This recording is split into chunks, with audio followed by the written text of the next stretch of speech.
Hey, welcome everybody to the first online event here of 2026, brought to you now by the new North American GA Online League. And of course, joining me today is JoyBoy. JoyBoy, are you excited as I am to be back here casting some Grand Archive? I am super excited. It's a new year, it's a new meta, it's a new set. There's so much new stuff. I'm super excited. I am in the same boat. And of course, we are coming off the coattails of course, the first ascent of the year with Ascent Milan or Manila. So we've already got to see some crazy decks already come out of this meta. We've seen some things we've expected, and we've seen some decks kind of making a return with Shadow Strike Tristan kind of showing that, hey, Shinji, you're gonna be good. I'm coming back in. I'm coming back in for blood. And it's really cool to see a lot of these decks starting to kind of come back out because of how the meta has essentially fallen, and I'm really excited about this first event because I really want to see what people in Bruin now that they've seen kind of what are the pros have been doing in the downtime in the holidays. Yeah, no, I totally. I think usually with like the first ascent of the set or like the season, you have like very like there's kind of like a pattern. You have old decks that are like known to be good, right? Your Sarayu, your Merlins, your Tristans, and then you have probably like a new version of aggro, usually in fire, right? You have your Merlin, new Merlin now, and then you have some breakout decks if people kind of discover that something's like really strong, right? But we are Yeah, gonna have and coming right into it, I guess we are going right into game one as well. So we don't have to wait long to see kind of what these decks are going to be doing. And of course, in this matchup, we are going to have a Fire Rye going up against a fragmented Fire Diana is going to be our round one. yeah, this is interesting. These are kind of old decks, right? Like Fire Rye, pretty old, pretty the old scary. Diana during AOC, very strong. Diana usually punishes decks that like to go to level 3 and draw a lot of cards, which is unfortunately very much what Rye wants to do. So we'll see how much we can do here as a Fire Eye against Diana. Yeah, and it's crazy because we've already seen Fire Dana in both the new the new bow based Fire Dana and the gun based Fire Dana. Which in this case we are seeing Curse Breaker come back into the table. And honestly, in this meta, I don't that's a deck you probably should be respecting because a lot of decks are turbo into three with the use of now Lost Providence to kind of be able to go to three right away and then restock that influence. It's not a bad call to say, hey, let's punish you for trying to do this turbo route. And where we may see exactly for at least and just for Rye what that actually means by hitting taser shot because it's been a while for me before I've been hit by that. Yeah, one of my locals, after seeing the set revealed, was like, you know what? I'm going back to Umbra Diana because there's so many decks that want to go to level 3 or they want to level up, and all these changes to level 3 decks that make them easier or more approachable. They they want to do that, and he's just like, I'm gonna punish them all of them. I'm just gonna play Diana. I'm gonna punish all of them. I'm gonna taser shot them. I'm gonna give them creeping torments, and we'll see how it goes. And it looks like we did see an opening for Gentle Respite coming out of the Fire Dana, which is a card because of the new rule change. In case anybody out there maybe come into the Grand Archive after a while, you may have not heard the update, but we have kind of slight change how Grand Archive is played now. Instead of just drawing your cards after your opponent has their turn, so your turn one after your opponent's turn one, now both players will start the game with their initial, in this case, whatever their spirit is going to be giving them when play. Most time it's 6 to 7 cards. So because of that, General Respite becomes a very good turn one play because there is a good chance your opponent is going to have more influence than you when you open that game. So something to see a lot more here in Grand Archive. Yeah, and just like you said, cards like Gentle Respite and so there are a couple other cards that get a really big buff because of the new rule change, right? If you're using a Glimpse Spirit, a lot of the time, if you have to Gentle Respite on your turn too, right? Because your opponent doesn't have an influence yet. But now your opponent also draws their card on their first turn. You guys both draw your cards one after the other. And so Gentle Respite has really good value because you can play it on your first turn and then use it to level up, like we saw Rav do here. It's really good. Yep, and we are seeing Rav go right into level one. No breaks here. Rav's game plan, I would assume here, is probably get to two as quickly as possible. Probably more than anything, get to three to get that curse start to running. But I think the big thing is, especially against Rye, you really want to get that taser shot proc off sooner than later. The earlier you get it on them, the more control you're going to have in the game because you're going to get them that much closer to where they have to kind of think about their plays. They can't just say, I'm going to draw a bunch of cards because they know that damage just starts ticking up here. So I would not be surprised if we're going to see Rav really digging for a dungeon guide here, or in some cases, maybe a way just to slow his opponent down. Yeah, we've already seen two increasing dangers played from Mar here. So we have a lot of influence. One of the problems with increasing danger, obviously, is you get to draw two cards, your opponent gets to draw one card, and sometimes that's not that great. You know, sometimes you get punished for giving your opponent an extra card. It doesn't seem like that's happening right now. It seems like we get to level to 2 pretty quickly. Hopefully, we see a dungeon guide here and we get out of the taser shot problem that Diana presents, but we'll see where we go here. Dungeon Guide, obviously the best play that you can do right now. Dungeon Guide, really, really valuable. And we did see one. I think we saw one arcane out of the two cards. I wasn't able to unfortunately catch what the other card was, but I did see for sure at least one arcane did go in there. Yeah, I think the die there is saying how many arcanes we have in banishment. So I think we have 3 right now. If we go to level 3, we are going to be effective level 6. Obviously, after the dungeon guide banishes the 2 cards, hopefully those are also arcane, so we can go to effective level 8.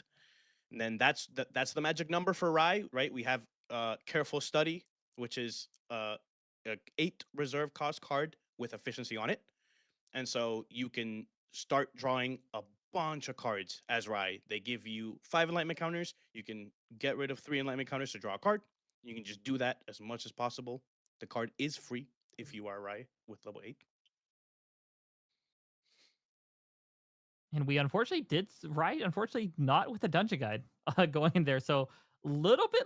I'll be a little bit scared here, especially with Diana possibly really wanting to get that damage in on this turn. It's kind of one of those things of it's always when you need the dungeon guide is when it never shows up.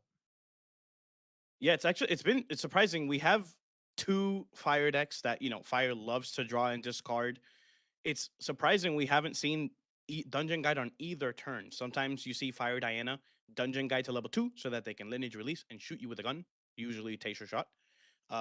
And Rye, obviously, you don't want to spend any time. You want a dungeon guide as soon as possible. So maybe we haven't seen it on either side. That's interesting. And crazy here, not going for the taser shot for the bullet here.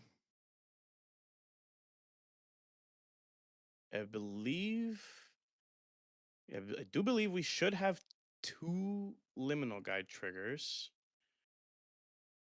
It looks like Or yeah, I there think we're should paying now. Okay, I see. We did it a little bit different.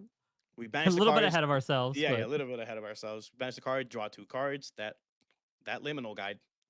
I love that card. That card is so broken. it turns out pretty good. Yeah. Turns out drawing cards just for leveling up, pretty good. They also once they come back, right? They become ephemeral, but you can still cremation ritual them. So you know, even though they go to the banishment, you don't care. You have to sacrifice an ally to activate that card. So you just do it. You go insanely plus. It's really really good. Yeah, and one thing about this deck too, people may also you kind of may have to do a little bit of digging here, and you may as you see deck lists come out. One thing about this list that and you may see in a lot of other lists is you'll see Looking Glass is being played by Diana, and weirdly enough, there is no real distortion uh plays that are actually happening out of this deck. Some people kind of maybe question like, why would you play this now? Why not just play Lost Providence? Well, cool thing is we have another pretty cool card called Unmake Duality, which essentially says sacrifice a divine relic, draw 2 cards. Think of turbocharge, but for a divine relic. Well, when you get to start with a divine relic in play, pretty good. I'm not gonna lie. Yeah, I mean, it's kind of like people using Looking Glass in Merlin or Lorraine to use it for Ghost of Pendragon, right? Except for now they get to use it in a norm deck because the card costs 3 and all you have to do is sacrifice a divine relic. Well, you got a divine relic for free now every time you play the Looking Glass. So it's really really good. You can also do it with uh Lost Providence, but not as good, right? This is another card that we've seen. This is kind of the same thing, right? You sacrifice a regalia you control to get some benefit. In this case, you draw a card, and I believe you recover 2 as well with Return to the Archive. and it's Yep. also floating memory. So we've seen a lot. We've seen a couple cards in the new set that rely around sacrificing your regalia to then get card advantage. In this case, the card replaces itself, and it has floating memory, so it's kind of like a pseudo +1, like we like to call it. And not to mention this play here, we actually saw we actually saw the framework sidearm get made, which we can actually do outside of materialization phase as long as of course we meet the conditions or we can pay the cost for it. So in this case, you could even see those as a way of like almost another free draw in a lot of these situations where you're not necessarily going positive in that play, with it would technically you are with the floating memory, but the big thing is you are cycling the deck. You're finding what you need. You're finding what these answers you want to get to, and that's just something we're seeing not only in this deck, but we're also seeing in Luxem kind of utilize in the same way, using the Merc Blade in the same regard. And most likely, as we see more of these decks kind of start picking up the traction on this, we could see that this might become a standard in kind of this mid game of make something out of your material deck, use an alternative cost, and then from there just go ahead and sack it to effects like this, be able to draw cards, recover life, get floating memory, which, hey, it works. Yeah, I mean, if there's something that Grand Archive, I mean, card game players in general, but Grand Archive players really, really like, it's drawing cards. You know what I mean? And anything you can do in your deck to make you draw even more cards is always going to be appealing to people building their decks. We did see a dungeon guide here to level 3. This is Curse Breaker, I believe. Uh, not a stalker. So we need a couple. We need a couple. Uh, Curses in our lineage before we can do our big combo. But the big combo is a lot of damage. It's so much damage. It can kill you very, very quickly. We see a Resolute Stand from Rai here. This is great because it lets you put cards down to level up. We didn't see a dungeon guide, so more than likely we're using all those 3 cards to level up to Rai level 3. And it also staves off a lot of the damage. And not to mention at this point, especially because normally with what we see with other Diana, we would see a lot of this kind of go instantly for the gun in an immediately once we get the gun out, we would essentially get those stacks going and keep that kind of momentum of the damage going. In this one, as you mentioned, this is much more of a combo style deck. It's what the kind of goal here is, and why we're kind of seeing this heavier influence draw from this Diana list. But that also means this Diana has a lot more answers to be able to counter different things using things like Profane Binding, and as well as some different ways to a little bit heavier into Umbra sites to be able to draw some more cards. Yeah, it's interesting. So a lot of the times you see a Dust Stalker, right? The one that lets you put Creeping Torments on your opponent, and it kind of whittles them down every time they draw an extra card per turn. They take unpreventable damage, but this one here, it does one big massive combo. So even though we haven't put on too much pressure on the Rai, right? We're both sitting at 0 life right now, or 0 damage counters right now.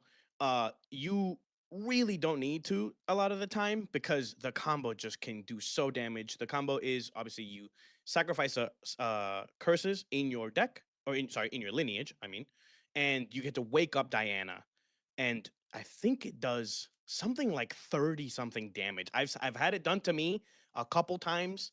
Lineage break Sean, I'm talking to you. Uh, so it really is a lot of damage here, even if we haven't done any damage so far. Yep, and we're seeing the Scry the Skies for Scry 90% of my deck, is I believe what that card says. If you're playing right, that's exactly what it reads. If you're playing right, that card says, "Look at half my deck." Sit there, look at my opponent, organize my deck, and then pass to them. Yeah, I mean Arasana who, right? We're six arcane cards in the banishment right now. We're level 9. We're about to start careful studying into the cards that we set there through the glimpse. It is really, really fun to glimpse your whole deck and then also draw exactly the cards that you need. I've been playing a lot of Arasana recently, and it feels so good. It looks like we have Rye thinking here what to do with two completely different board states on the side of the board. One nice and neat. We got maybe 2 cards out, and then I don't even know what's happening on the Diana side at this point. Yeah, I think if Rye has no protection, this could be a really big combo turn. Because we already have the Umbra Sight in Lineage, that's one curse. And then if we Umbra Sight again, we take a little bit of damage, but we get the other curses that we need. We have 3 damage on board. No protection, I think means you're dead here. But we are Rye level 3. We do have uh Spell Shield Arcane, card that hasn't been too popular recently, but with Rye now being back, we could see that card as well. Is that Relentless Hex Chaser? Is that the card? Am I? Am I? Oh, okay. Oh, Ghost Round Power. Yeah, this card is really cool. I believe this is an ALC altar card. Nope. Never mind. Actually, He decided not this to. is I think we're hitting with Malevolent Vow. Val, I believe, instead. Oh, I see. Now we play Yeah. And now there we are. There we are. it. Yeah, yeah. I'm not too familiar with how the combo works. I just know that it does a lot of damage and it kills you. Isn't the classic TCG combo though? I don't know what's happening, but I assume I'm dead. Yeah, yeah, definitely. Definitely. This card is so cool because it's a human curse as well. So on death, you get to put it to the bottom of your lineage as a curse. It's so cool. And be able We to have recover too, kind of nice. So you kind of trade off the -2 to heal. But in this case, it's essentially a heal too, because you're not going to keep it in there for very long. this is undeniable truth, I think. Man, there's so many cards. There's so many cards that have this sort of effect of like, sacrifice X thing, do other, get some value, right? As this in this case, you sacrifice an ally, you get to draw a card, you put a preparation counter. Not that this is super mandatory, right, or not super necessary right now, but you do get to kill the Gloomspire, and then you. Oh my god, here we go. Here's a combo. We have sacrificed 4 curses, I believe. Yes, we got exactly 4. We did 1 off of the Val. I did not catch what the next one was, but we also did, of course, we saw the sacrifice of the Glimpsfire Prowler to be able to then put it in our champion's lineage and get ready here for a very big hit. So now is the time. Does he have the prevention? Yeah, so we'll see the bullet being loaded into the Shadow's Twin, and then we shoot it in response to the shooting. We load it again to bump it up even more. Here we go. We see the Spell Shield or Spell Shield Arcane. Sorry, I've been playing a lot of Astra, but we have a Spell Shield Arcane. Ooh, Profane Binding. This card just says negate it completely. Here we go. I don't believe we have any more answers. So this is 12. We're gonna wake up Diana. Bullet's already ready to go. Yep. We we have 2 more of them. We shoot them again. In response to the shooting, we load another bullet. And I think this is it. I think the writing is on the wall here. It looks like players are discussing, talking about how the damage is going through and getting ready to go most likely to a game 2, unless there's something we're not seeing yet. Yeah, I don't think I don't think we have anything we can do right now. The Spell Shield Arcane was the sort of saving grace here, but it did get negated. Ooh, We're going we for the Hail are Mary draw. yep. Let's see. Oh, Here's a okay. Resolute. It is a resolute, so it is reducing the damage by 3 every time the attack comes through, but is that enough?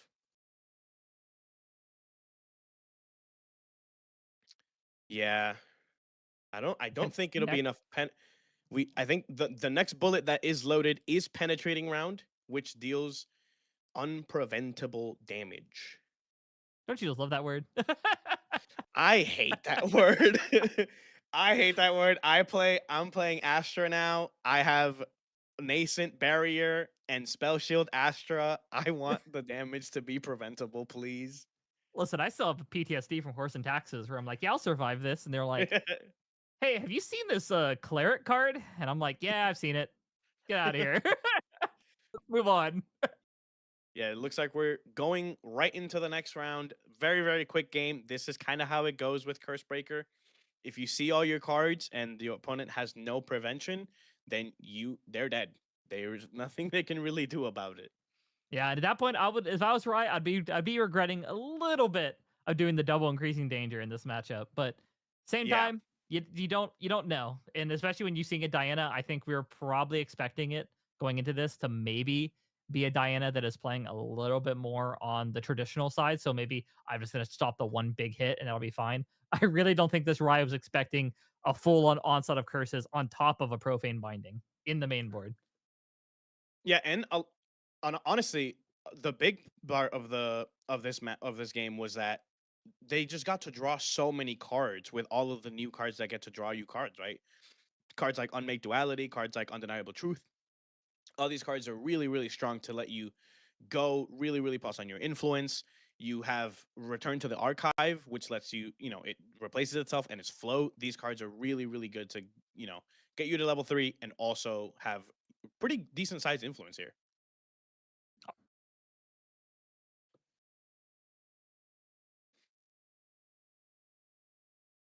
Yeah, we have also the increasing dangers are really, really good, right? You don't get to recollect them on your first turn as the person not playing the increasing danger, but it doesn't really matter too much because you're gonna recollect them eventually, and you didn't use any cards to play the card, so it is just a straight up +1 for you. Very true. Very true. And that's the thing is it's and of course with with now being able to both players see their hand at the very beginning, as we talked about at the very beginning of this, and we've kind of seen these matches, there's a lot more cards now that you can really start considering for the early game of Grand Archive now, where cards that have influence requirements tend to be a little bit better now.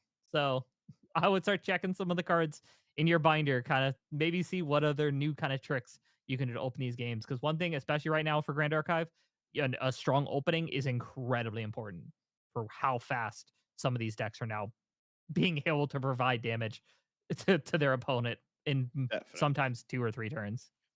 Definitely, definitely. Let's look. Is there anything in the sideboard that can help our Riot player here sort of get to level 3 and just not die instantly? We do have some reduced to ashes. Shadow's Twin can be reduced to ashes. Actually, no, it can't. I sorry. No, It it is a cannot, but one you cost. Yeah, can hit bullets. So that is you one big can thing hit about the these. bullet. So one big thing is because the bullet does have the on load trigger, it does give you some more priority to be able to deal with these. So be aware that reduced ash is something that's very heavily considered here. And I honestly would not be shocked if we see Sensor also come in this Yeah, matchup. definitely. I think sensor would be pretty useful. I think sometimes Diana doesn't use that much float. I'm surprised that it had actually a couple float. Sometimes they just throw like their whole influence to get to level up. But Rye doesn't run really any float, so sensor doesn't hurt them almost at all. On the other side, though, we do have deploy gun shield from Diana, so even you can save your guns, maybe your not your taser shot, the true seeking rifle. I can't remember the name exactly, but your seeking rifle, your seeker's rifle. Yep. Which, weirdly enough, in this list, we are not on a Seeker's Rifle. Yeah, I think we're banking all of our damage on getting the one gun. We do have the framework's arm, but we have seen those, sacrificed to get to draw some cards. So, and we Yep. have Now, one thing I will say Gloomspire with Diana, I Lance. would not be shocked if we put an abnegation here. That card is so strong. I think that card is insane. It card meant for Alice, and man, Yeah, Umbra's like heal 8. Oh, yeah, sign me up. yep. And we have 4 Umbra champions now. I guess if you count, Diana has 2 Umbra champions, but we have Ciel, Tristan, Alice, Diana. Man, there's so many. It's a lot. It is an Umbra's world, and we're Every living in single it. one of them just said, "Oh, wait, I get to play a card that just recovers me 8 and sometimes more."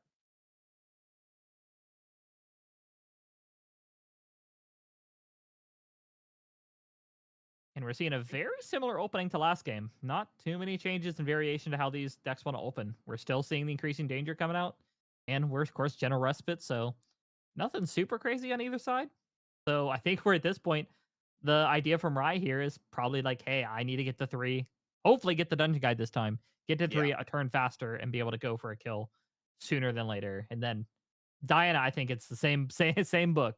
Like, let's just get to 3 and let's draw a bunch of cards.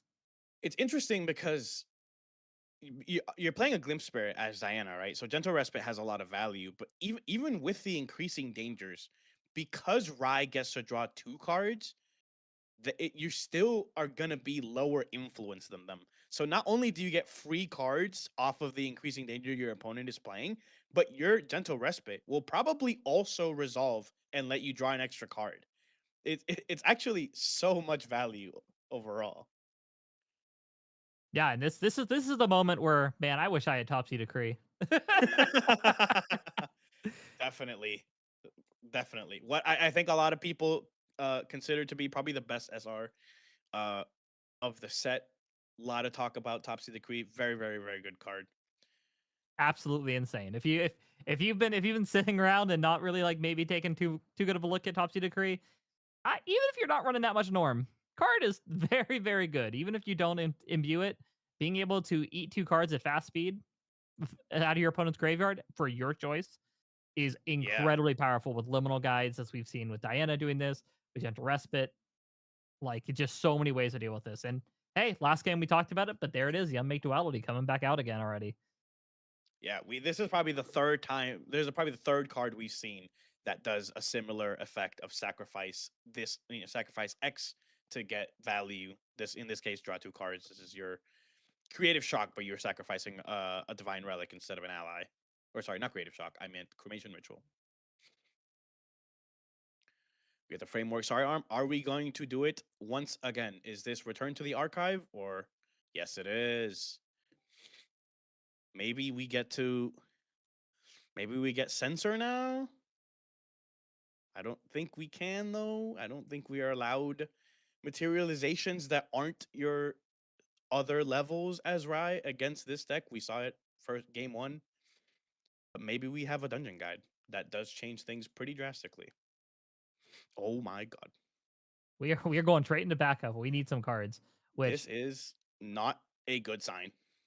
no, this it's one of the thing is like one time whenever you have to make backup during your level sequence, it's usually unless you're Tristan, not a great sign at all that you want to be there. We've all been there and we desperately need cards, but hey, sometimes it could also be we have a high rolly hand. We could see double dungeon guide here.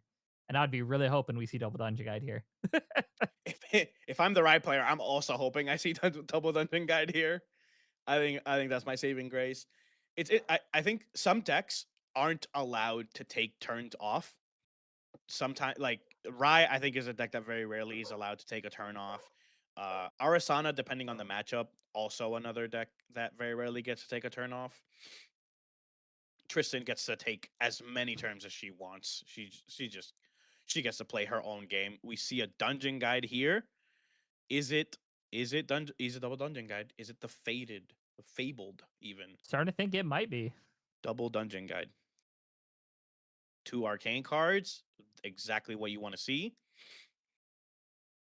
Let's see if it's the double. Let's see if he does it again. Is it such a good play that we do it twice? It's looking like mm, I'm seeing 3 cards get played. that's I three. think it Those are 3 is. cards. Here, let's There it go. is. We called it. One of two I- reasons you go backup charger. that You're is desperate or exactly what you you've need. got it. Yeah, yeah. That is exactly right. You're either so desperate you need the card draw. Is this another 2 arcane cards? I think Holy, it is. Yes, it is. we are never punished ever. we are we are effective level 8. Please, please hit a please hit a careful study. This is exactly what we need. Even Mar had to look and then verify, like, was that arcane? Wow. All right. Yeah. Or sorry, we're effective level 7. Uh, so we have 2 cards in hand. We could do it, but oh man, have we played this game before? Have we seen how this deck likes to play? I'm starting to think we may have. Yeah, I think this deck is like really, really consistent. That's exactly what you want to see. We And we're don't not. have any cards in hand, but we can draw uh 2 cards, I believe. Yeah, 2 because you have to get 3. It looks like there is a discussion on the card. It looks like maybe Do we I just have? I think just verifying I see. what they have. Which we did not see Rye materialize a Lost Providence here. So my thought is we may have cited that out for the Quicksilver Grail, which is an option for this deck list. It does have the Quicksilver Grail on the sideboard. Yeah, there is a world in which we do our Diana combo right now. We do need quite a bit of curses, but Umbrasite replaces Umbrasite goes +1 and it's 0 cost. So we could very quickly see a lot of the damage. We don't have any cards in hand. We can draw some cards, but we don't know what they are. We have not glimpsed like we did last game. Let's see what we decide to do here. Surely we see a dungeon guide here. We've drawn a lot of cards. Our opponent has drawn us a lot of cards for us. So let's see if we see the dungeon guide.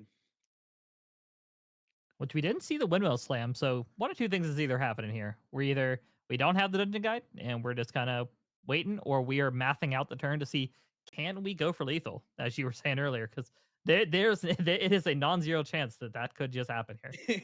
Yeah, the world exists in which Rai dies here. There is a world. It might be a little far fetched, but it doesn't seem like it. We are sacrificing our bullet to return to the archive once again. Get to recover 2. We get to draw a card, and we get to some floating memory in the graveyard. We've talked a lot about how Diana gets to kill you very, very quickly if she does, the Diana thing. But don't forget, Rai also gets to do that very, very quickly as well. Once Rai gets to their sort of powerful, you know, their powerful mode, I guess, they do get to start blasting you for 11 for free a lot. Especially with Arvin of the Stormcaller. We've seen that card around a lot. Oh, this is the perfect card to materialize, actually. This is a new card from PTM called Ducal Seal. It is essentially a stronger Terrafring, but you need to be exalted to materialize it. Uh, Exalted is an advanced element that unlocks once you have another advanced element. So we have Arcane, so Ducal Seal gets to come out. It does, you have to pay 3 to attack. And Cursebreaker attacks a lot. So this essentially just says, take a turn off. It Don't is don't absolutely touch me. it is absolutely insane how much the difference from going to pay 2 to pay 3 Yeah. completely changes the math for lethal for a lot of decks. We've seen aggro decks just this gets played against them and they go, yeah, it's not worth me swinging at all. Like pass to you. Yeah. When normally we would see Terrafring and just be like, they would math at the hand and goes, yeah, I can attack 3 times. Yeah, all right, yeah, Yeah, I'll put pay my 6. whole Yeah, I'll you're put my dead. whole card down. I'll put my whole hand down. I'll get my all my allies to attack you. That doesn't really happen with Ducal Seal. Very, very good card so far in the set. We're doing a lot of studying again. We're And studying not very, very carefully. and another one.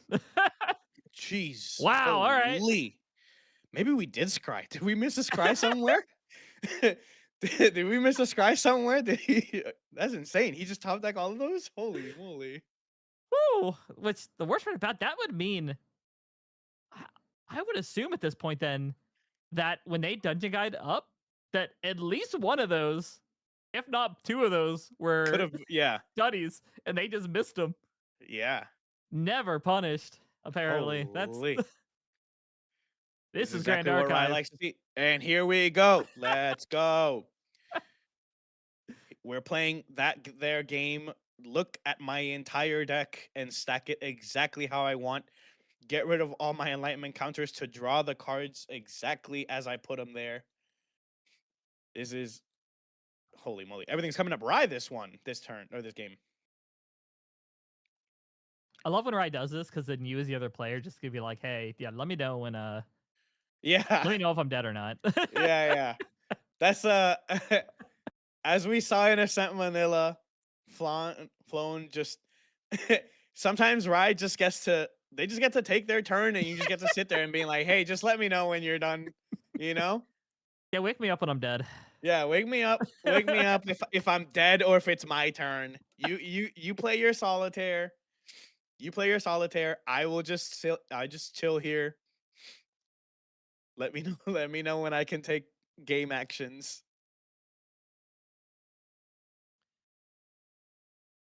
Turn those dungeon guides sideways. Put some get the first damage on the turn on the clock for this. Yep. Okay, we're still not at a level where we get to Arcane Blast for free. And Diana is at a level where they get to shoot you a lot. Obviously, we do have Ducal Seal on the board, so we probably want to use that to avoid the damage right now. We only have 2 cards in hand, but we have a lot of Enlightenment counters. We can get to draw a lot of the cards that we already know are at the top of our deck. We set them that way. We see an Umbra Sight. That's 1 curse down. Need a couple more. We'll see And if this is we... still during recollection, so Yeah. means a chance for that seal to still go off. This is another one. Is this Remnant of Will? I think it is. I think this is Remnant of Will. That card is insane in Alice. Cam has played it a lot. I think that's what the card is. Are you Cam, telling me yes. Cam likes Alice? Yeah, well, you know, he's known to be a bit of an Alice enjoyer. But to be fair, he's known to be a lot of different you know, girl enjoyers. So yeah, this card is really, really good. Obviously, you use it to just recover 4, put it in your lineage. Yeah, you ain't getting those hot encounters, I don't think. Yeah. Let's see. Oh, Carter. So I guess we were doing this during main and not during recollection. Yeah. Interesting. We didn't see the Ducal Seal. That's interesting. I guess I think not very afraid of the combo here, the Wombo combo. nope, and here's the Arcane Shield, just to be, hey, let's draw some cards. And a chance to possibly get, which, now I think about it here, ooh, playing the Profane Bindings here and giving Rye 5 off your life total, Mm-hmm. that is that's a little risky, I'm not gonna lie. And you do get to recover 2, but right now it doesn't matter. We haven't taken damage, or we've healed all the damage we've taken so far. We will get 4 more. 4 more Enlightenment counters, representing 4 card draws so far with our Enlightenment counters. And it looks like we're passing over. Maybe not. So right. So I think now is when you want to start getting your books, you know. Rai studies very carefully, then he gets his books. Ooh. Nah, we're like, hey, Alcahest. let's blow up some Interesting. let's blow some bullets here. Which, hey, great call, especially if we're gonna pop those curses to get those bullets. Let's just deal with it. Yeah, Alcahest is very interesting. It's a really good tech card. We saw in Ascent Melina some of the RE players using Alcahest to get over Infernal Vessel. That card, I hate that card. We'll see what we get right now. Maybe destroying a bullet before we get to actually shoot with it. It does, you know, turn down the damage of the combo quite considerably. And if we have a arcane shield, I mean, the combo really just doesn't do anything, really.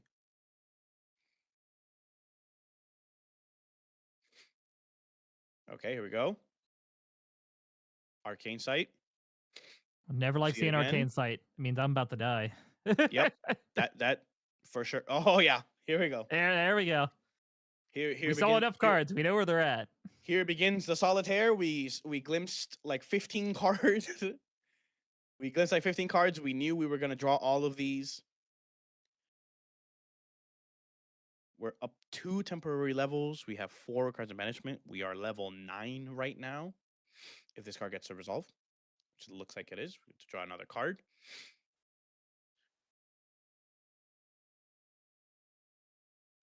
I believe, yeah, I think you should have a couple more enlightenment counters from the level 2. Uh, Yeah, I think it should be one more because I don't think we did one for the arcane site. right. Okay. Okay, we're very close to a level where we can start arcane blasting, and a little bit away from a level where we get to advent of the Stormcaller. Which we're seeing. We saw the hold on to like the counters pretty heavily, so I Yeah. would not be shocked if we're gonna maybe see a power overwhelming. Is kind of our setup here. Are we Okay. running one of those in this list? Yeah, we are running two. This So is an arcane blast coming in for 11. Do we have a negate, a profane bindings, or anything like this? It looks like we're taking this one. Do we have another one? We're drawing some cards. and no, and I don't think any changes to Diana's max health. I don't believe any of the curses are applying a negative. So I think we're at Yeah, I think 25. So yeah, I think we're still sitting at 25 right now. it means we We would are, need to see two more arcane blasts to close us out, or at least some other source of damage. yeah, I believe we are allowed to take at least one more arcane blast in. I think we'll be golden. 2 more is we're not allowed. Here we go. Once again, second first, same as the first, arcane blast again. Do we negate this one? I believe the negates that are allowed to Diana also decrease her max health. So if we negate this one and we have another one, it might just spell the end of Diana, especially if I believe Profane Bindings gives us -1 or -5 total max health. Correct. Yep. It's Or like, -5 on the resolution or yeah, when it's that's a cursed under lot. us. So it's I mean, there's a reason why CL puts us in Omen. They don't want that negative health. And they Yeah, play 30. So definitely. Definitely. We also have Ducal Seal on board still. Like Diana is just not gonna get to shoot next turn. We have Alcahest too, so one of the bullets is almost for sure getting destroyed as well. Not looking particularly great. it looks like we're gonna Sacrificing sacrifice an the card or ally.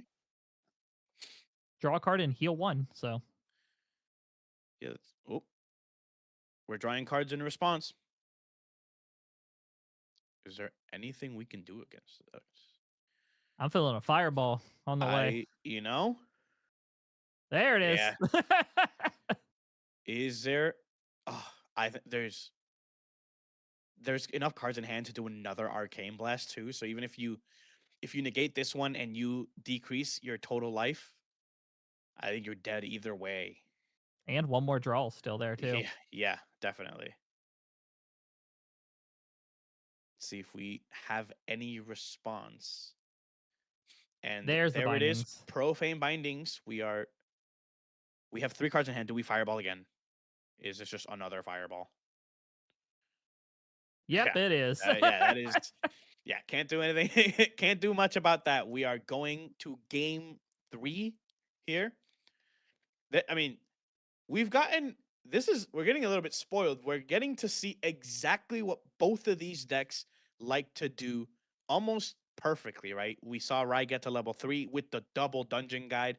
Then they get to uh, they did get to careful study and careful study and careful study, which is, you know, that's a lot. But It's not standard, not your yeah, average. yeah. Yeah. A lot of studying from Rai here this game. But we did see Diana get to do their game plan pretty uninterrupted last game. So we'll show Rai some love. We'll get a Rai game. We have some Rai enjoyers in the chat for sure.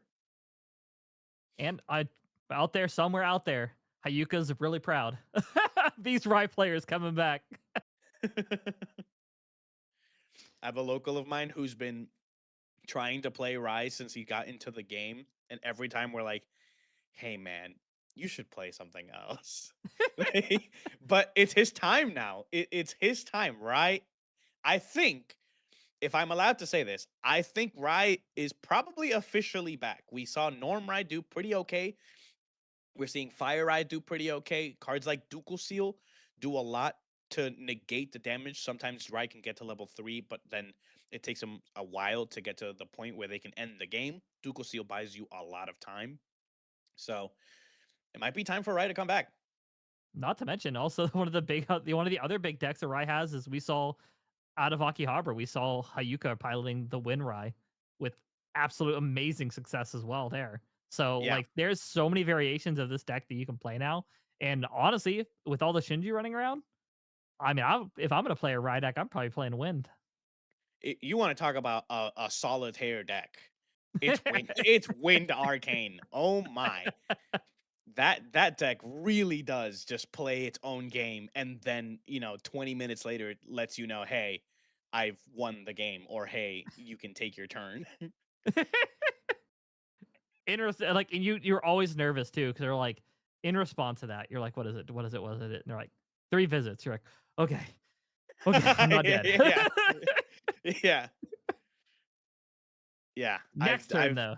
You know tune in tune in next time to see what Rye has done.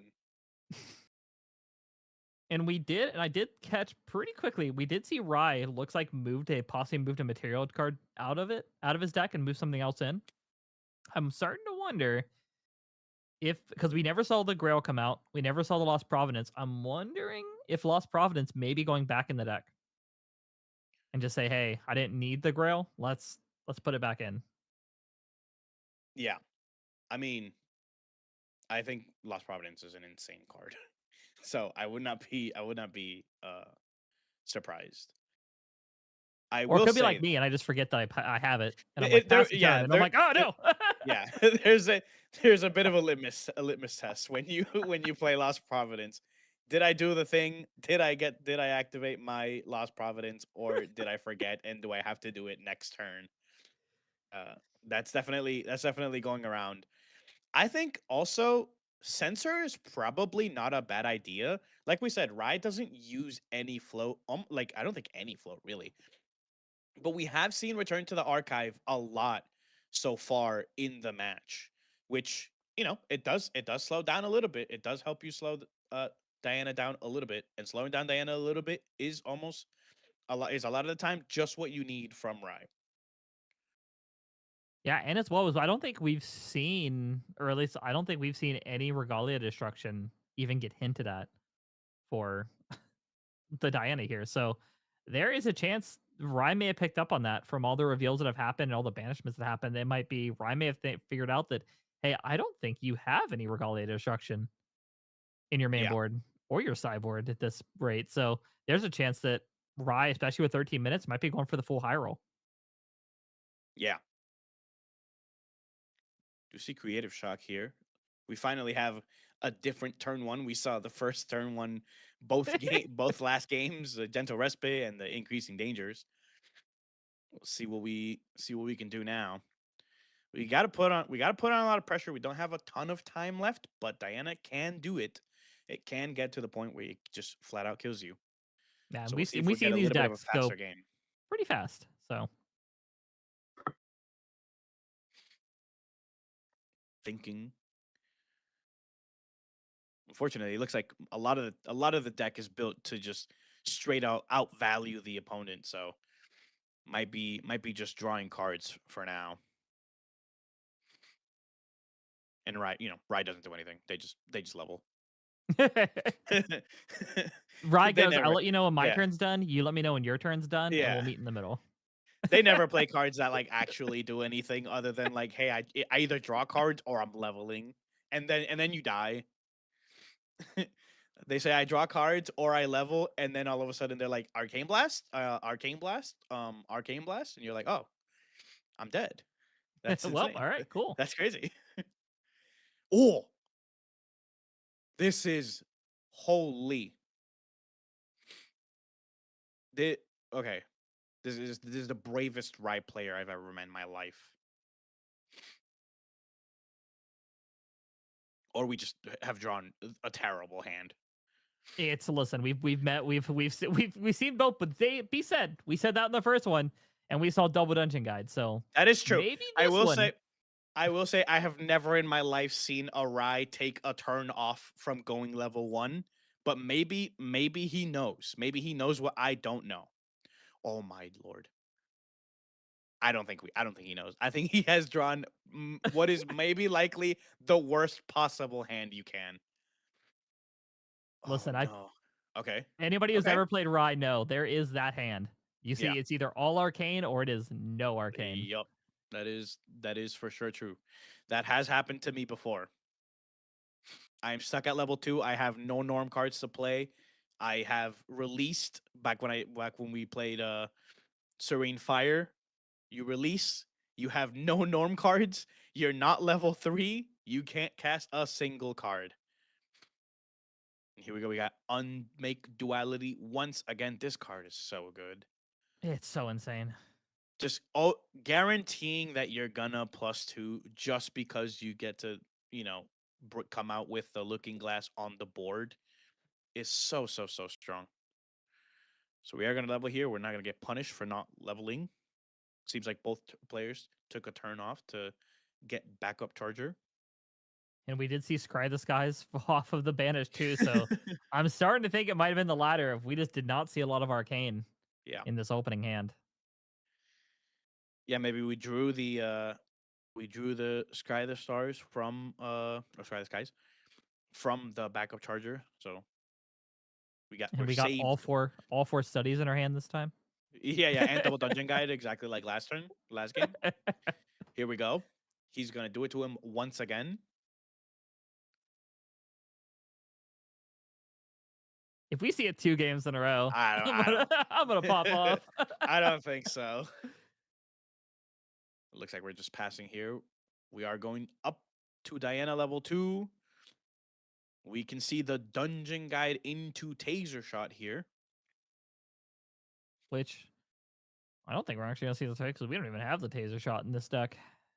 Oh wait, that's crazy. It's insane. No wonder. Yeah.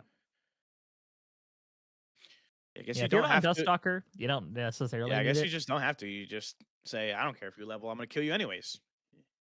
You can have your 25 life. Yeah, and I It think you won't just want to it gain won't the extra matter. damage off the bullet, off the plated, Yeah. which I agree with. It And also then the helps. other two are just insane. Yeah. It also helps to have an unpreventable bullet, right? And into the dungeon guide too. Ooh. Here we go. We are kind of lacking in curses right now, but we have very easy ways to get some curses as Diana, Umbrasite being probably the main one. We'll sacrifice our Spirit Shard to draw an extra card. We see the Resolute here. That makes sense. You are level 1. I don't know if it'll save you, but you know, man, these Looking Glass sights look so gorgeous. They're so pretty. They're so insane. The Weebs really did a good job with these. No, you know We I see it snagged Terra Sight as again. quickly as I could. Yeah, I'm a poor. These are too nice. I don't have any money. I can't do it. We see Just be like me, another open it one. in your box. Yeah, true. I opened a Neo site, I will say, and I immediately gave it to Lineage Break Steve, who is a Tony stan. So nothing for me. Everything for my friends. I had every local hitting me up, being like, because apparently our area opened up every Terra Site possible. And they're like, "Hey, you need Terra Yeah, Sites?" And I'm like, I don't need them right now. You're good." And he's like, "But I got a not right Terra now. Site." Not right now. I was worried we're gonna have to do like the LA Lakers announcement. I'd be like, I'll have a press conference to let you know who I'm buying Terra Sites from. We are only at 19 total life. So the combo doesn't even have to do its full trick to actually kill you. Even through this Resolute stand, we have seen the bullet, the unpreventable bullet. So And it only reducing, even if you take all 3 shots, you're only reducing 9 damage total. So yeah, we saw the deck already put out what 33 on the first Yes. game, so it's Yeah. like not looking great if Hmm. it's unless we have all the resolutes in our hand. Yeah. Yeah. I don't know. Let's see. One more would be pretty spicy, but How many curses do we need for Curse Breaker? Is I it believe 2 or 4. 4? 4? We can.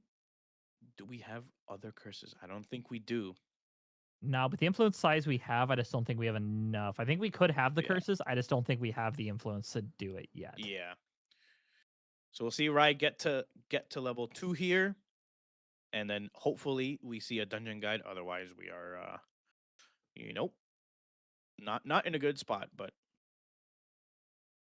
let's see here. Oh, we're looks like we're responding to the materialization. Is this Topsy?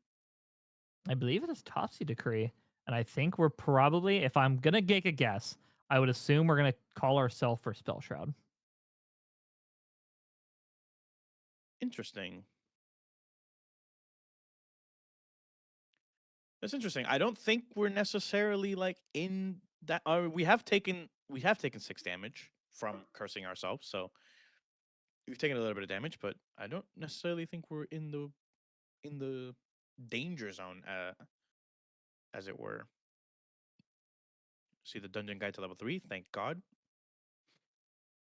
Yeah, I'm Do we thinking get it two might have just been a arcanes? precaution. I'm thinking because yeah, I think I'm with you. I Yeah. think with this amount of influence, I don't think there's many ways Yeah. that Rye can, unless Rye has like an insane like arcane sight into arcane sight into arcane sight into Careful study. study to yeah, it would have to be absolutely nuts here. We see one card down. This is careful study. Let's go. Do we do it again? We have 4 minutes away from overtime, so we kind of gotta get our combos up and ready. Are we negating this? It's probably not a bad idea. We only have one more. We can play one more careful study. It doesn't look like it. We let it go through. Do we do it again? We need to draw enough cards to not die. We're drawing another card here. Which Let's we see you see. thinking. We're thinking a little bit. There's Again. the other one. Okay. All right. We have one card in hand, so if we negate this, we're probably sitting pretty okay. But doesn't look like it. Looks like we're gonna let it go through. 10 enlightenment counters total. Draw more cards. You gotta draw the cards that say save you, or else you're dead. There is no Alcahest or Ducal Seal this time, so the full uninterrupted combo can come out here. We're able to play a resolute stand with the alternative cost of skipping your draw phase, but that prevents 9 damage total. Let's see. Well, maybe even not because of the bullet. So Yeah, so with the bullet, we're essentially only going to be able to protect realistically 6 yeah, from that combo. Plus any attackers that we'd see, but I don't think we're as worried about the attackers at this point, mainly mainly the bullets. yeah. This is where the dungeon guide is going to get its money's worth. We're going to attack for 1. The dungeon guide is going to be the last one. We're going to need 1 more damage, and then dungeon guide is going to come through. I believe this is Gloomspire Lance. It does look like it. Does not look very Shadow Twinny. So Yeah, that is true. I'm gonna say it, yeah. Does look like it's a Gloamspire Lance, which makes me possibly think that we may not have the full combo yet, and instead we're gonna use this as a way to heal back down and kind of keep some of this damage going. Would be my thought. I mean, to be fair, with how many cards we've drawn, it does not surprise me that the Diana made us have a lot of answers here and knows they don't need to overcommit resources here until they actually have it. It seems this card is susceptible to reduce to ash too. If we have cited that card in, we could see we could see a combo where we just don't do any damage. We'll get the 1 from Dungeon Guide in. Okay, we still need 2 curses, so let's see here. 3 down. Is this another curse? Is this Gloomspire into undeniable truth, like we saw game 1? Okay. This is Remnant of Will, I believe. Yeah, peel 4, so yeah, definitely Remnant of Will. Yeah. We're on to 3 curses, just one more.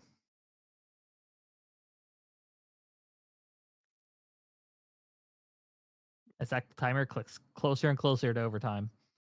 Looks like another Remnant's Will. We're doing it again. Healing them into negative?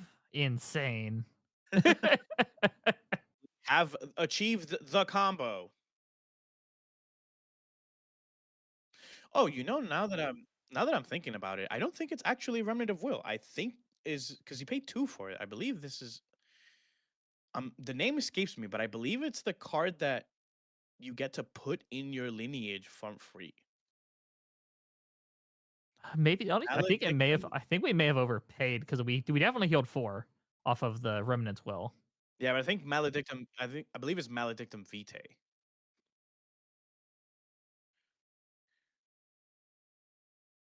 We are in overtime now, so we have reduce. We have sorry, not reduce.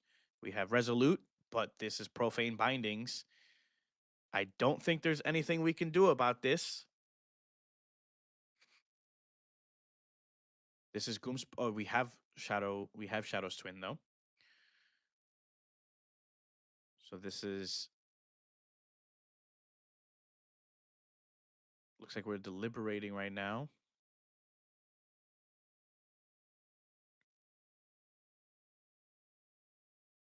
Okay. All right. So it looks like the combo is gonna go off. We wake up Diana. We shoot again. We load in response. We shoot it again.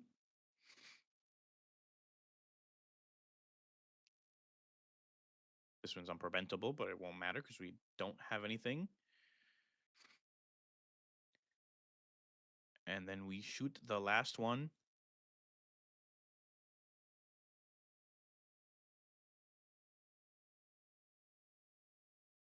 Are we one Oh, short? no. Oh, Are no. we one short? Oh, no. Can we can't do anything about this either. Can Rai do 25 damage? Oh, because of Profane Binding, it's only 20 needed. True. So that's the even more terrifying here. Yeah. I mean, if we recollect, we're level 7 right now. If we have arcane sights, we can get to that number where we get to cast them for free. Have we attacked with Dungeon Guide yet, though, this turn? I Did believe we do we it at the did. beginning? I believe we did. So it looks like there might be a discussion on damage.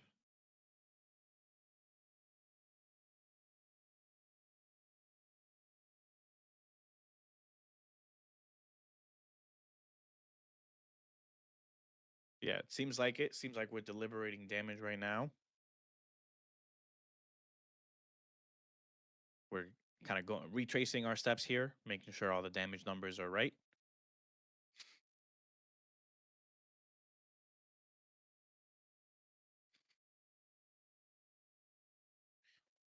Going through the last bullet.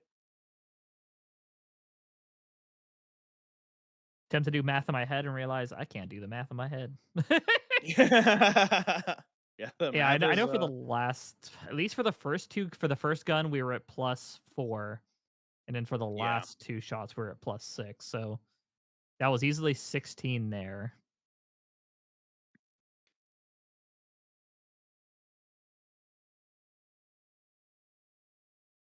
It looks like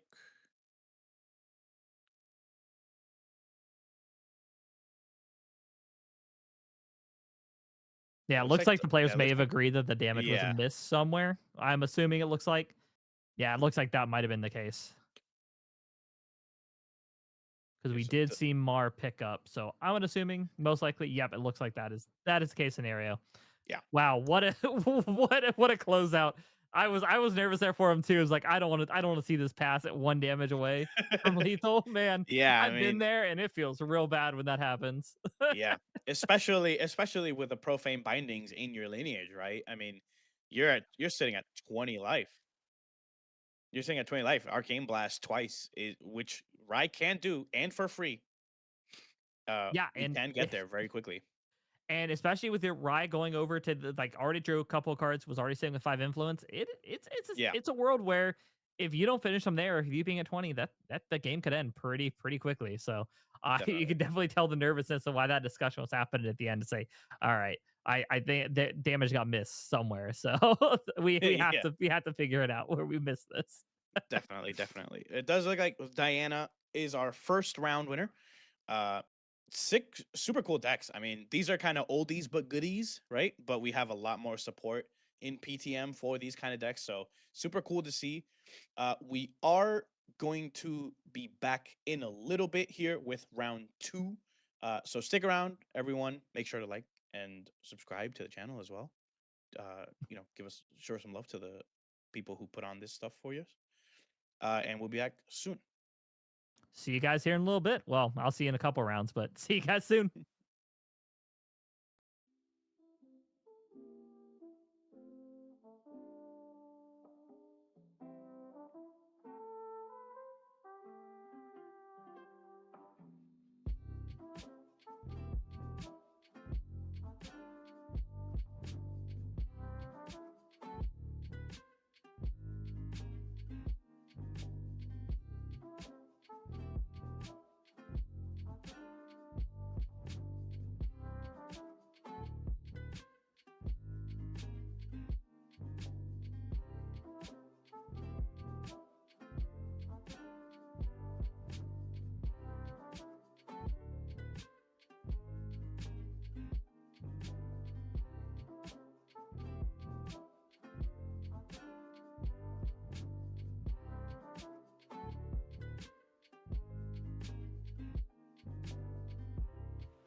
How's it going, everybody? Welcome back to round two of the TCG NA Online League. We have some pretty cool decks for you this time, but I am joined with Flonne. How are you doing, Flonne? Hi, I'm doing good. Just got back to Sydney yesterday after Ascent Manila, so getting a bit acclimated again. So I decided since I'm taking time off from work, why not cast a Yeti? Yeah. I mean, Ascent Manila was super good. Great job. Uh, really cool to see what people are thinking are the best decks in the so far. It is a brand new set. We have a lot of new cards. We have seen some pretty good cards already. We'll talk about Topsy Decree, Unmake Duality, all these cards. What do you think? What do you think is your favorite card of the new set? Favorite card? Yeah, it doesn't have to be good. Hmm. That's a tough one. There's a lot of cards I like that aren't played. I'm gonna go with. Let's go with. Oh, I know what it is. I'm gonna say Twisted Verdict. Twisted Verdict. I don't It's even know a what that six card does. cost. Your opponent looks at like the top six cards, and then they put two into your memory. Oh, It's like awful, but I like yeah, it. yeah, yeah, yeah, yeah. Okay, that's pretty Oh, good. actually, you know what? I'm changing my answer. It's Return to the All right. Archive. That card's really good. That card's really good. I think. Yeah, if only it returned it to the material deck like it should, then you could Yeah, go yeah. Mercenary Blade That, return, yeah. Mercenary Blade return, That doesn't sound strong Pendragon at Flame. all. That doesn't sound strong at all. That sounds Yeah. very balanced and fun.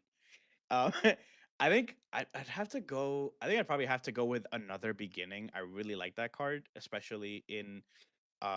especially in Ari. There's so many things you can materialize. The your ingredient pouch, your safeguard amulet. If you feel like you're gonna die, your alcahest now because you know trying not to die to Inferno Vessel. Right. I think there's a lot of potential for that card. Really, really cool. Yeah. I mean, having a Beseech, like a Yeah. weaker Beseech as accessible by all elements is really nice. And I'm glad to see them putting more normal cards that are versatile. I think Topsy Decree obviously is the standout card from Yeah. Manila that everyone found out. Actually, this card is kind of busted, especially if you play a heavy enough normal or exalted normal deck. You can Yeah. pretty reliably imbue it, and it's kind of devastating for most of the meta Yeah. decks That right card now. card really, really good so far. So far, I think pretty much everyone, as soon as they saw that card, they're like, "Wow, this is nuts." Yeah, it was like on a reveal. I think it was the True Champion Gaming spoiler. It was like, oh, Mm, this card's crazy, and I think people yeah. didn't realize, oh, it's actually insanely good. Yeah. It's Like has actually three incredible effects, like and if you double can imbue crazy. it, Yeah. it's insane. Yeah. Yeah. I mean, you go you go -1 to make your opponent go like minus 2, 3, whatever. Like it's pretty crazy. Uh, do you Yeah. want to talk about some decks? We have our pairings. We have Quest on Win Tristan and the one and only Jimmy Lee, sort of returning to archive himself with Fire Creations Will Tonoris, what he is known for, apart from Lorraine, obviously. We're assembling those ancients and smacking you really big. Ooh. Actually, we are not on Assembly Ancients. This is Or are Decomposed we? Norris. Oh no, this is so cool, actually. So if you've never seen this strategy, basically the idea is to use other Tenoris, not Domain Tenoris, Creation's Will, which is the one that when a token enters field, you can make a sword.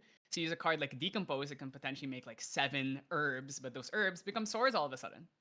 Yeah, I think this deck is also very cool. Even though we're not assembling our ancients, uh, I think the slash and burn into make 4 or 5 swords is really really cool. We sacrifice all those swords to swing you really really big.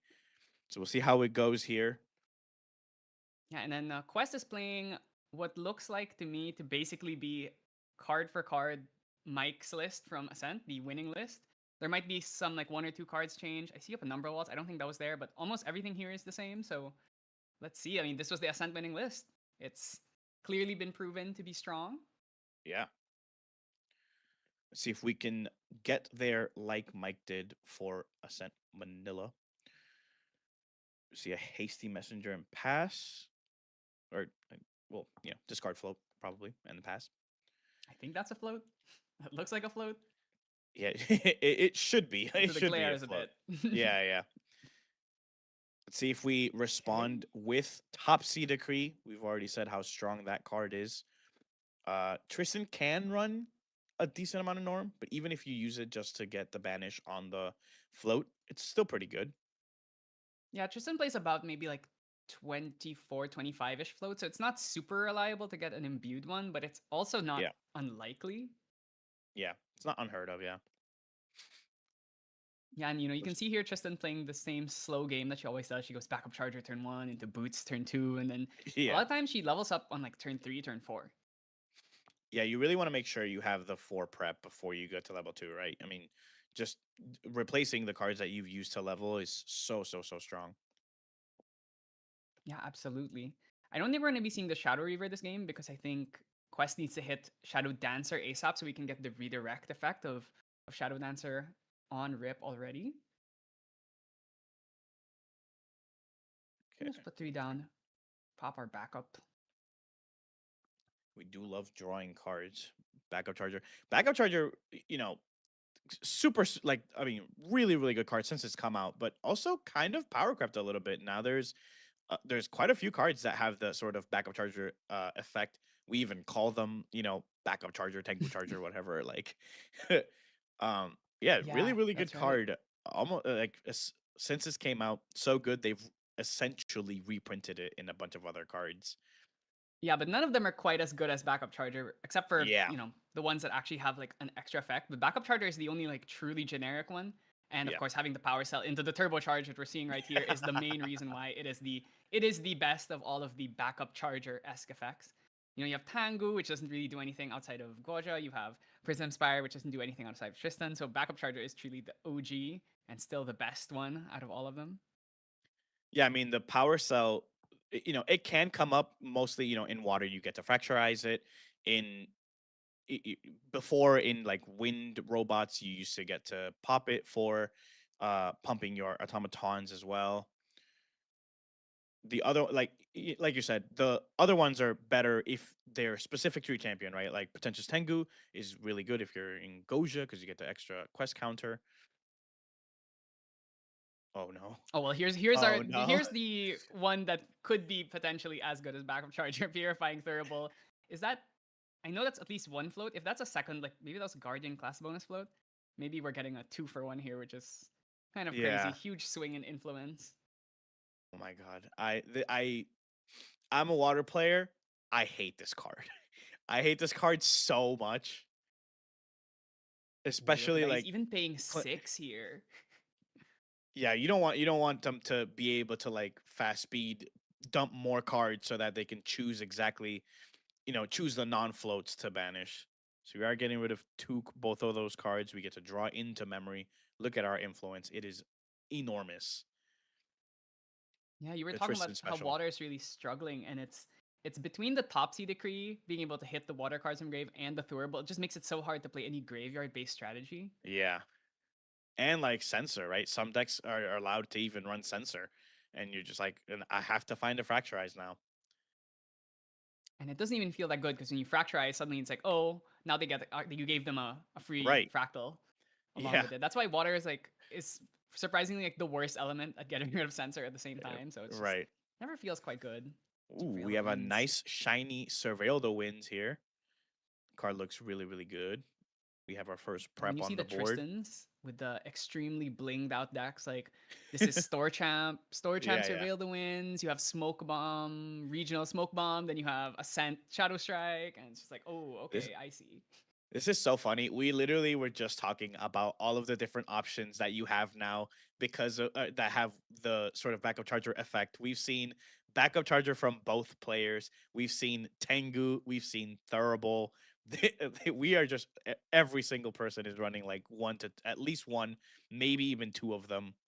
Uh, the cards are just so good. It's such a good effect. It's really just drawing cards is such an important part of this game, especially if you're playing a deck that's trying to go level 3. It's Right. pretty essential here. So that's why we've seen all these advanced element decks are now playing like 2 or 3 backup chargers. It's pretty crazy. Yeah. I mean, like we said, your hand is your hand is the way you play the game for Grand Archive. So the better your hand is, or the larger your hand is, the more options you have, especially like you said, especially going to level 3. We do see, I believe this is 3 of hearts. 3 of hearts. That's This right. is Seems like a 3 also of a really hearts. good card. Yeah, 3 of hearts is kind of like a more well-statted hasty messenger. It only has the effect once, and you do have to pay for it, but card's Yeah. really strong. I think we've learned is that you can't just do nothing in early game unless you're playing like Luxem Mhm. or Rai. Just sitting there and like do nothing level up is kind of a difficult strategy when there's so much aggro running around. Yeah. It's interesting too, because we have so many suited cards, and a lot of the suited cards obviously have really good interaction with with each other, right? Suited as a sort of archetype has a lot of synergy, but there are some cards in suited that are so strong that you just say, I'm just gonna play this in a regular fire deck. 3 of Hearts being the perfect example, the sort of standout card that says, if you're playing fire, I mean, why not run this card, right? We've seen aggro run this, we've seen Merlin run this. The effect is so good because it counts itself, right? The card history effect counts itself. It is, pay 2, and you get the hasty messenger effect to draw and discard, which is really, really strong. Yeah, 3 of hearts is really standout just because she's well statted. Even without the effect, she's just a 3 cost Right. 2/3, which is on rate, and then you also have the added benefit of, oh, you know what? I can turn her into a card neutral card as long as I have a floating memory or a liminal guide in my hand. Yeah. So really just did a ton of work, especially in these kind of aggressive like Lorraine decks that were playing Cheshire Cat. Actually, where it's like actually don't have to hit level 3. I can just like hit you with a bunch of these like high power allies, and then suddenly it's like, oh, I'm putting you on the back foot, and I can just like, kill you with a rending at level 2. Yeah. I mean, there's some times where like Merlin sort of acts as a Lorraine deck where they just summon 3 of Hearts, 3 of Hearts, 3 of Hearts. Liminal guides come back and they swing you. Obviously, when you get to level 3, Pendragon comes out and they kind of beat you up before they actually even get to fireball you, because these allies are so well statted. You know, no joke. I've seen Merlins kill people at level 2, Yeah, yeah. which is something I haven't seen since the banning of Crystal of Empowerment. Right. Oh Oh, god, oh imbued no, Topsy. not again. No.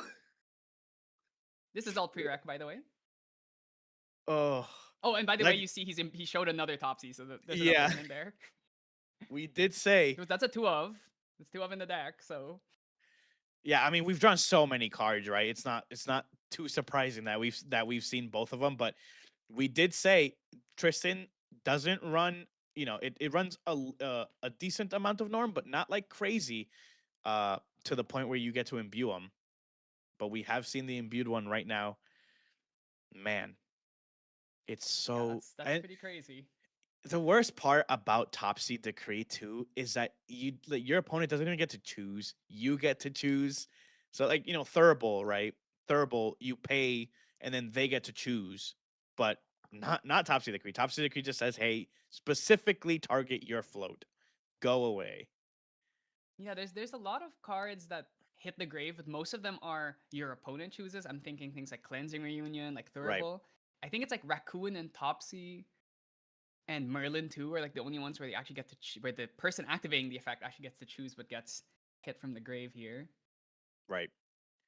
We have hit that I think we are at 4 prep golden already. number. Yep. I was just gonna say we've hit that golden number on Tristan here, where we get to draw 2 cards with our level 2 on enter. We really just have spun our wheels so far. We've just played some allies, played some top seed decrees, slowing down our opponent, gaining our influence up. Tristan doesn't, like we said in the beginning. Tristan doesn't, it doesn't turbo to level 3. It doesn't even go to level 3 really relatively quickly. It just gets to stay level 1, level 2 as much as it wants, leveled up exactly when it wants to, and get advantage of all of the cards. We were maybe thinking about playing that Asen Protector that we added off the Fairy Whisper. Seems like no. Just gonna pass it back.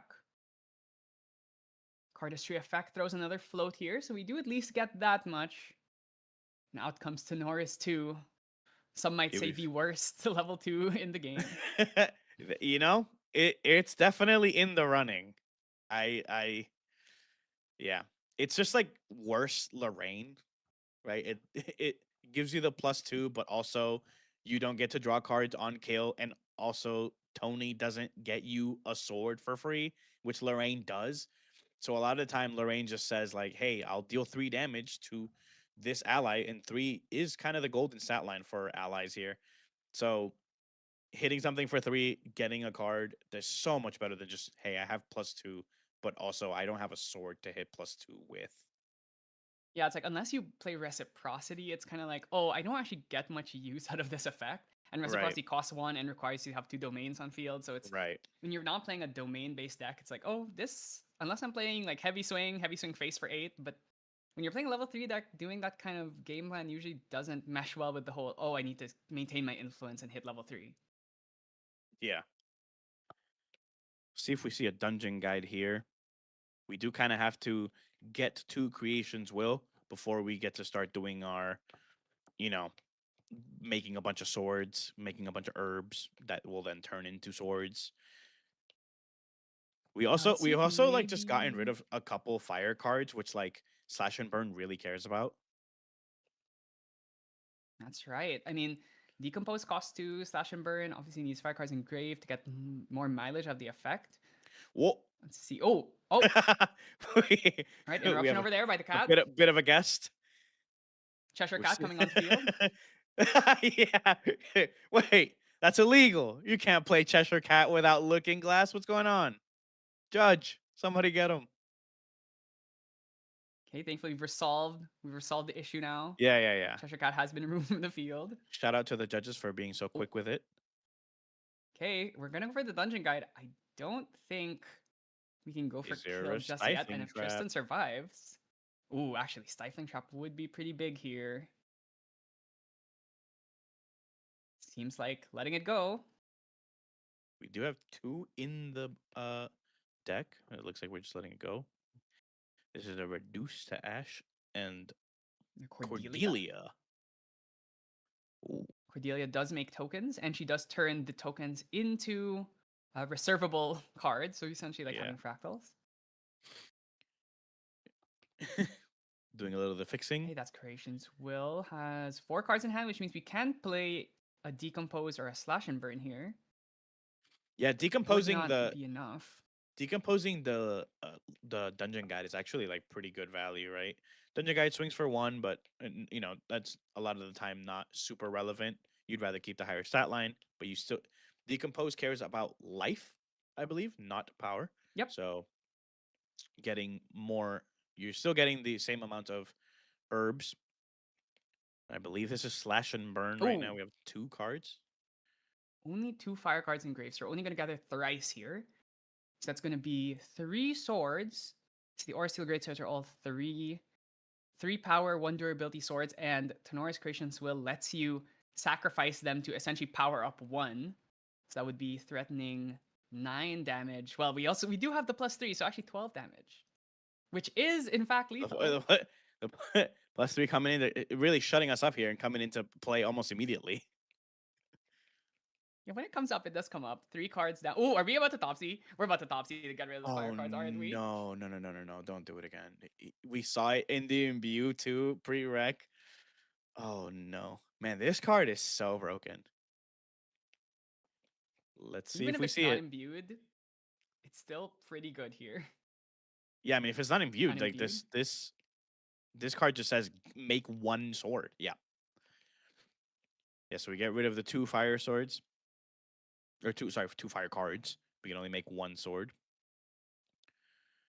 It's gonna be 1, Slash so we and can burn swing for does 6 say still. gather and then banish the fire cards. So you do get to gather at least once. Still pretty respectable. 6 damage here. Lost Providence comes out right now. Didn't forget. Yeah, I mean you want to use the level 2 effect, right? At before you pass, right? You have to use it. So getting to make at least a 1 sword is still like a okay. Not terrible. Obviously you know making the other swords probably would have put you to lethal here. I mean, it is Tristan and we do have Veiling Breeze, so and Calming Breeze as well. So Yeah, but now we're at the danger point. Tristan now level 2. As long as we find a dungeon guide, we can go up to Shadow Dancer. Then suddenly, oh, now attacking me is going to be very difficult. Yeah. Does Jimmy play? Does he play Cleaves? Flame sweeps. Yep, he has 3 flame sweeps. So he's gonna need to find those flame sweeps if he wants any chance of getting through these shadows. Otherwise, he's going to have to swing for 7 just to kill 1.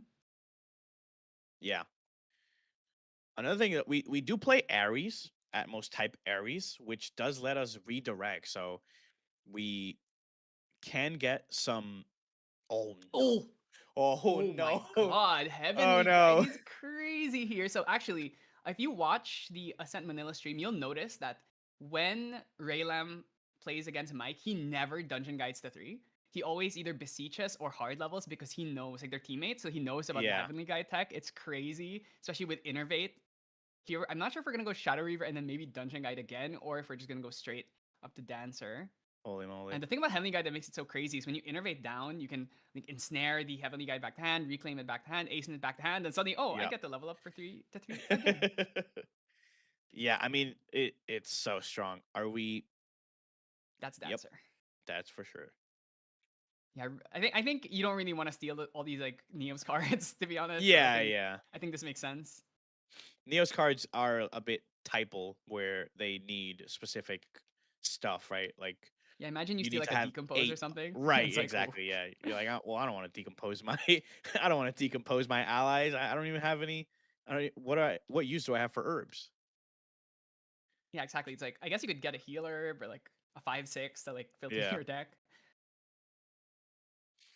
Yeah, I mean it does steal their stuff. I mean you could steal like just defensive cards are great. You can just steal Cremation and Creative Shocker, obviously goaded Right. cards to steal, but it's not quite as strong as Seru, where it's like, oh, I steal your Innervate, I steal your Yeah. Fairy Whispers, and it's like, oh yeah, these cards are actually insane in this deck. I steal your Ghost of Pendragon. Or Asen back the Heavenly Guide. Let's do it. Yes. Jeez. Holy. Oh, okay. We're actually putting back the. Ooh, he's thinking about it. It's like, am I going to innervate this game? I mean, All right. making Okay. Heavenly Guide is the choice. one of the things you have to think about, right? Tony is the kind of deck that can just flat out kill the shadows. It like 7 damage is not that hard for Tony to get to. So maybe, innovating to then level up again to get more shadows is probably not a bad idea. Because you will just, I mean, the more shadows you have, the more damage you'll do, right? That's just true, right? Yeah, you mentioned earlier how like in this matchup both champions have the capacity to like redirect attacks, and it actually makes it a very funny matchup where Yeah. no one can really attack each other because Yeah, they it's like, can't like okay, if I bank it attack all on one big swing, right? exactly, so we have to like clear out the things, or we have to go for cleaves. That's usually how it ends up going, where Tenoris tries to do like a big 7 damage cleave, kill the shadows, or just straight up kills you with the cleave. Makes Mhm. it very hard overall. And then Tristan, same thing. She can't Shadow Strike you as long as there's Atmos shields on field, so she needs to clear all of those first. Oh, Lost Providence. Did we forget? Did we already Oh end our no, turn? we forgot. Okay. Okay. Ooh. Okay. So we're bringing out the Fabricator here to make some. Are we gonna turn these into swords, or are we just gonna leave them as drones?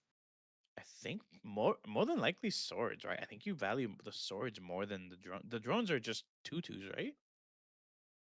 They Yeah. come in with Yeah. a buff counter, I believe. So So actually, a funny thing about this is when you make a sword, or when you make something with a buff counter, if you make a sword, or if you turn into a sword, it also gets the buff it counter. also has a buff counter. Yeah. So this is currently a 4 power sword. Doesn't give you durability, unfortunately. 4 damage sword. Do we have another swing? We're not. I don't believe we're playing. What's the Neo's cleave is escaping me. Oh, Blade of Blade of Creation. Creation. Yes. Blade of Yeah, so we're not on Creation. Blade of Creation, we're on Flame Sweep. Yeah. Which we could flame sweep right now, right? Flame sweep deals you're not it deals 1 1. and then plus So 5. 4. Yeah. So we would need one more sword if we Yeah. want to hit an 8 breakpoint here. We got to do a little bit of gathering here before we get to flame sweep for enough damage to kill these shadows. But like we said, right? Like innovating to then go back to level 3 to get more shadows is really really viable in here because like you said, like we said, Tony can just cleave your whole board for like all of your allies. Since we're not on Blade of Creation, though, the cleave is going to be pretty expensive. Oh, Ooh. there's a Cordelia. This is big. That makes 2 Mm. more. Stifling Well Trap, then, perhaps, to stop the drone creation here. Nope. these are swords and fractals. Not really fractals, but they are reservable. Reservable. So And the crazy thing is, a sword doesn't have to be awake for you to attack with it. So that that means is we can just rest true. these basically for free. We can use all of these. We can use all these to pay for the flame sweep. Sacrifice some. Oh, am I? 3. That's only What? 3. 1 card in hand. Okay. Okay. Oh my god. Holy moly! That's a lot of swords. Are we gonna keep these as shields? I think we might actually keep these as shields. Yeah, that makes sense. Yeah, Yeah, that no, makes we're not gonna sense. go Tristan. maximum greed here. Yeah. Shadow Strike is a very scary card, and being able to redirect it is really really good. Yeah, that's right. And the thing about the shields is they can also just prevent damage too. There's a Yeah. lot of value in these things, and having them, what is a knight if they only have a sword? Having a shield is really what makes you dangerous because now it's like, oh, I can't attack you, and I also have to be worried about dying on the crackback. Right. And Atmos Ares is an automaton. And so we have the power cell. It's been sitting there since turn 1 or turn 2. We can use it. We have the technology. Ooh, okay, we're threatening here. This is going to be 7 damage. That would be lethal, so now we're forced to use our prep counter to redirect here, Yep. Oh, putting us sitting down at to 1 prep counter is only... not fantastic, I will say. Definitely not.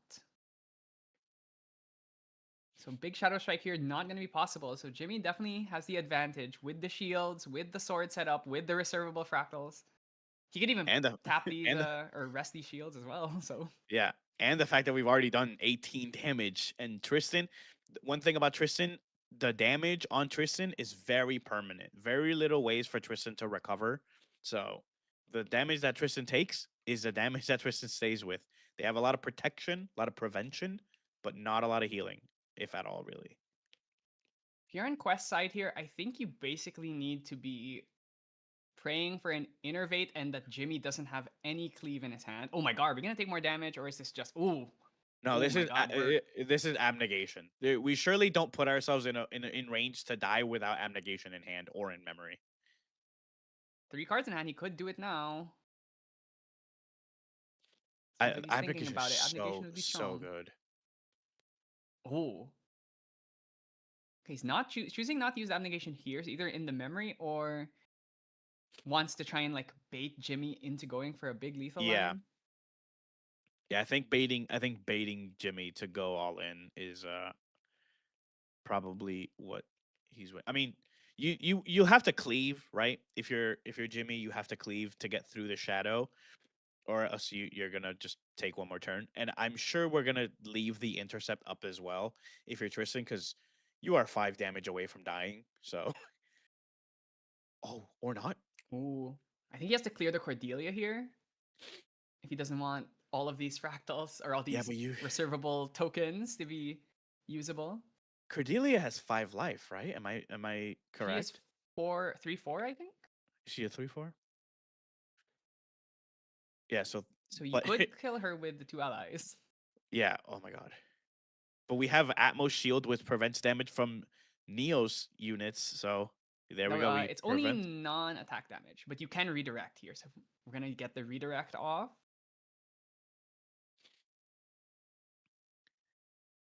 Okay, we're Okay. we're trying Okay. really hard here. Okay. Seeing if we want to draw this. I'm sure we have another Surveil or something to draw the card if we see. Sending it to the bottom. I mean, I think Abnegation is surely in hand. So I don't think we're dead, but we're looking a little bit worse for wear. Okay, so that's the second shield down. Do we have any more allies, or we could just swing Claw Shadow to clear the Cordelia? We don't have any No cards in hand, I don't believe so. But we still need to hold up the abnegation. Yeah. Otherwise, we could just die. Yeah, maybe another Aeson would not be terrible. Definitely another Aeson would help here. Should not be able to use the Sentinel Fabricator if we kill the Cordelia.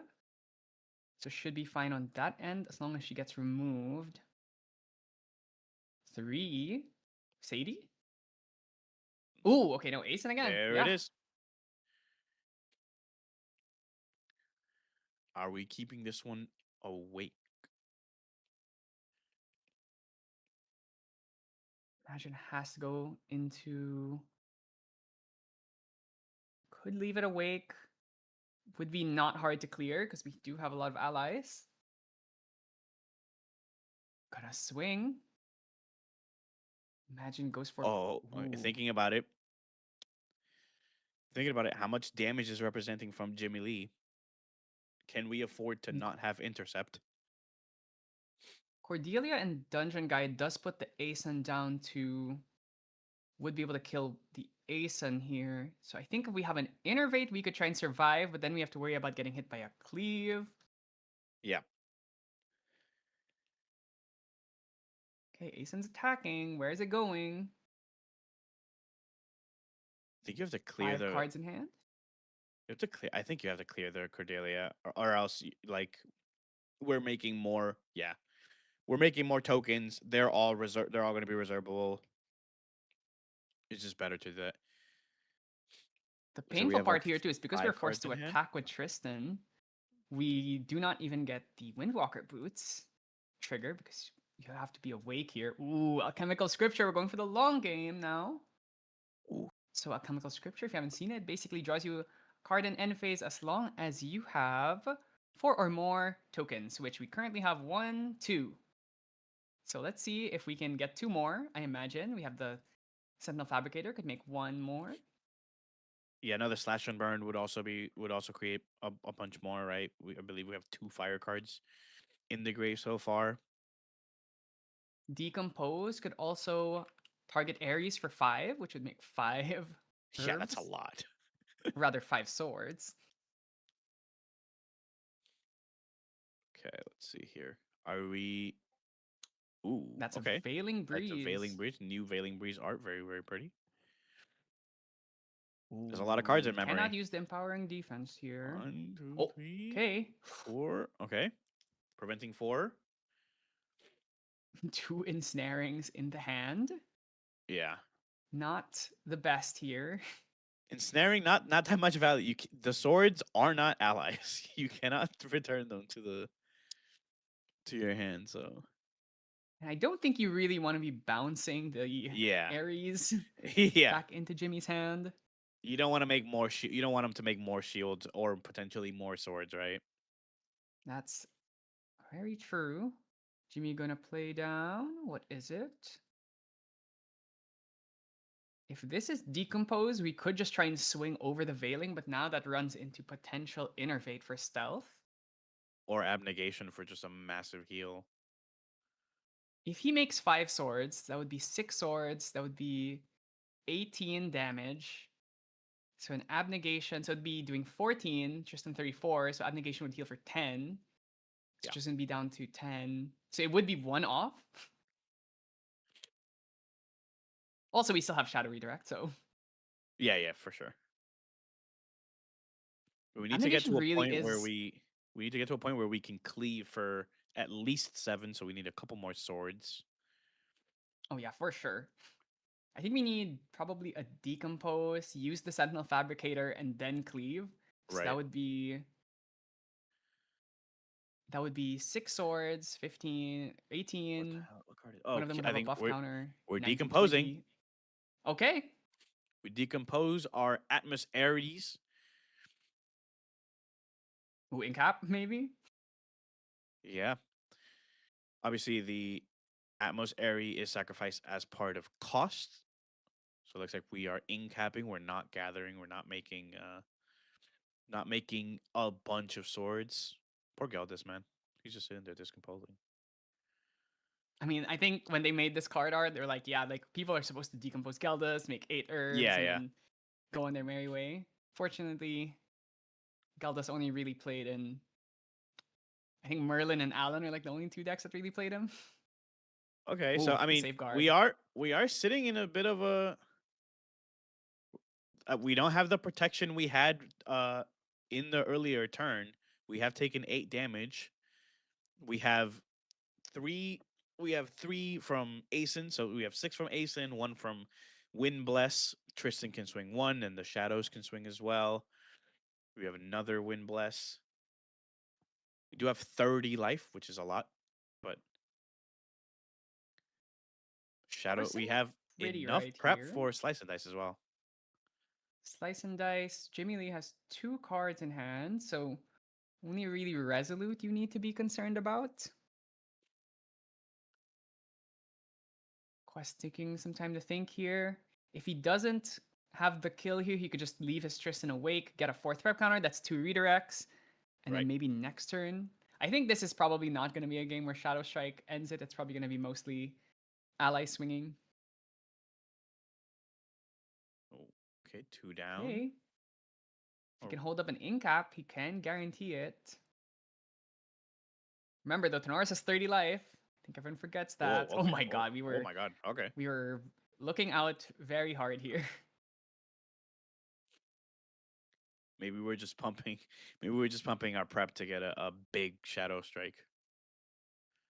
Haven't seen. We saw the Here we mastermind go. scheme on the imbue earlier, so he might. I don't know if it got banished. We're gonna clear the allies because Oh, we don't clearly. want. Yep. Doesn't want to have more decomposed fodder. Right. I agree with that assessment here. Leave up Asen for an intercept? That's okay. Now we're gonna leave up the Asen. This is the long game now. We get to hold up Abnegation, we get to hold up Innervates, and make Jimmy Lee's life a living hell. Oh, okay. Smoke bomb. I mean, Smoke Bomb gets through the Ascent intercept, but it does not get through the redirect. Okay, I mean, this is. We're gonna Okay. use the smoke bomb here. It does get around the redirect actually because it's not Yeah, a yeah, valid I just- target, so you cannot redirect. Right. Yeah. I just meant like you can't Smoke Bomb both of them, so you Yeah, gotta but since have thankfully we've gotten rid of one of them already, so right. only 1 shadow on field. So I think he just has to pray for no abneg. Oh, there's the flame sweep. Okay, so this is going to be Oh yeah. 3, 6, 4, 5, 6, 7, 8 damage. So if we have abnegation, we can heal Abnegation. through this. Also have the Windwalker's boot that we could pop. That to was get such a another prep quick. counter. That was such a quick frame Draw. sweep. He was like, "I do this. I put down frame sweep." I think he's realizing now like this is kind of his only option left. It would clear Right. the whole board though, so not the worst. This is currently flame sweep for 4, 5, 6, 7, 8 because the no. Oh, it's class bonus, so it's only 8, right? So yeah, so this 8 damage. So he would need. If we want to survive this, we either need to use another veiling or we need to have abnegation. I can't Quest taking some imagine time to that think we. here. I can't imagine that we took the damage from Umbra Sight to then not have abnegation. Ooh, popping the Windwalker boots Okay. here kind of signals some desperation. Okay. Okay, popping it. Could even go for ensnare his whole board back and then abnegation Yeah, that's probably not to a bad not lose the idea. allies. We did see on the veiling that there were ensnarings.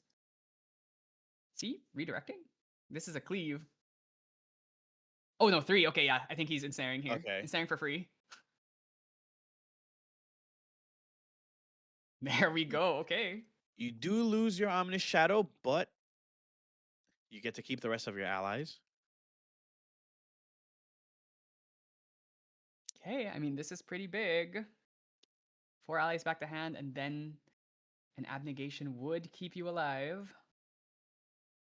Look at that influence. Is this like 16, 17 influence, maybe.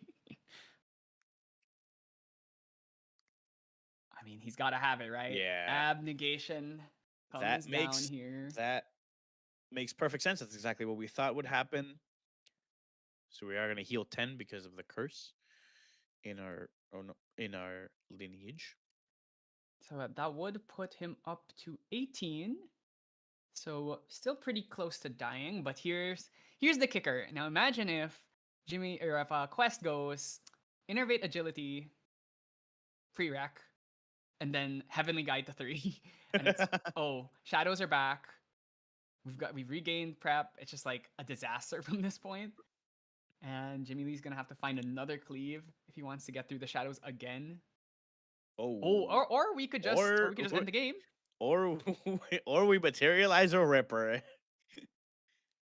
We do need 2 prep counters. We do have the 2 outlooks. Yeah. So this would be a And 15 we damage combo. definitely have the influence to play pretty much all of it. So see if this Hey, is here it comes. There's gonna be outlook. Outlook. Yep. Outlook.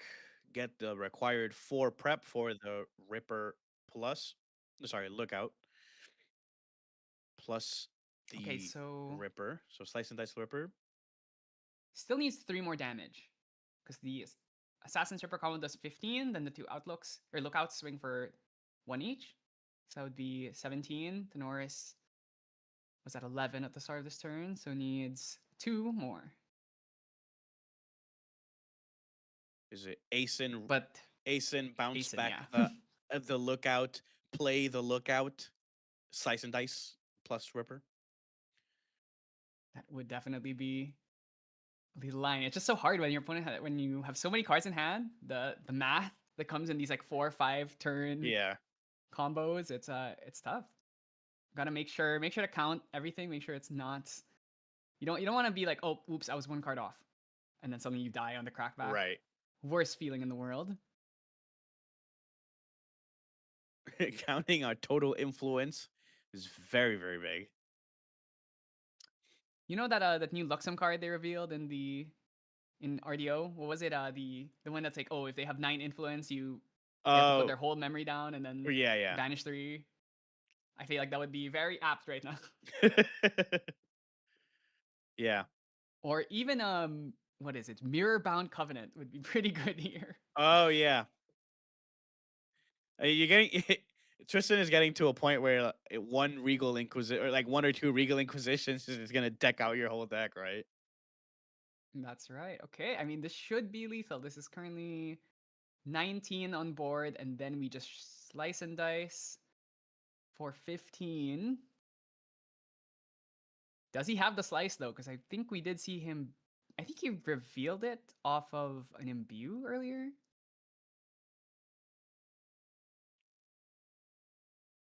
Taking some. Passes Oh. back. Oh, did he Wait a not have second. it? Okay, this is really dangerous now. We'd have no shadows, so as long as Jimmy can get rid of this 1 Asen, should be able to not quite end the game yet. Unless there's some more sword generation in this hand. We would have 7 damage off of a Sentinel Fabricator sword swing. So we still do need another 3. So we need to make 1 more sword and also kill the Asen. Kind of a tall order. We've already used our smoke bombs, right? So Yeah, smoke bombs has been used. What And is we still have even 5 left cards in in this hand. material deck? Oh. Okay, Tariff. Oh wow, she just Okay. passes back. Yeah, just passing, Terraforming. terraforming in recollection. Look at that influence. I feel like the Terraforming might not even matter. Yeah, I mean, Trish just says, yeah, I'll pay for it. This is where you need Ducal Seal. This is, in fact, where Ducal Seal would be crazy.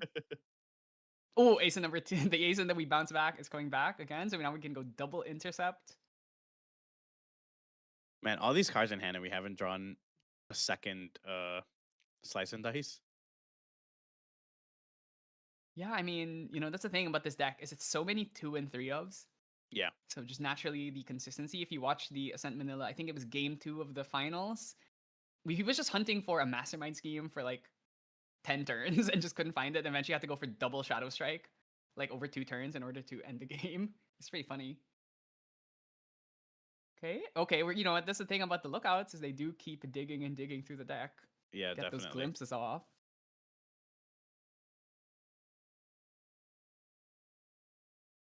And we It's are so funny because shadowless. we're like so close to ending the game on both sides, right? A couple card differences, and the game is like over.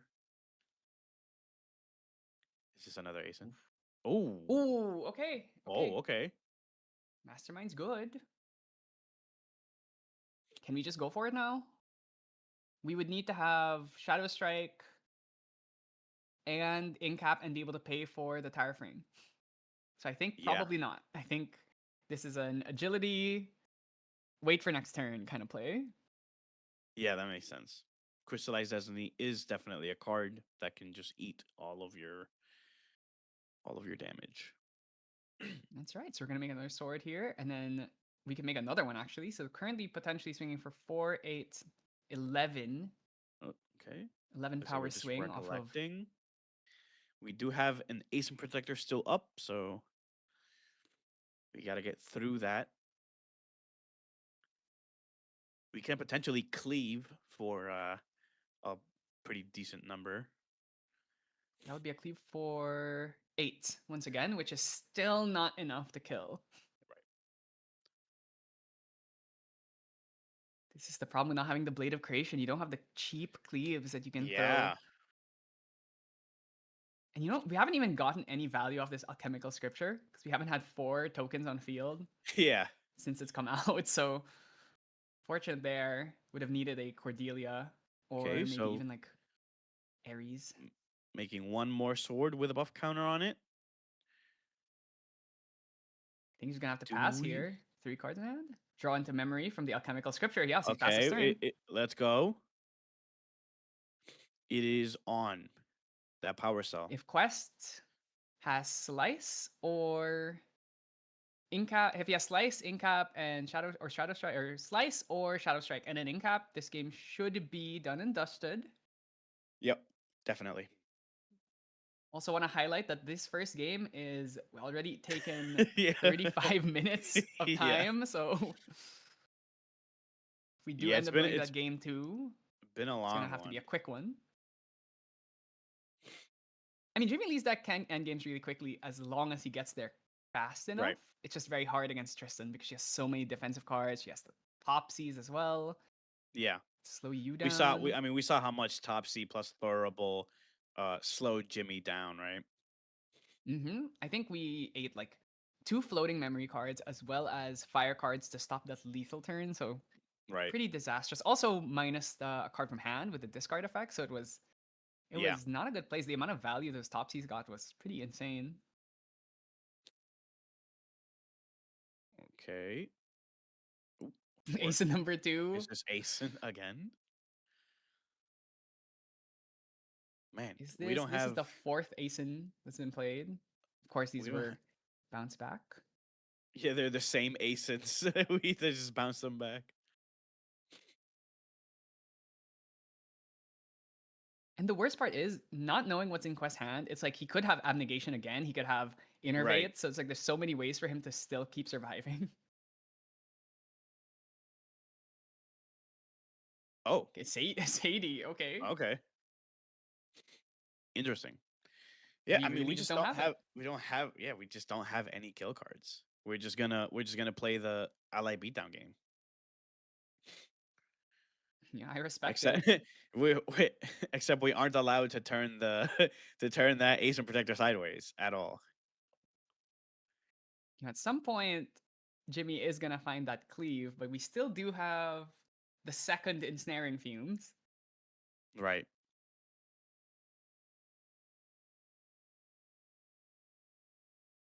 All right, Jimmy. I mean, he's amassing a lot of swords here. Can activate another Sentinel Fabricator. Oh. Could be swinging for 4, 8, 12, 15 damage. We are passing with a very, very big hand size. Making So one the more problem sword. now is our damage threshold is getting so high that's going to be difficult to stop without crystallized. So Yeah. hopefully, I mean, I imagine Quest has it, but here's the one thing that we need to talk about: overpowering defense from Jimmy's side would be able to stop interaction. It's the card we definitely have to look out for. I think we already saw one discarded earlier, so there should be 2 more in the deck. You were thinking doing our damage numbers here. We do have a lot of swords to sacrifice here. I think notably, Quest also doesn't want to put Jimmy into Chalice of Blood range quite yet. Oh god, playing a 3 of Oh, Hearts is what the? not the start you want, but imagine every we're just gonna try and clear Ace. every turn, you just think, oh, Oh, okay. I mean, that does okay. clear the Ace, but that leaves you with no cards in hand. Interesting. Are we gonna reclaim this back? And we still have the second Ace, so I think we're fine with losing one. Okay, gonna get rid of that.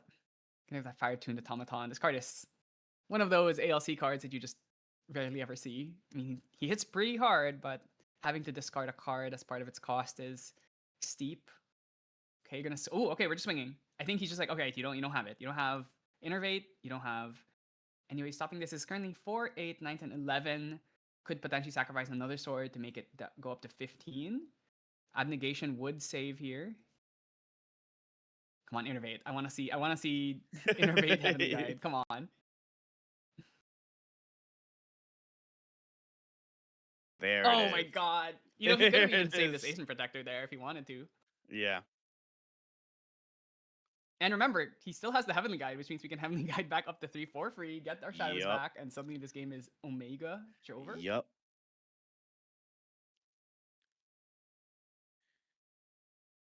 We're sitting at boy. 17 life. We have Really, Shadow once Support, so we again, are going to be able to draw 2 cards, but I can't well, he imagine wouldn't they be will able to draw 2 matter. cards if it's a Shadow Strike for That straight that lethal. is true. That is Ooh, true. oh, Shadow Reaver? Okay, no, just going. Oh, yeah, just going Shadow Dancer. I was like, I thought he was gonna go Shadow Reaver and then Heavenly Guide up the Shadow Dancer here, but is there any float? Okay, so doesn't even want to go for the Okay. Heavenly Guide, just rather, Yeah. I'm just gonna level up the normal way. I don't want to have to spend 3 cards to level up this turn. Very fair. we are at 50 minutes in the round.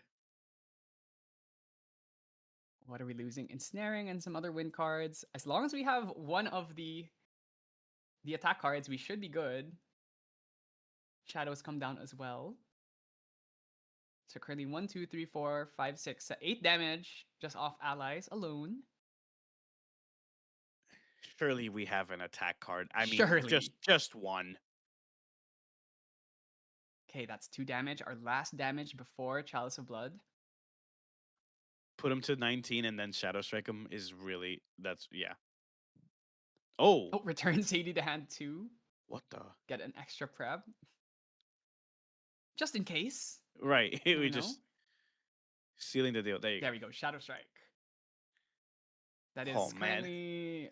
That was a 17 damage Shadow Strike. Actually, potentially more if you use the Assassin Stripper too. Yeah. Yeah, I mean, that was a 50-minute game 1. Yeah, I Absolute mean, grind fest here. yeah. I mean, the sideboards are important, but when you have 9 minutes, let's see if we can get there. Like we said, Tony Okay, does well, deal a lot of damage, so there's a Blade of we also Creation on have the side. That's got to be coming in, right? yeah. I mean, after all the Asins and the Shadows twins, or not the Shadows twins, the Ominous Shadows, you have to bring those in. Even the the Staggering Strikes as Strike. well. If you Spellboard Scepter might even come in. yeah, that's also we have Incapacitates too in the side.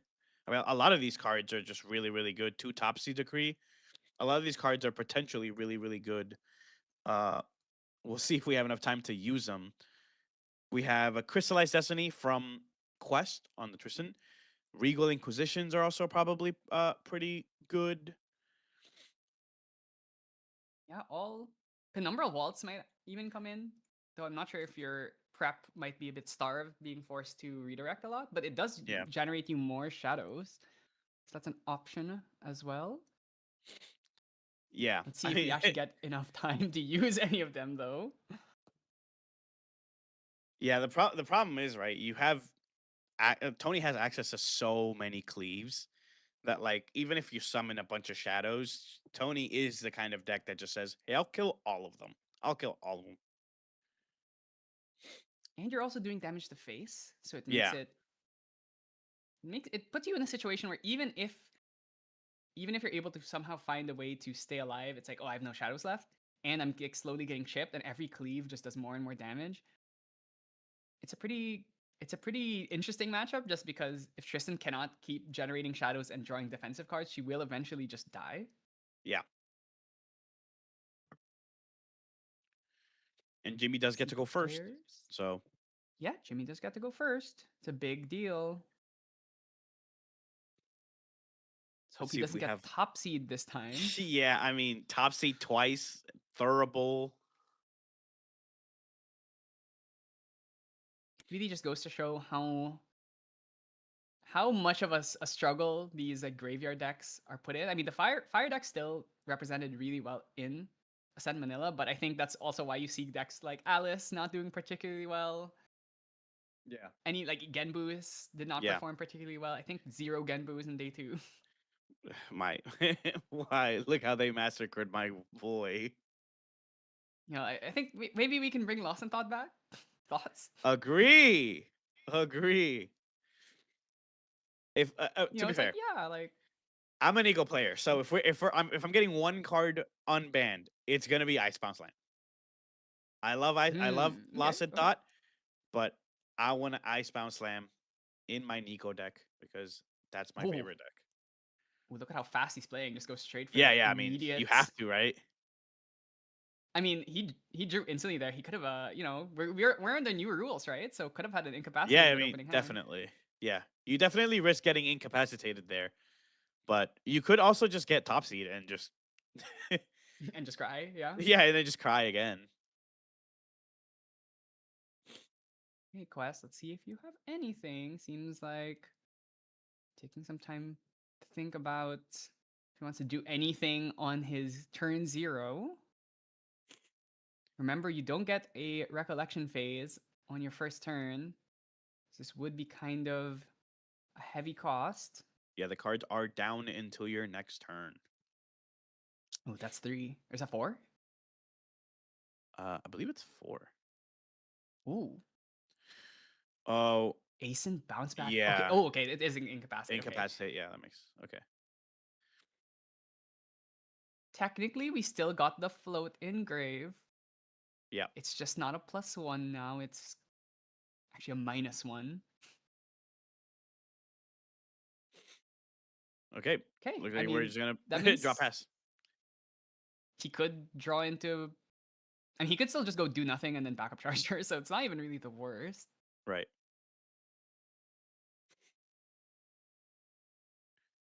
Norris Okay. level 1 here gets the taunt. Don't think it's really gonna matter. We should have 6 cards in hand. 3 of Okay. hearts. We do get to protect the ally. That's pretty good. Pretty good. And it is an offensive start, which is really what we need if we want to have a chance of even just drawing this game. Definitely. Definitely. Maybe we get to surprise Tristan with some damage. Tristan herself can also be kind of surprising with the amount of damage she can pump out. Sometimes you Oh, just yeah. get,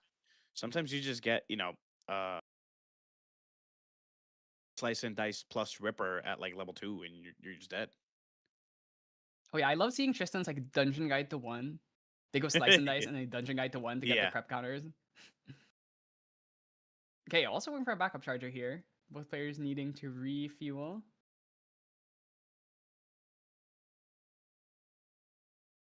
Ooh, that was a blind 3 of hearts into a spark link, so it does actually hit the float here. Yeah. Never punished. Never punished, indeed. Gonna hold up the backup charger to level up, maybe, or level up and then backup charger recollection phase.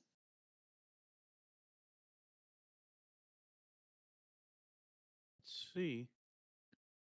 Oh, okay. Cremation number 2.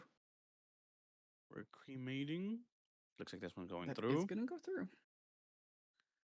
Currently has an influence of, I think that's 7. Then we activate backup charger. Goes up to 8. So when we level up, we'll have 7 cards on our beginning of our next turn. Not bad. Yeah, I mean you can. Oh no. Yeah. Oh we well, you can't. know, there's also that. I mean, like, what can you do against that, right?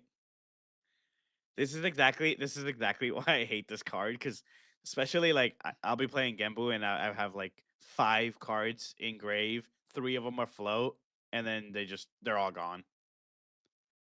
It's Yeah, over for the me. thing about Genbu in particular too is that he dumps the float without being able to really use it. It's not like Yeah. the fire decks where it's like, oh, I'm gonna create a shock and then dump a float fast speed.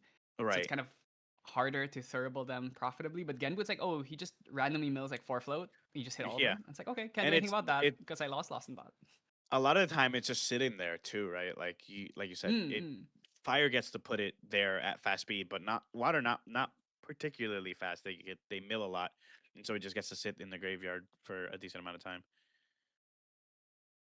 Okay, Okay. well, that's our prep gen here. We are gonna need to get quite a bit of prep here if we want to have any shot of staying on tempo. Jimmy just gonna activate the backup charge. You know what? Whatever. Are we leveling up though? That's the question. Oh, We're using Tango. Okay. backup charger number 2. All right. That's our second out of. I think he has Tangu and backup charger. So only 2. When Yeah. you have a extra backup charger slot, do you prefer Tangu or Prism Spire Scepter? Prism Trifector is new, so far it's just been Tengu, but I think I prefer Prism Spire now. I Or do you just want think to the card. be a I think the card is hipster neat. and pick Oneric Key? You're the one that costs even more. I don't think one I that costs do. 4? No. Yeah. I don't think I do. Is that- I don't think I'm a hipster. Or if you're extra crazy, do you want to play Lagomorph Piece, which requires a Chessman command card engraved to activate the backup charger? Yeah. I'm so crazy. I want to play Scepter of Lumina and wait until I'm level 3 and then pay 5 instead. Yeah, that's the ultimate. That's the ultimate. Yeah, it's ultimate hipster. Unconventional choice right there. Yeah.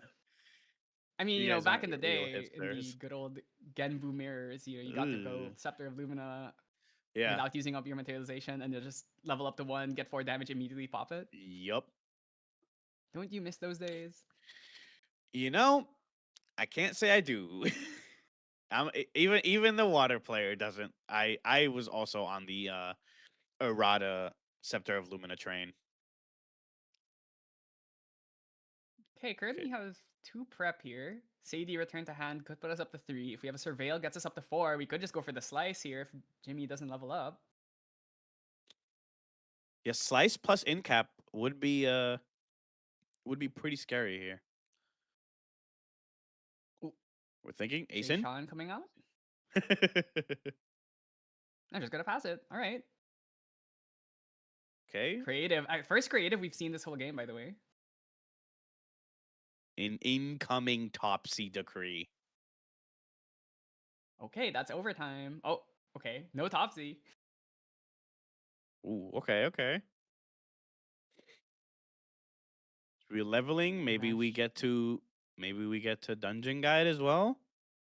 We did see last Tangu. game Dungeon Guide and using the level 2 on enter to pump our damage a little bit more. So Don't have fire cards for the slash and burn. If we have decompose, we can get 3 swords. That would be 12 damage, which is 16 or 13 with dungeon guide. So we are still a little off. here comes the Dungeon Guide.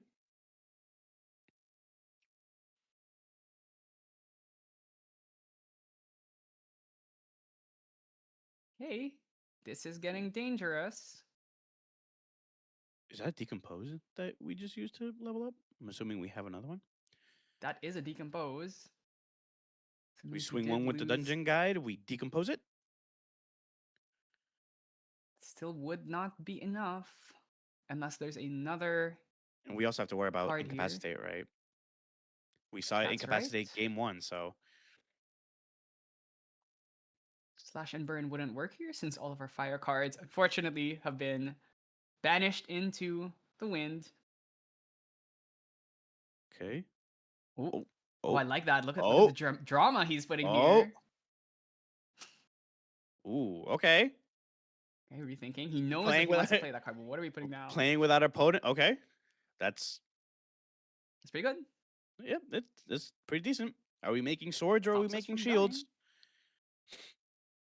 It looks like we're making Ooh. swords. This would be swing for another 3. Or actually, it was swing for 1 because they're not shields. They are, yeah, they are not Atmos shield.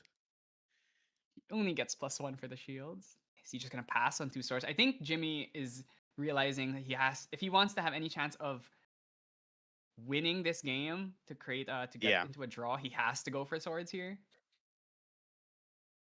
So I believe Person only Jimmy at 2 was prep as turn well. 0.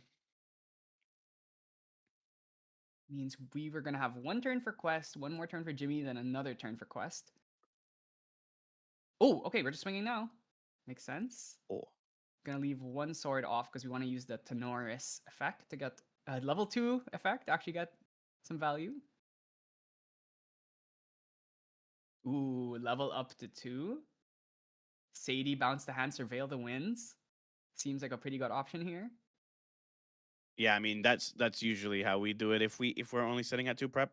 Oh, Oh, we're taking ooh, just the 1 okay. card. Didn't have Oh, it. interesting. Okay. I think maybe Quest is like, I'm just gonna try and play to survive. Yeah, I mean, Quest really isn't particularly incentivized to kill Jimmy here. It is up I to mean, I already Jimmy had a lot to of kill cards. Quest. Definitely. Ooh, Heavenly Guide again would be crazy. That would be really funny. Oh, give us the value. Oh, uh-oh. Do it. Do it. Give us the value. Show me pink. Oh my god, not again. This is so getting heavenly guided is so demoralizing. You just sit there like, ah. There's a reason why this card is feared. Even if she doesn't come up that often, when she does, it's so painful. Yeah, definitely. Oh, are we killing the guide for the? Yeah, we are. Agility trigger. Give us dude, our this cards is- back. This is so insane. Ah, Yeah, this is there pretty is bad. nothing. I mean, There is nothing. There's nothing more ooh. demoralizing than heavenly guide into agility trigger. Okay, I think this might be the last turn. I think this is the Yeah. last turn of the game, or actually, I think the game might already be over. Might be out of time here. So Jimmy has to just try and end it like right now. Yeah, I think But with I two just- I don't shadows, think- gonna be pretty hard. Yeah, I mean we get 2 we get 1 redirect. If we have a surveil, we get 2. Like, yeah, I mean this looks like it's over. Okay, Jimmy. I think gonna try and go for a big cleave here to try and end the Putting game. cards down. That's only 8 damage. Be 21. Ooh, Oh, okay, yeah, I mean, Cordelia. yeah. Okay. That's a lot of potential because now we're gonna have We are 4 gonna have, swords. and they're gonna help us 5 pay for our tokens. sweep. All right, he can use all of these tokens to pay for the sweeps. Ooh. Decompose. Oh my god. Okay. Holy. Okay. Okay, wait a minute. I mean,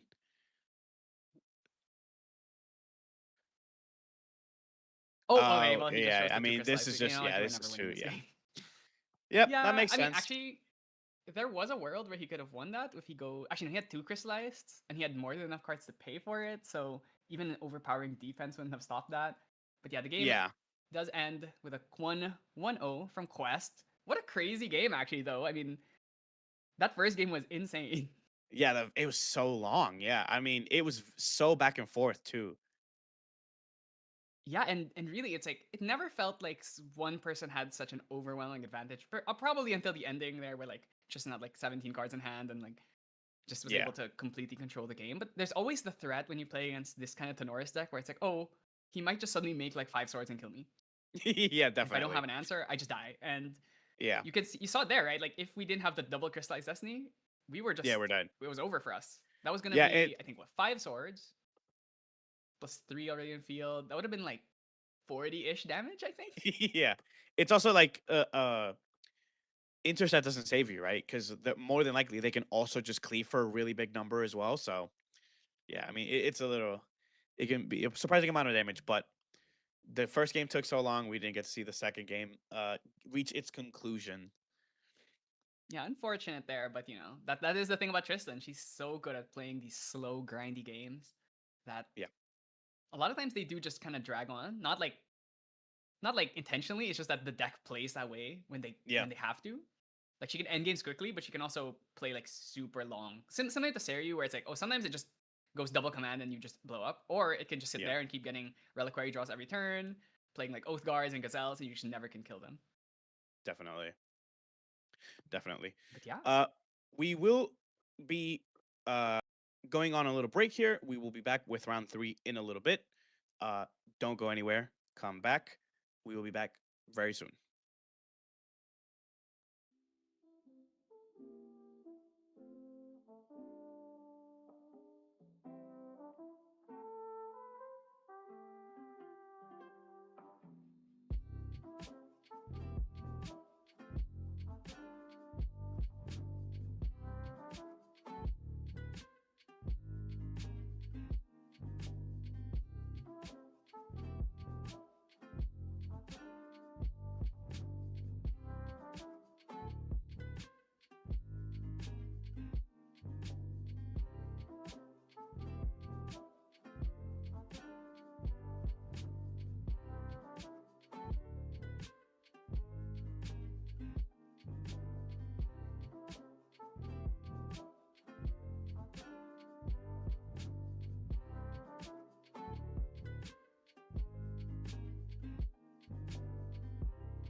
How's it going, everybody? Welcome back. We are at round 3 of the TCG NA Online League. Back with my buddy NEETfull. How you doing, NEETfull? I am good. I was sitting watching that last game, that very very long game one. Yeah, it was. They were really, they were really going back and forth there. They were, like in an anime where like they're like both really really tired and they're just like very slowly punching, and then they like punch each other. They punch each other and then they both kind of not fall down. That's what I was envisioning during Oh, that. I was feeling the Dragon Ball That Z thing. episode of One Punch Gets Yeah, Thrown yeah, and goes, "See you next week on Dragon yeah. Ball Z." Like, Next oh time no. on Dragon Ball Z. um, but we do have some really really cool decks. Uh, both fire decks. We saw the gun version of Diana. Now we are seeing the Aether Charge version of Diana. Very fast aggro deck. And then we have tried and true old reliable Merlin. Listen, this deck never goes away, regardless of what we do, what we try to. You Merlin will know, somehow find its way back into the meta. That is you that is a know, constant. turns out drawing a card, drawing an extra card every other turn is really good. And Crux is fine as well. Not to mention, we're seeing both lists on Looking Glass. So Yeah. again, we kind of know where the good divine relics are, and Yep. they're Yeah. maybe in the last 2 sets. You never know. I mean, if you are playing a level 3 deck, why aren't you running Lost Providence or Looking Glass? Even if you're not a level 3 deck, why aren't you running Looking Glass? Unmake Duality is such a good card now, and Looking Glass enables so many things like this Inert Sword, like Cheshire Cat, Sword of Shadows. All these cards are really really good. And let's not forget the biggest one of them all, those boots, those Yeah. Rangers, Oh man. those strides. Man, range 4, I do, man. Yeah, and it draws you a card. And Cat gets to use the ability. Like, Yeah. Oof. oh, PTSD already from my last ascent. Yeah, I mean, let's see if we get to do some of that here. This deck can pump out a lot of damage. We are not on Cheshire Cat, but we do get to shoot you a lot with this here Aether Charge. Okay, so we're loading one. I believe this is Prudent Knock. Just draws a card into memory and then loads itself. So that's one. Recollect, see if we have any more. We are distant, so we do get the extra damage. And I'm very excited to see for this version, because what we've seen in the other Aether Wings, especially early on in the season, they were more playing to trying to get 3 charges under the bow and be able to trigger the Yeah. fire bow. But in this one, not so much. We're kind of playing a little bit more, I would say, somewhat close to the water version. We're playing a little bit more tempo, kind of get that big hit going, but we're not going for the all in like we've seen in the other versions of this list. So I'm really excited to see what this one, how it can recover from some of those maybe turns where they do get hard stopped. And especially in a Merlin matchup like this, you're gonna need it. Oh, we hit the magic number. Is this? No, this isn't what I think it is. Oh, okay. Oof. That's okay. We have hit the magic number of 3 Aether Charge um in the loaded. So, oh my god. Are we showing that card? Ooh. Okay. So we're giving ourselves Spell Shroud. We're just shooting with the 2, so we aren't going to get the +3 damage here. That's pretty cool. So I believe this is a spell that has to deal damage in order to load itself. So we give ourselves Spell Shroud so that it doesn't get to load itself. Remove We the get to target as an save. option. Yep. Oh, right. Save a little bit of the damage.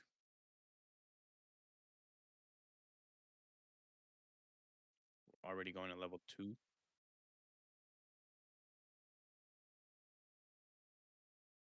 Yeah, I believe the last one, because we did see it at the top of the screen. I believe it was Ashwing shot, correct? I think that's what we saw. Yeah, I'm not totally sure. Either way, the main play was exactly you called it right. Essentially, gain Spell Shroud, not a legal target, and then remove the possibility I of that being believe. loaded. Because as part of these, one thing to be aware of, especially with these Aether Wings that do target for damage, that if the spell does not resolve fully, you do not load it into the bow. Yeah. I believe it might have been Burning Aether Charge. Let's see here if we eat. I mean, Merlin wants to eat float, obviously, to get the extra level counter. But if you don't have any float to eat, getting rid of the fire cards is probably not terrible. We see a lot of Kindle. We have some Aether Charge spells that get to load from your graveyard as well. So not a total loss here if you just eat like a regular fire card. Obviously, eating a float way better. You'd prioritize that over eating just a regular non-float. Yeah, and it is something you do in this matchup as well. Eating the float is more than just not only taking away the float from your opponent, but this deck heavily relies on using that float to essentially keep cycling cards through the use of the Regalia. So eating that is incredibly powerful against this matchup. And so Merlin will probably be holding a little bit just to see if they can eat some of that and stop some of this aggression and that cycling from happening. Yeah, we see the this is like an oldie but goodie. The Blazing Throw, the quick draw piercer to draw a card. So nice. Deal 4 damage, draw a card. Ooh. We get to deal 2 damage here? You don't often see Creative Shock being resolved by a mage and them discarding a fire card, but this Merlin card does have Ephemerate, which you can do if you are at least level 5 or if you have 10 Sheen. So really good discard target. I think unfortunately we have kind of gotten to the point where Merlin isn't in kill range, and they might be taking over the game very soon here. If we see a Pendragon, then it might be a bit of the writing on the wall. Very much so. This is where it gets very scary, especially any aggro deck. Is one Right. getting to your opponent getting level 3 before you really have too much damage on them, but even more so for the Aetherwing Diana because you don't have a lot of allies to kind of start in this case building up that damage or becoming more of a multiplicative off of things like Arthur. So in situations like this, you're kind of still reliant on just having to use the bow for one big hit, but now you're turning what is one big final hit into 2 to 3 big final hits, and you don't have that much life to really play around with just sinking our resources to 2 to 3 Yeah. turns of damage only. Yeah, I mean, hitting like ephemerating this flared iridescence and then going to your even level turn, swinging with the sword and then fireball. I mean, that's a lot of damage. You're probably dead. You only have 19 life, right? Take 4, you take another 4, you take 5. It's a lot. And even here going, even if we went something like the flash grenade, getting distant, it's still Yeah. only taking away 3. And it's a lot of these are fast activation too, so we can essentially wait until cool. Yeah. I'll just wait to do it during your turn. Looks like we're doing it pre-rec here, doing 4 damage. Ephemerating I mean, that card is so good. Holy moly.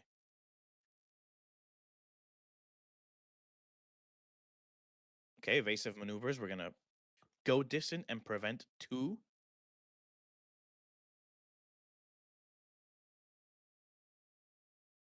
Let's see. Swinging for another 4 with the inert sword on an even level turn. So this is 4 more.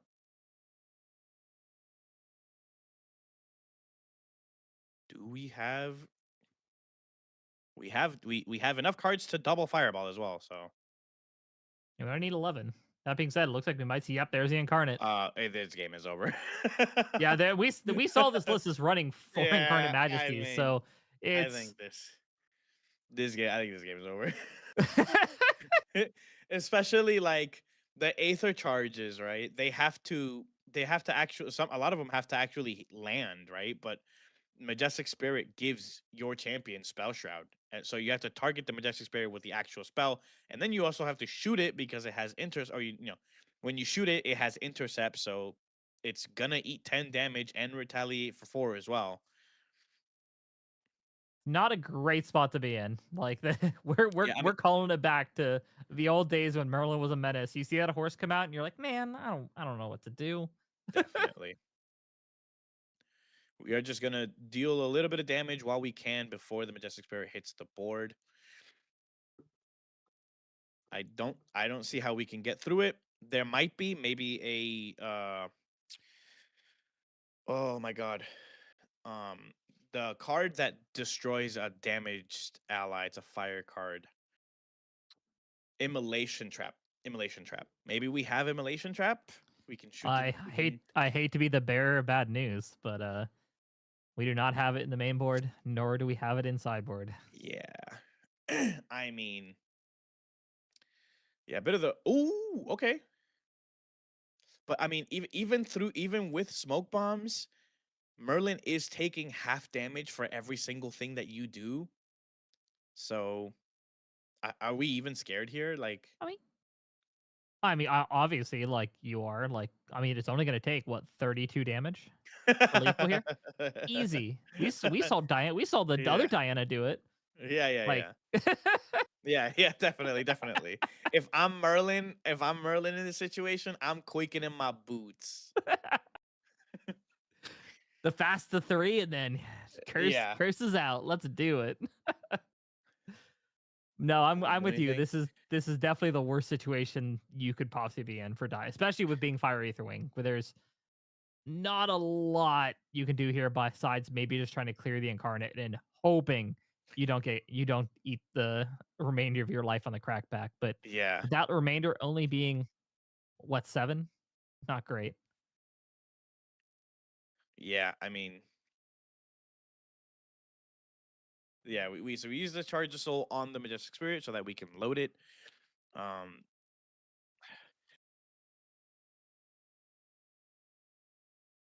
So I mean, we can shoot Merlin. Majestic Spirit is smoke bombed. But half damage for every damage that you take is not particularly good. You are negating a lot of damage. So right now we have 2 Aether charges. We're gonna have 3. This is gonna give it +3. We are ranged as well. So total, I believe it's 9 damage. Yep, we take the damage and we pass. Yeah. 9 damage down to 4. We Not take the not damage not and we not pass. not great. Not great, Bob. Yeah. Not particularly good. Which I think we could be Okay. seeing with if we can do that much damage, maybe we have a hope for an out here. I'm not sure looking at the list what those are going to be. Okay, yeah, it And looks like yeah. yeah, and then CSO and the Yeah, iridescence yeah. there. Yeah, that's Showing the not iridescence deals 4 damage. You can ephemerate it as well for another 4 damage. That's 8 damage in one turn. That card is so good. Holy moly. it is Being able very, very good. being able to discard it off of Creative Shock for the extra 2 damage is actually so cool as well. You know a card is good when Perfy gets really excited about it. Yeah, well, yeah. Like, our resident Merlin player is excited about a fire Merlin card. Yeah, that's that's true. Let's see. Is there anything that can save Fire Diana here? Oh man, there's a couple of things that not I wouldn't necessarily say directly save you. But there's a good chance we could see Under Fire come into the list just as another way to kind of hopefully have some more outs. Buy themselves some turns. But realistically here, I think you just have to play this matchup by sending it. I think you Yeah, just have to hope you beat them to 3. I agree. Or I in this think case. yeah, there are some times where Merlin draws no protection and they have a hard time leveling up, and you just kill them, right? Merlin historically has not done particularly well against aggro, but you know, if you don't kill them before they get to level 3, it's gonna be hard. 28 life because she's a warrior as well for whatever reason. Yeah, it's it's a It's lot to go through, and yeah, we called it out at the beginning here. That's 4 incarnate majesties in this main board, meaning when they hit 3, yeah, they're probably getting an incarnate by the second turn after that, or if not, in some case near as possibly even the same turn. yeah, So and you know, fire aggro doesn't have negates. Like they can throw their entire hand down and just summon the majestic spirit, and now you're like chilling. You take half and damage. It has intercept. It swung for 4, and then it woke itself up because it has figure. Let's see yeah, if and we can then get through it, man. and looking at Merlin's, like not that insult to injury, but I am pretty sure we're seeing both Blanches, the 2 Blanches come in the board on Yeah, top of the Verucan acolytes. Like this is gonna be there are so many answers that Merlin currently has, and like definitely. half of this sideboard could come in and be relevant in this matchup. And Merlin gets a turn on Varuk and Acolyte a turn earlier too. So like even even if they don't want to use it for the destruction of the zero cost regalia, they can just be like, hey, here's a 3/4 that's gonna punch you every turn.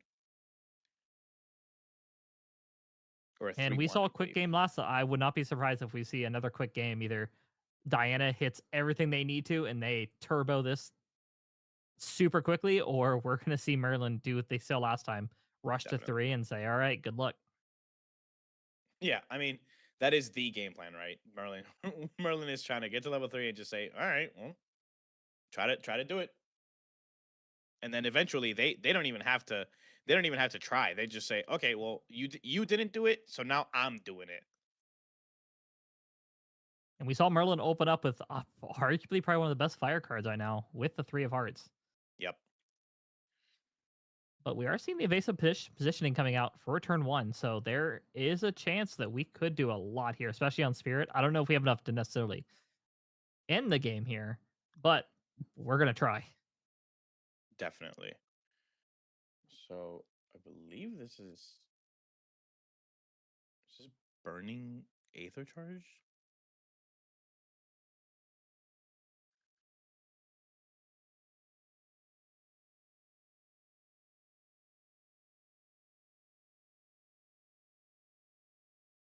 Yeah, but this is one of the I believe there was Ignition Draw. Yep, it was Ignition Draw, which one of the new cards that this is really kind of the reason this deck is realistically even a viable option now is for Ignition Draw. Because Yeah, for this deck, you can essentially see it as a go +1 for this deck. no, definitely. It digs really far down too. And when 90% of your cards are Aether Wings or Aether Charges, like you're gonna hit too. Very, very high odds. Okay, we've loaded 3.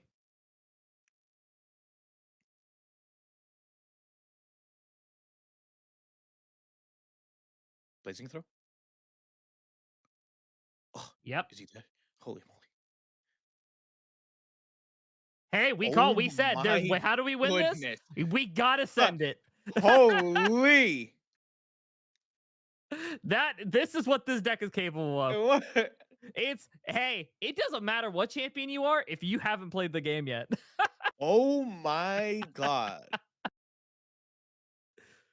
Wait, Woo! what? What champion is Neoclax playing? I didn't even get to see it. I didn't, like.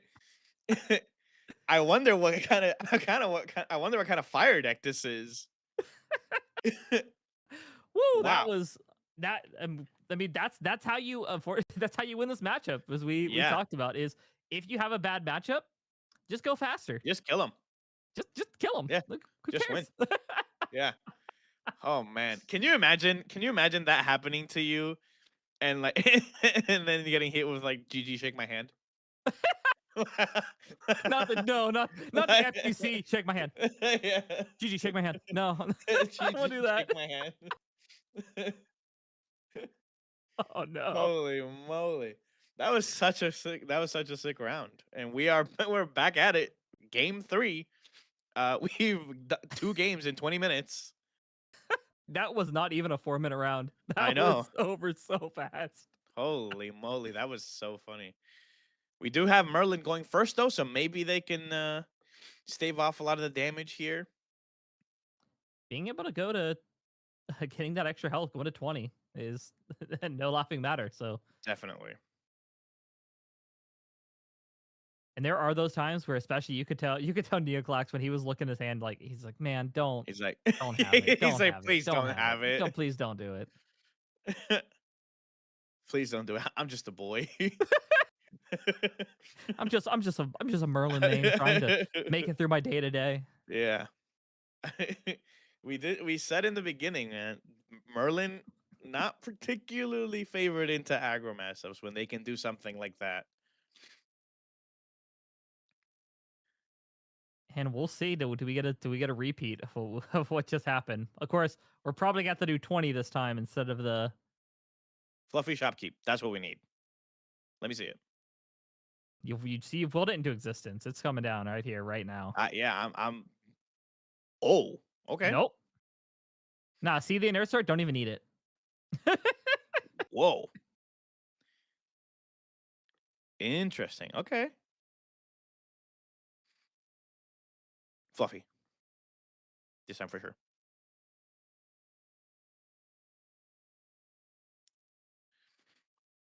I'll make duality. Man, that's actually surprising. There is a lot of benefit that Merlin gets from the looking glass. Right? I guess if you unmake duality, then you don't need to Ghost of Pendragon, but Ghost of Pendragon lets you do it more than once. Unmake duality does in fact just not let you do it any other times.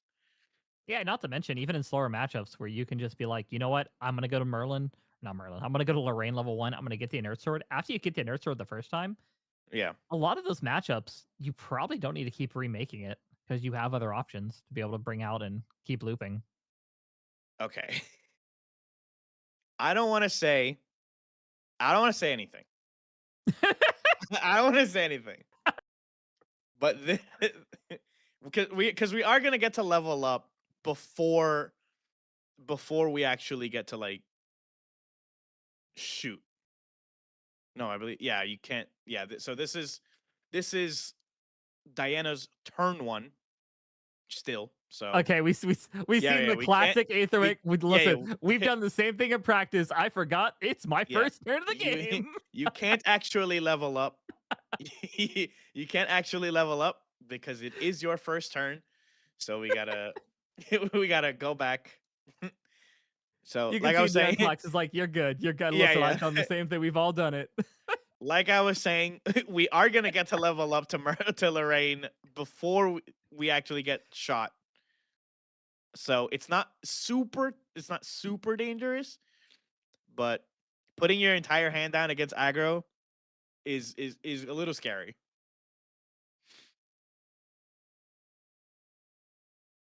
And obviously, we are not getting that inert sword, so we're just gonna grab our good old Sword of Seeking. The tried and true. 1 less damage, but still 2 durability, which is really what you want out of the sword that you get from Lorraine. At least 2 durability. We're thinking here. Do we have the flow? I feel like we had the Fluffy. That was what we were wanting to play last turn. I think if we have Fluffy, we're like actually in a really good spot.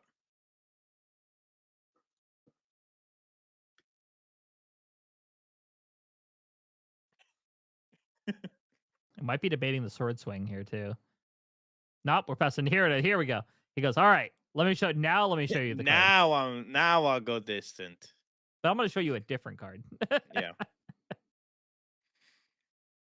Okay, so we doesn't look like we did anything here. We just passed with a full grip.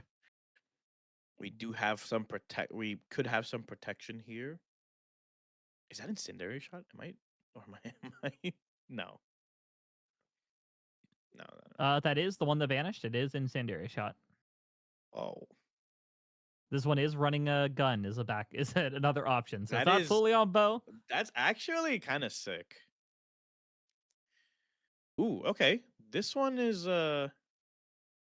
I don't believe. Yeah, this Aether Charge does not have the +3 damage on it, but it does have Spell Shroud and True Sight, which is a pretty powerful combination, but less damage overall.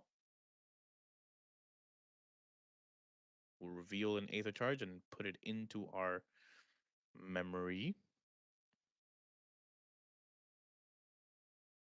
Oh, And it does did look we? like, and it doesn't look like revealed an Aether Charge, unfortunately. Oh, interesting. Okay, so we just draw a card in memory, and we load this one as well, and then we will recollect. Very high odds that it was just a better card that we just wanted to see Yeah, instead. that makes sense. We're gonna shoot right now for 3-4, because we are distant. Can we do anything else? Doesn't look like it. Looks like we're activating the cardistry effect from Three of Hearts in the end phase. Pitching a liminal guide. Going to level 2, we'll have the liminal guide trigger. We'll draw 1. I mean, if we see dungeon guide, we are in a game 1 situation where Merlin has maybe passed the threshold of where they are scared of dying here, especially if you don't have the Aether Charge or the Aether Wing that gets to pump itself. If you have 3 Aether Charge spells loaded into it. So we'll see how this goes. Which, yeah, I think though Dungeon Guide is probably the worst thing you could possibly see here. If you're Ribe here, you don't want to see it. Yeah, agree. That being said, even Fluffy here is also pretty terrifying. Yeah. Oh, Yeah. nope, it's the Yeah. Dungeon Guide. Yeah, I think the writing is on the wall.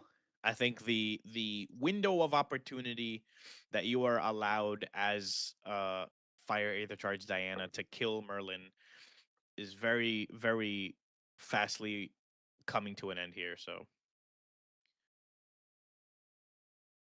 Your lethal line has gone from a yeah, casual, from what 15 would to have been, 28. yeah, not great,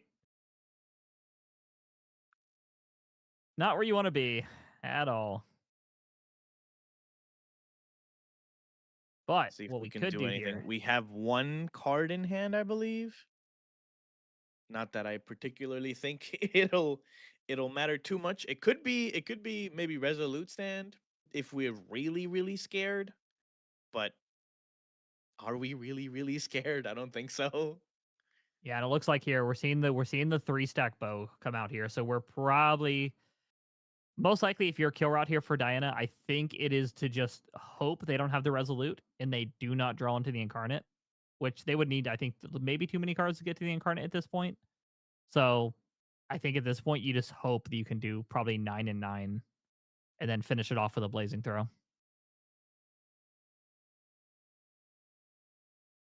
Yeah. think is our only out, unfortunately, at this point. So, but hey, if it's a possibility, you got to go for it.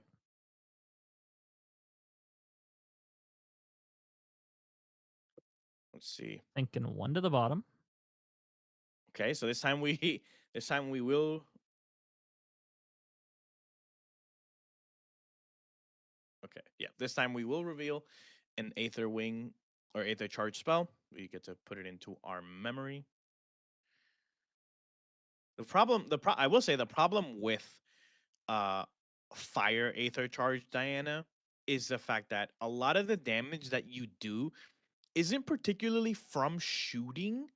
Uh Obviously if you have the one that pumps itself by 3 4 having 3 Aether Charge, then it is. But a lot of the damage does come from the spells that you. Oh, Oh, not like this. not Not like like this. this. Not like this. Not like this. He had a family.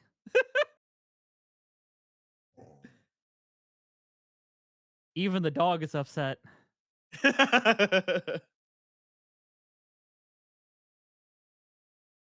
Yeah, Blanche, as you were mentioning, the damage isn't always from the shot. Yeah. It's from the spells, and this is Yep. unfortunately This is unfortunately one of the situations where launch really, really good here. Okay, do we have? Yeah, it's looking like it's looking like no. Oh, okay, terraforming.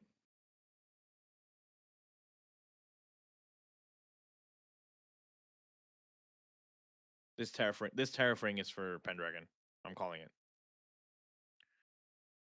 We have Just the show, don't even need it.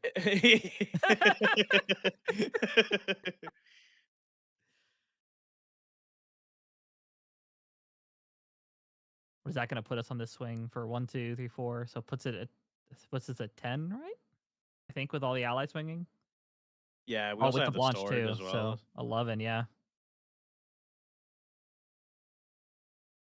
11. Do we have a little bit more damage? Oh, okay. Evasive maneuvers, not bad. We get to prevent 2 damage and go distant as well.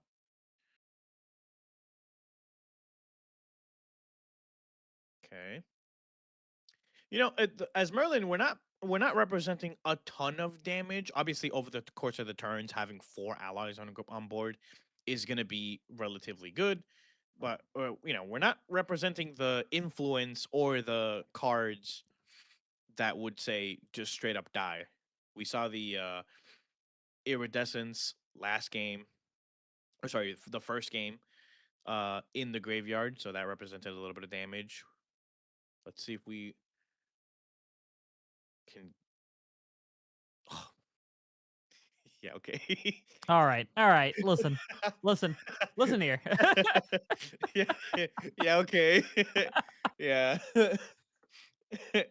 Oh my god. And every single instance of non-combat damage is being prevented, or at least up to 4 non-combat damage is being prevented by the Blanche, and you're intercepted by the Fluffy. I mean, that's essentially a blank. I'm pretty sure this is a blank in almost the entire turn just by this play. Yeah, for sure. Oh, I mean, the best the best you can do. Yeah.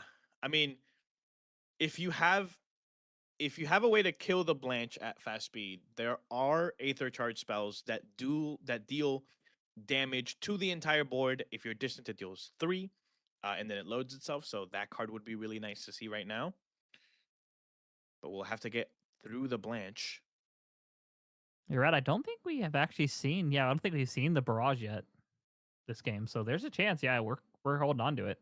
We've done enough. We've glimpsed enough of the deck. Quick Drop Piercer, okay. So are we Quick Drop Piercing the Blanche? Or, Blazing Throw the Blanche? And then maybe Barrage after that? And that withdrawal also card. Oh, Yeah, so that could yeah. put us back into. That's most likely. I think you're right. I think that's the route that they're going for here. We are terraframed, so shooting does cost 2, but if you clearing the board is also relatively good. Ooh, Incendiary shot. incendiary shot.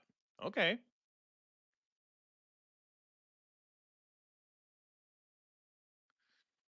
Okay.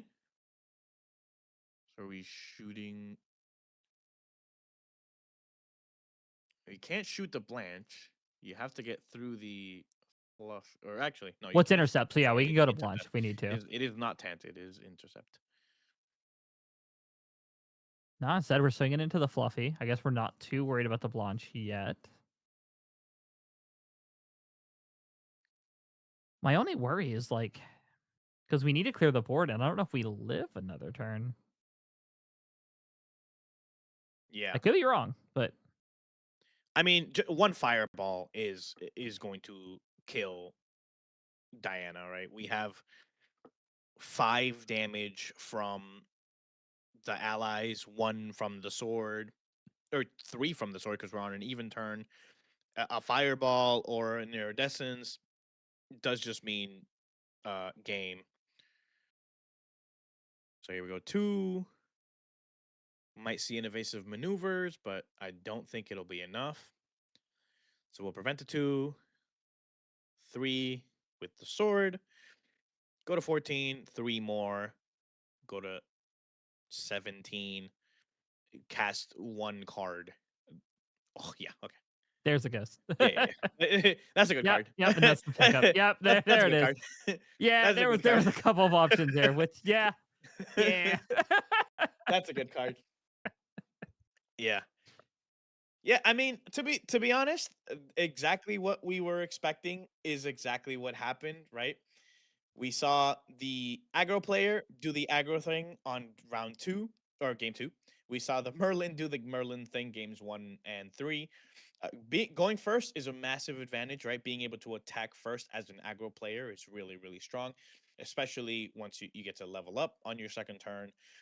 We saw we saw in game 3 they thought they were on their second turn because normally before the rule change you were on your second turn if you had materialized your spirit, right? Going second, you materialize your spirit, you draw your 8 cards, you pass, goes back to your turn, you level up. The new the new rule change sort of throwing a wrench in the player's head here because Listen, in my head I was also like, wait, huh?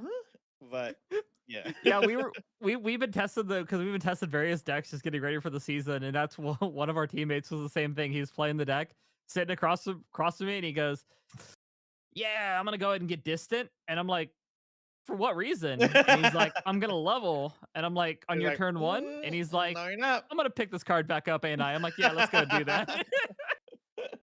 Listen, Definitely. I think everybody's doing it since the change. It's just like, No, for all right. sure. For sure.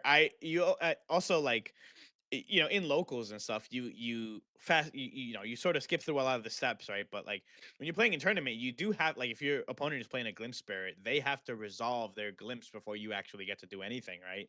So even things like that can mess you up. You try to do something and you're like, okay, wait a second, let me resolve my glimpse, and then you can take your turn, or then you can do something. But yeah, the rule change, a lot of change because of the due to the new rule change, right? Gentle respite, like we said in the earlier in the night, really, really like benefits from these kind of changes. A card like Surging Bolt, I don't know if people remember that card, but it's a imbue card that is slow speed. If you imbue 3 fire cards, then you get to deal 4 damage to target unit. Really, really good. Not very good when you can't attack on your first turn, but when you can use spells on your first turn and your opponent has materialized the spirit, cards like that get really, really good value. Yeah, and not to mention as well, like certain burn spells is also we've seen like if you've seen a lot of like kind of the meta shift, like early on, we saw things like the new Fire Aggro Merlin. We saw different Fire Aggro allied decks start to be played a little bit more and more if people were playing them. And then kind of people kind of wised up a little bit and was like, nah, I think you have a possibility of trying to play Arthur right away. So now you see less Arthurs as Yeah, well being played because there's just more answers when you start the game where I'm willing to lose a turn for you not to get an Immortal Arthur. And it feels definitely. real bad when you try to go Arthur and they go, nah, not kill it. And you're like, yep. All right, back to Yeah, you. I mean, being able to do 3 damage in response to the on enter to just kill the Arthur, or even something like Frozen Dismissal, right? Like saying, I'm gonna play Arthur, you're gonna no, Frozen Dismissal, here you go. I am down to lose a card, so just so that I can have some peace of mind that I'm not just gonna straight up die next turn because Arthur is still on board. Yep, and it's sometimes if they play Arthur, it's so especially if you're another ally deck, or in some cases if you're not really geared to deal with a lot of allies go on the board, having Arthur just stick one turn can be a difference of taking 3 damage to taking I've seen 8 to 9 damage on your Definitely. turn 2, and it's just like it's very hard to come back from that even if you are a turbo level 3 deck. Yeah, for sure. Definitely. I mean, I playing like Astra against Arthur, or like playing Astra against like a fire aggro deck. Like they open Arthur, then they go to the next turn, they have red hair, and you're like, I think I'm just dead, man. I think I'm just It's like, yeah, literally dead. have you even Unless hit by I the double see red hair turn? right, yeah, unless like red hair plus Arthur plus plus impact hammer plus blazing throw plus peppered chef. I'm like, yeah, I'm dead. I'm so dead. But being able to negate the Arthur also negates the red hair a lot of the time, right? You need to fire unique ally or human ally to actually swing with the red hair. So, or no, yeah, Yeah. human ally. And So, something we've seen across the light, the thing I want to bring up is we've mentioned it so many times now, but these new two divine relics, of course, we already saw last season. We saw the power of looking glass. We've seen it paired with Cheshire Cat. Like we've already seen that. And of course, now with the new set, we have the duality just to be like, hey, it's turbocharged 2.0. It's essentially how you can look at that card. And then on yeah, top of that, we have Lost Providence. So we essentially got level 3 decks, got two options to play into their routing. So if you're more of like a play a little bit slower, maybe take a turn off, you're probably going to be more looking glass into the duality. And if you're a full turbo, somebody like playing, for example, Siriu that we haven't seen yet tonight, or if you are in some case scenarios, some Tristan decks have been doing it, as well as some other. We have seen some other level threes, things like CL, Jin as well, where you can now yeah, just say, I'm not taking a turn off. I'm going straight to 3. Even if I go to a 1 card hand, I will go back to a 3 card hand once it gets back to my turn. And that is so powerful for these level 3 decks now. And it's crazy how much this meta has now shifted to this level 3 game plan just because of these last two divine relics. yeah, man. And even I think this even cooler. We've seen some cards spoiled for RDO, and have you seen? There's one card that has advanced imbue. I did see. I Yes. like. I think that's such a cool mechanic. Advanced imbue lets you use your advanced element cards before you can actually activate them. Right? You just use them to imbue a norm card that will let you, you know, level up or whatever. I believe the card that we saw was essentially a Library Witch library witch, 2.0. right? Yeah. Yeah, it was like library witch, but you have to imbue, you have to advance imbue one, and like, I mean, if you're like, let's say you're Astra, right? You just, hey, I'll show you this cosmic bolt, which you know I run. I'll show you this cosmic bolt. Now I have intercept, and when it dies, it's gonna replace itself, right? Cards like that are gonna be super super good, especially like we said with the addition of these level 3 uh sort of oriented divine relics like Life's Providence. I'm super super excited. Also, Pantheon is going to be really really cool. I Oh, think well, I know I we're can't all wait for excited for that. Pantheon. Yeah, super. It's We're going to be so sick. everybody in their bag's gonna have a Pantheon deck. No, for I'm sure. calling it. It's I everybody. think you have to. I think you're gonna have to have one. The only problem about Pantheon right now is that there's one Ari deck. Like there's one Ari starter deck, and I surely can't fight that other guy for it. You know what I mean? Nah, nah, So like you can beat I'm him up. playing I'm probably playing Kong Ming or whatever, or like Lorraine. Who I won Limit refuse. Break? Wait, who won Limit Break like Zari? That's I don't know, man. I I that's no. because you We guys got have like a the Alice player, we have right? an Alice. Yeah, we have an Alice stan, but I don't know who could possibly. I You don't know got who the could Alice possibly enjoy player. Ari. I think you guys got a Xander player probably. Yeah, somebody over there. Somebody will play Xander, and it won't be me. I'm not playing that guy. Okay, you can't make me. I refuse. I won't do it. Are you not But it excited to is play gonna be Xander with really one cool Lightweaver's though. Assault? I know, right? That's like you're gonna have to. It's gonna be such an interesting thing. Maybe you just like actually use like a lot of the bad Luxem cards, right? You know. Oh no, wait! I've solved it. I've solved it. You use 1,000 refractions. You just get that card back. Game You don't over. lose Got it. it. It's one card. It's one card. You play Mastermind Scheme to like giga double your prep, and then you just 1,000 refraction endless combo them for a million, and then and you surely don't get Song of Frosted. So You look over because the table, the one water player. You're like, don't do it, bro. yeah, Bro, don't because do it, bro. Don't do it.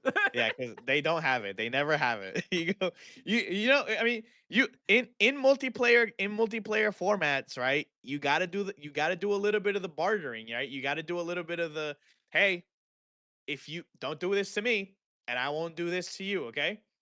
Like we have we have to have a little bit of a truce. It has to be really cool, okay? If you don't stop this, it'll be really cool. Please let me do this. You know, Lorraine has Soul. We need to kill Right, Lorraine. yeah. Let me do this. Let me do this.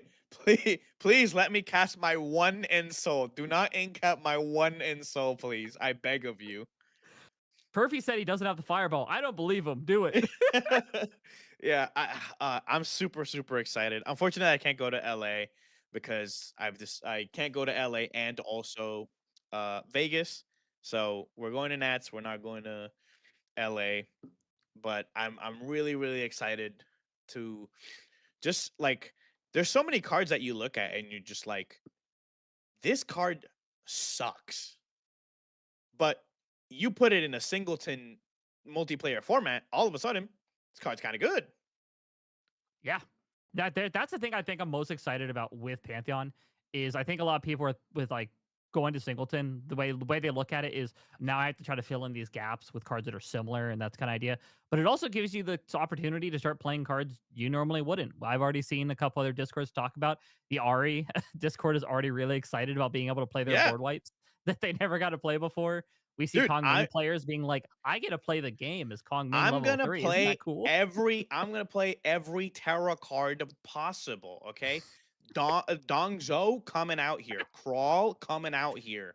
You know what I mean? Like, I'm gonna use all of them. I have 60 cards. I only need 6 to level. You know what I mean? So other than that, uh, I'm just gonna use every single Terra card that I possibly can. Oh, It's gonna be it's gonna be so you know sick. I am. You know what boat I'm in. Yeah. I I was get you. already being like, hey, I'm gonna play. I guess I'm gonna play some Sylvie Animals. I guess I'm gonna start picking up May Look at the Love by All. Guess I'm about to play that because I don't have enough slimes yet. And then Yeah. Silodar dropping there'll be enough slimes. So you can build a Sylvie Pantheon. I'm like, all right, Silodar, let me know. Yeah. I'm calling out now. If you're ready to show the spoilers for all the slimes, I've got you. The real I'll do an answer, analysis on every single one. I got the you. real the real answer is I play Nico and I hold on to my Ravishing Finale for dear life. You ready to hit somebody with Icebound Slam again? Oh my god, yes.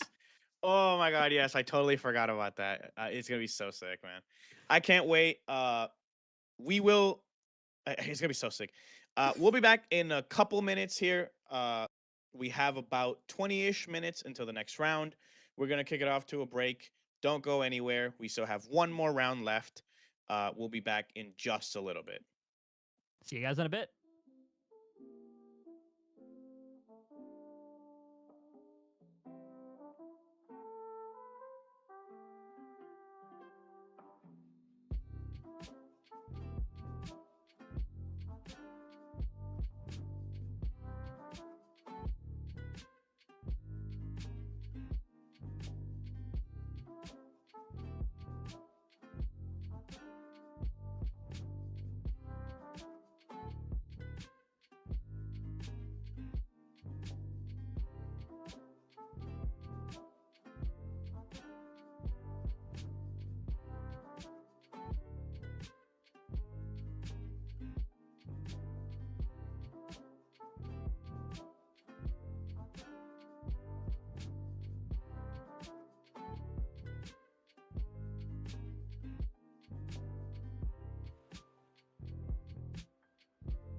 Hey, welcome back, everybody, here for the final round for our weekly. And of course, I am back with Flonne. Flonne, how are you? Ready for this last round of GA? Yeah, that last one was pretty fast. Unfortunately, since my teammate is the only fire Aether Charge I made it to day 2, so I was seeing it. I saw the writing on the wall. Like the moment Seeker's Rifle or Seeker's Aether Charge came, I'm like, oh, this game's over. I'm like, oh man, oh man. I mean, at least we got the spirit kill on game 2. Yeah, every time I watch this deck, just be able to yeah, let's go ahead and just play 3 cards. I'm like, ooh, they're probably dead, aren't they? Yeah, unless you have Crystallized, it's like you're pretty much dead. If you have Topsy Crystallized, that's definitely the weakness of deck though. Oh, everyone's on Crystallized and Topsy, so it's a bit hard to actually pull it off. But as long as you have the Ignition draw, that's really the main thing. Without it, you kind of just fall apart. And we saw Yeah, that. it's a very fun aggro deck. Only one game had it. Yeah, it's very fun though. I like it a lot. It's pretty good into the other aggro decks too, because it usually just does so much damage like so quickly, and it has lots of like board clear. So against like the fire assassin ones, you can usually get rid of like their Arthurs and stuff. So I think the Yeah. deck's very fun. Maybe needs a little bit more cooking before. Maybe some RDO support. Get some more Aether Charges in there. Yeah, and I think the biggest thing is just like you just don't have defense really in the list, or you don't have much. I think you have what is it? You have the flash grenade. I know you have that, but I don't think you have much beyond that to really kind of stop counter aggression. Yeah, in that case, pretty much. It's like hard to play Topsy too because your whole deck is like fire, so it's not easy to imbue anything. So it's a deck that's very all in, which is kind of aggro's thing.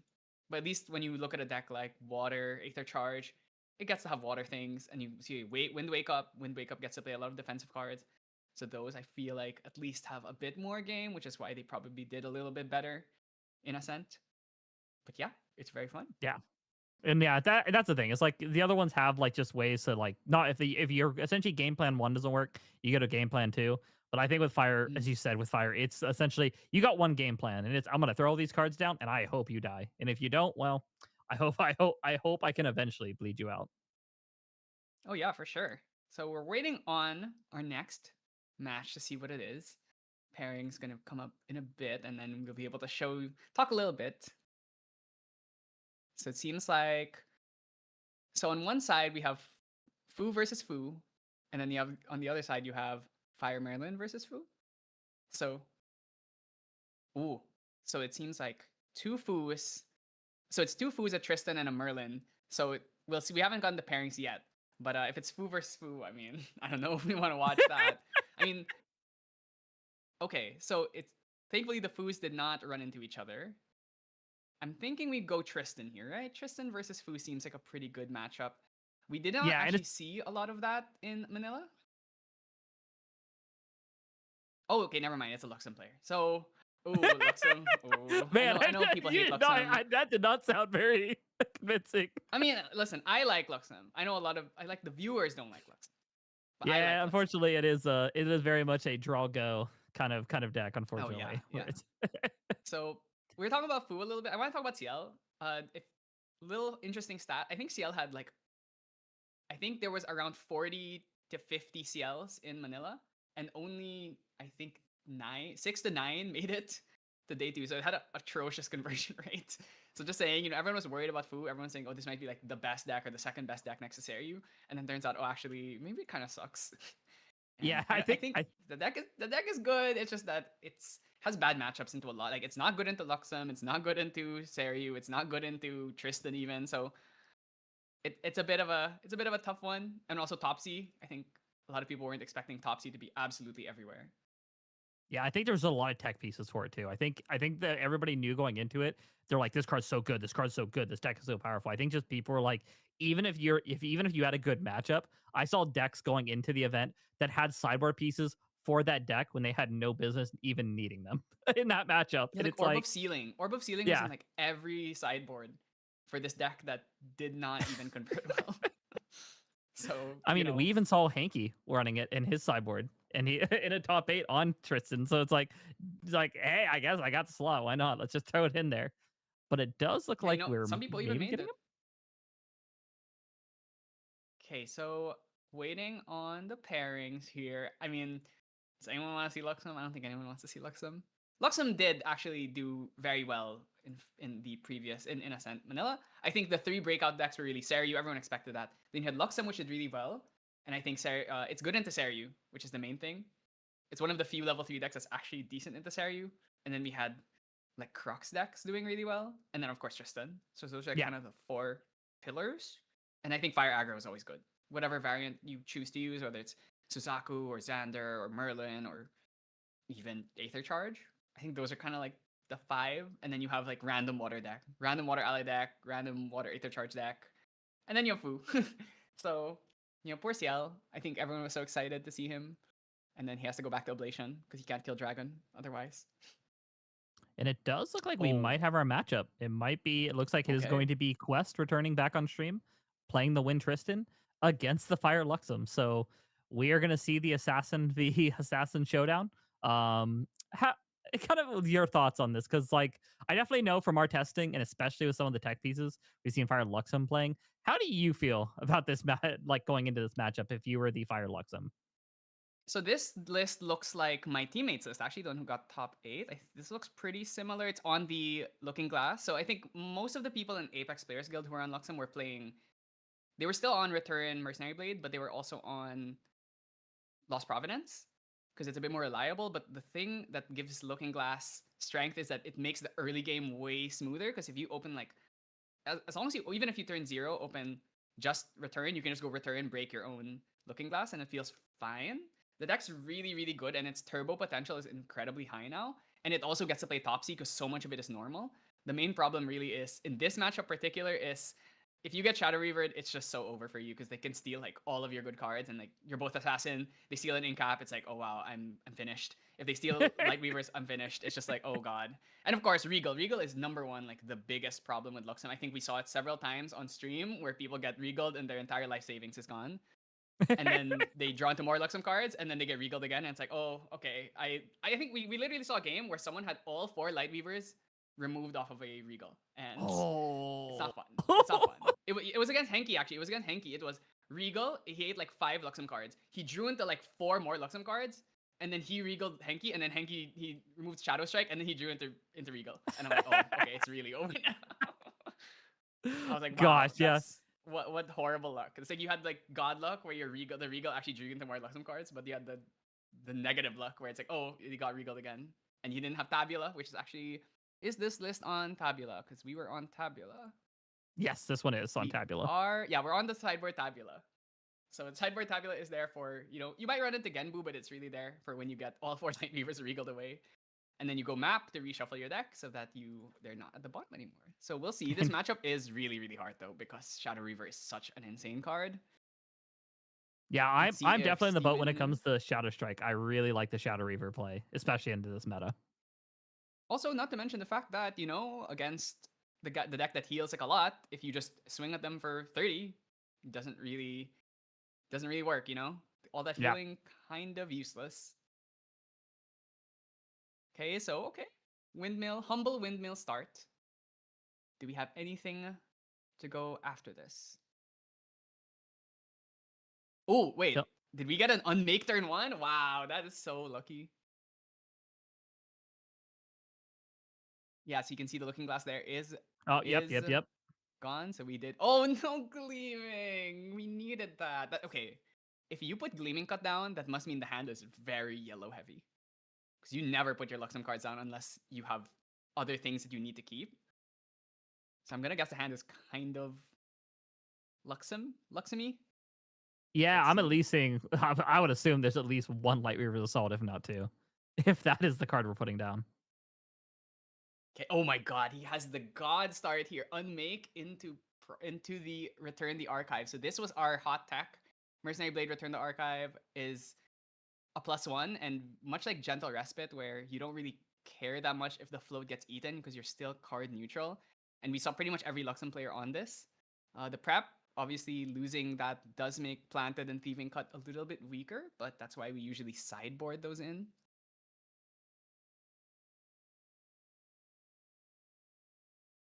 Now, one thing about Luxem is that... Actually, let's see. Is the Regal in the main board for the Tristan? Because if it's not, it's very possible for Luxem to just win game 1 and then stall out game 2. I do not. I believe both Regals are. Yeah, both Regals are sideboard for the Tristan. So we're essentially 1-1, almost 1-1 with Mike's list. Besides, besides like 2 cards in the 2 or 3 cards in the sideboard. Yeah, so no Regal in main definitely means Luxem can win this game. So I'm gonna have to Thurible here just to get rid of that return, but it's still a net neutral card. So you really don't feel that bad about it getting hit here. And if Quest doesn't respect it, we could go for a creative shock. Okay, he did pay 4. Okay, Thurible, just gonna take out the grave here. But as long as, and then as you notice, we did not activate an assassin action, which means I think this is one of the things when you play around Thurible, you have to make sure you save your fast speed assassin actions, your exploits, and your thieving and your juggle knives to ensure that even if it gets Thurible, you still have it in hand for when you go up to level 2. We're just getting all the Windmill number windmills. 2. Nah, but we need Asen. That's the real important card here. We need to start putting on the pressure. Because once Luxem gets into cockroach range, it's kind of hard to keep up. Luxem also is very capable of killing quickly these days with striking Illuminance, which is why it's like kind of a necessary card. Being able to go for like really big early lethal lines and oh my god, backup charger, turn 2. Okay. Maybe it doesn't have a dungeon guide yet.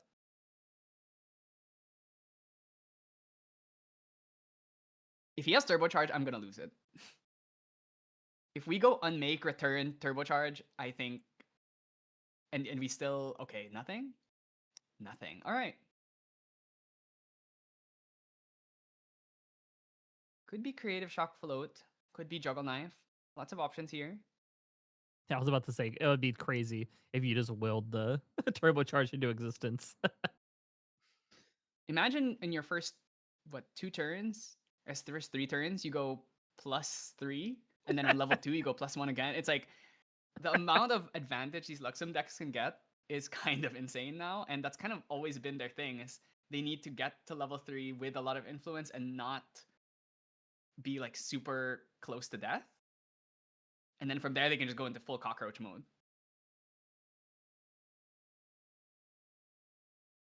Okay, the one thing about Tristan is she does take a long time to get her game plan going, so Luxem isn't super pressured if they're not putting down Asens and other like the Sadie Asen like beatdown. If it's just windmill, you can definitely just tank through this. We're gonna see the turbocharge on Quest side though.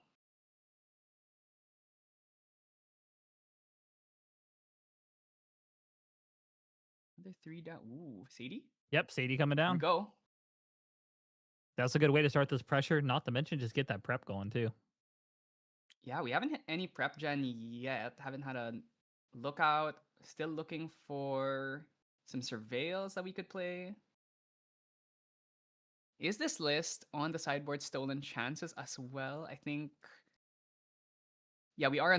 We have a 1 of stolen chance in the side from Steven. So that is a one way of kind of like gotchaing these Tristans. They go up to level 2, they think they have 4 prep, and then suddenly it's like, oh, stolen chance. No extra card for you. Yeah, we were seeing it Naked pretty Shock. crazy prior to Manila, where we just see 4 of them in the sideboard for Oh some my of these god, decks. that's so much Luxem. That was 2 Excaliburs and a Sight though, so it's not the insane reveals.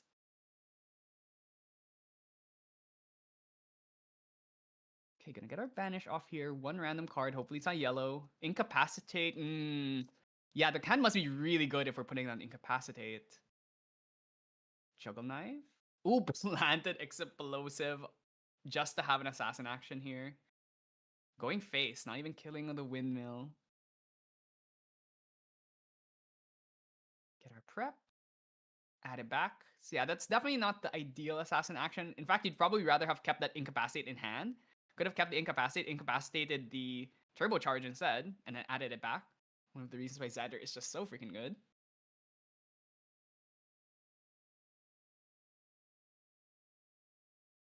Now we gotta get in the tank here.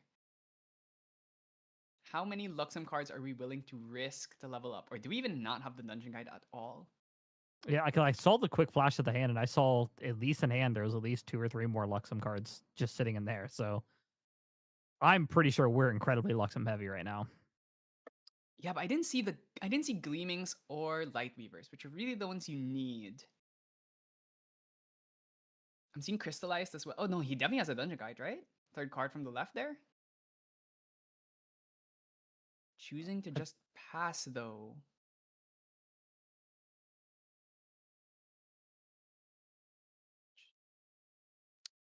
Oh yeah, actually, I wonder if Steven knows about Heavenly Guide here and choosing not to play it. That would be very heads up. I mean, we saw what happened in that previous match and also in Ascent Manila. When you let someone get the Heavenly Guide value, it's kind of over. We do have Excalibur at least so that we can destroy it. But when you're playing against Assassin Mirrors, the Incapacitate Wars get pretty intense. Not to mention, it can be terrifying if they can just go Reaver and then just get multiple shadows out. Absolutely. Just going to replay the windmill. We do see that ensnaring. Not likely to come out in this particular matchup, but maybe we want to put all these windmills back into our hand. And essentially, like, what, +3 ourselves? Now, here's the question. Do we have a card to play? I think there might be a Topsy in there.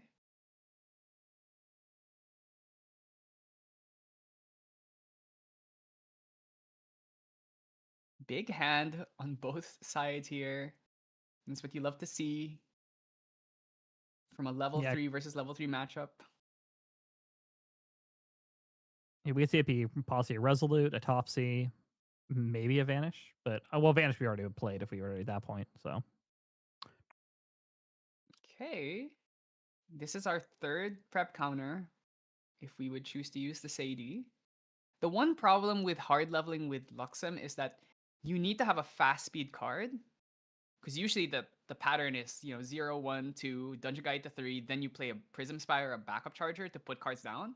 Or even Insignia, especially if you have an exploit that you can prepare, so you can get the trigger on the Insignia. But in this situation where you're hard leveling up to 3, it's like, oh, I have to put cards down to level up. And then I need to play like something fast, like a Creative or a Juggle Knives, just so I can put some more Luxem cards down. Because the tempo you lose from having to wait a whole extra turn before you start getting reveals usually spells your doom here.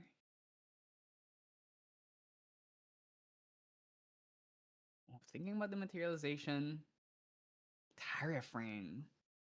I think we might actually see the Dungeon Guide here. Might be a necessity. Tariff's good against Tristan, but if she just Shadow Strikes you, one big, a lot of times not necessary to get the extra swings in. Just passes again. Yeah. I'm gonna have to hope that he's got some 3-cost card to play here, and then probably forced to play something at fast speed. Ooh, Stifling Trap shown. It's okay. Dungeon Guide is definitely not an option anymore.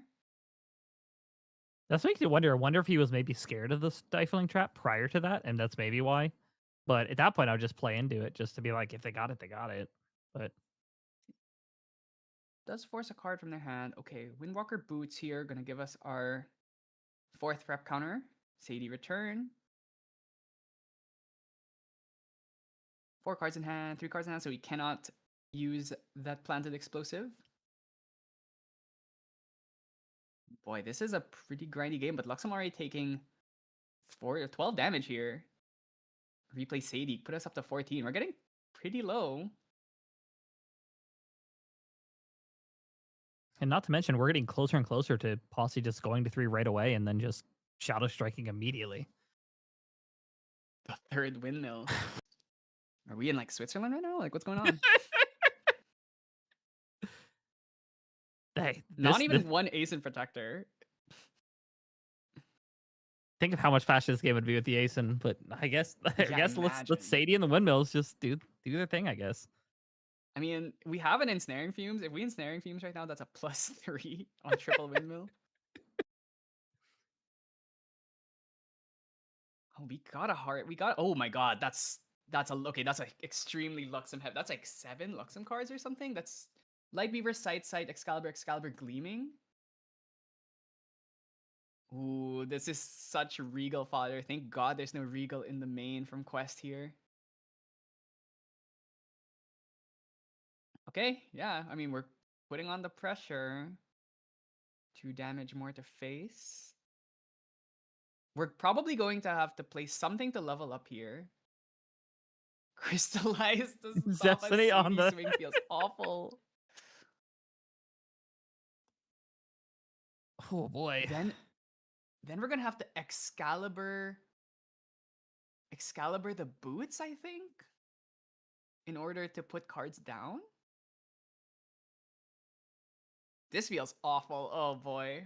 And even with the boots, we're already at 4, so even the Excalibur on the boots just means they're still gonna draw. I think instead of the Ooh. tire frame, we were probably supposed to throw away. I feel like we're supposed to go Prism Spire Scepter here, so we could use the Prism Spire to level up and then play something at fast speed, or play Crystallize and then Prism Spire. But losing the Crystallize here means we don't have it for the Shadow Strike. So that's a pretty big loss. There we go, Excalibur. Yep, there's Excalibur, yep. Imagine we're targeting boots here. Nothing else really worth killing.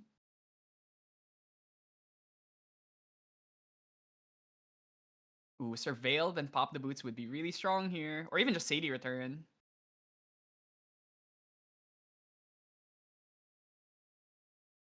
Lost Planted and Excalibur, so has no way of stopping this. Yep, it was Pop on the the boots boots, here, so gotta pop draw. boots.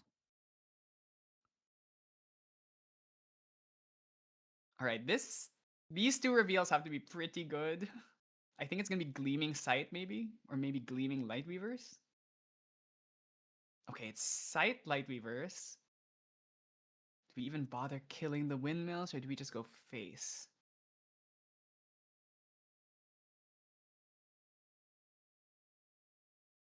Also forced to put 2 cards down here on quest side.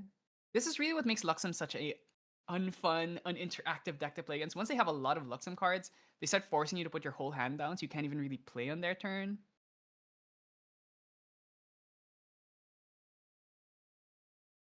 Yeah, and a lot of decks aren't on mirror anymore, so you can't even play that to to get some potential back. So Yeah, and mirror just not super valuable in this meta. I mean, a lot of people are not on Veiling Breeze anymore, so it just doesn't end up doing much, too yeah. much for you. Oh wait, we had to scry this, guys, and we're choosing not to play it. That's really interesting. Here we go, Tristan 2. The Hired Blade comes out. Gonna get our 2 draws here. We did not Dungeon Guide, so that means no Heavenly, but I imagine we're still gonna go for that Reaver. Because the potential, the amount of good hits in this deck, Incapacitate, Crystallized, you can hit Luxem Sights to just get free draws, you can just hit their Lightweavers. There's so many good things you can hit, and Even hitting just Excalibur taking is pretty away the nuts Luxem too. card. Yeah, even hitting Excaliburs is really good. Hitting Planteds gets you prep counter, or not Planteds, the Uncover the Plots gets you prep counters. So many good hits, and this is why Tristan's so strong, because against Seryu, she has a million good hits. Against all the Assassin decks, she has a million good hits. And Shadow Reaver's crazy strong in these matchups, and it's kind of the difference maker, I feel. Yeah, we've been practicing a lot, and it's like that's what we were telling our teammates. It's just like, yeah, just Reaver hits so many things. Even playing into Merlin, there's sometimes you can just sometimes snipe a ghost off the top of their deck and be like, cool, I'll get a ghost. Oh, I'll yeah, draw Claw some Ghost, cards. Claw Ghost. Yeah, it's pretty fun when you do it. It's pretty good. I think most of the decks where Shadow Reaver wasn't good into, like against water, it wasn't that good into it. Against some of like the aggro, like ally decks, it's not good, but those decks aren't really common. Yeah. It's like right now, I think the only list that like right now that we were just like, we just don't do Reaver on is Oblation. Was like really Ooh, the yeah, only one that we Ablation. just didn't do anything to Imagine you him. hit Advent, 0 damage.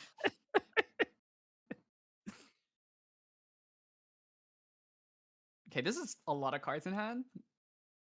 If we could see, imagine Dungeon Guide to Shadow Reaver steal Steven's Dungeon Guide, and then it's like, And then then we get to go double Dungeon Guide, Innervate back down, Dungeon Guide again. It's just so tragic.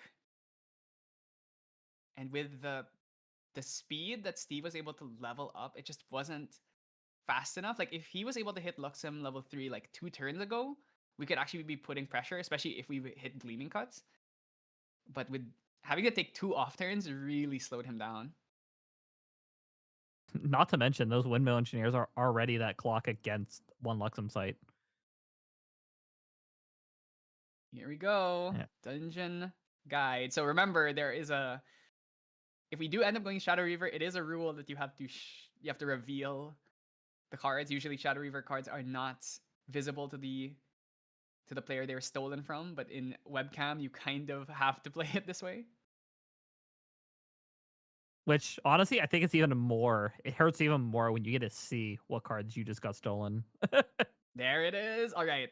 Okay. How bad is this about to be? I need to see 4 Luxem cards or something. Or incapacitate 3 Luxem. In one Dungeon Comes Guide. top 4 of the deck. Oh my god, Light Weavers. Light Weavers And a sight. Creative Shock. Exploit. And I think it's a is Crystalline Destiny. insane. No, that's an Wow. exploit, I think. Wow, this is... okay, no, it's a Wow. banish. This is No, an it's banished. insane Wow. hit. That's 3 usable cards here. That's so good. That is absurd here to hit. Especially the thing about hitting Light Weavers means that they don't get it either. And remember, those were the next 2 top cards, so he was gonna draw into those probably in the next turn. And ooh, I feel like Steve is not happy to see that. He did have a Scry and Sky Stew, so he could have stacked these and he could have put them on, but no, it's just like, I think playing a bit too conservatively, gonna use Steve's Sight to draw an extra card here. You know, the thing is, with this influence, we could actually see a Light Weavers for like 16 from the Tristan side, which is absurd to think about. I didn't even think about, the top part is not bonus at all. It is not tied to class or anything. We could just be like, here's Light Weavers for 16. Good luck. With an influence this big, it's so possible. Like, that Light Weavers is actually a massive threat. Okay, I mean, do we have the second Dungeon Guide? Do we go straight up to Shadow Dancer, or do we just sit on Reaver for another turn? Could even just play that Creative Shock as well to put some cards down to level up. Probably throw a float, like a Reclaim or that Ensnaring Fumes that we saw earlier. I think we saw the Ensnaring Flumes. Oh, we did see a second one. The first one did get banished off the level 2. Let's see. 2 cards down. 3. Is it Dungeon Guide number 2? Oh, show it. Show it. Not like this. There Not it like is. this. We have the full house here. Triple Windmill into double Dungeon Guide is absurd. We're going to get the Shadow Reaver draw 2 as well. If you've never seen this before, Shadow Reaver lets you level up into an alternative level 3. So that means you go from Tristan Shadow Reaver into Tristan Shadow Dancer. And then you also get to draw 2 cards, which is why this card is so strong with Innervate, particularly because you get to go level 3, draw 2 cards, Innervate back down to Shadow Reaver, level back up to Shadow Dancer, draw 2 cards again. It means leveling up is essentially only worth 1 card. And Not you to keep mention, creating more shadows. And if you Heavenly Guide instead of Dungeon Guiding off that, it's... Whew.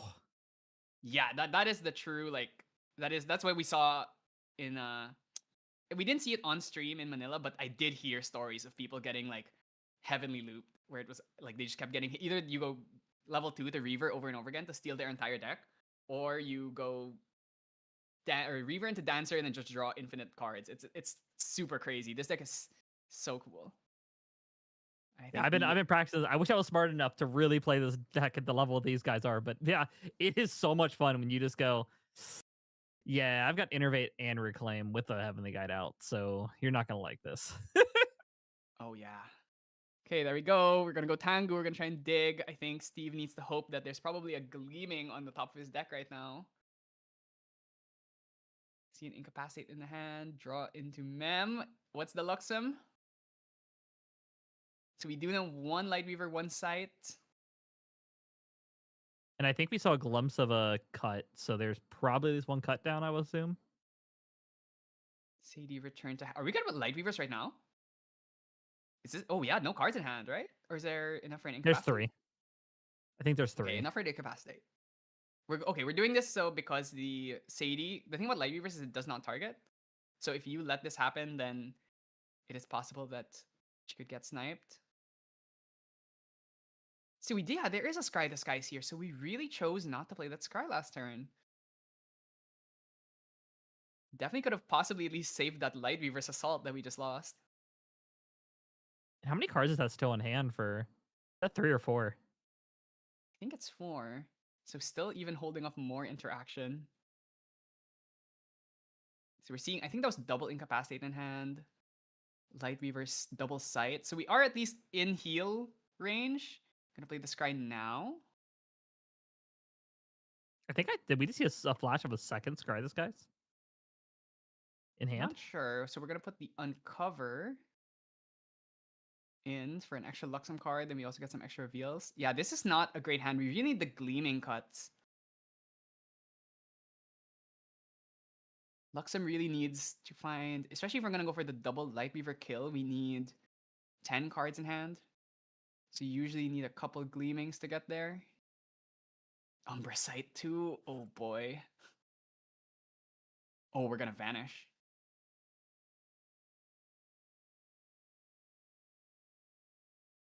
Just gonna let it go.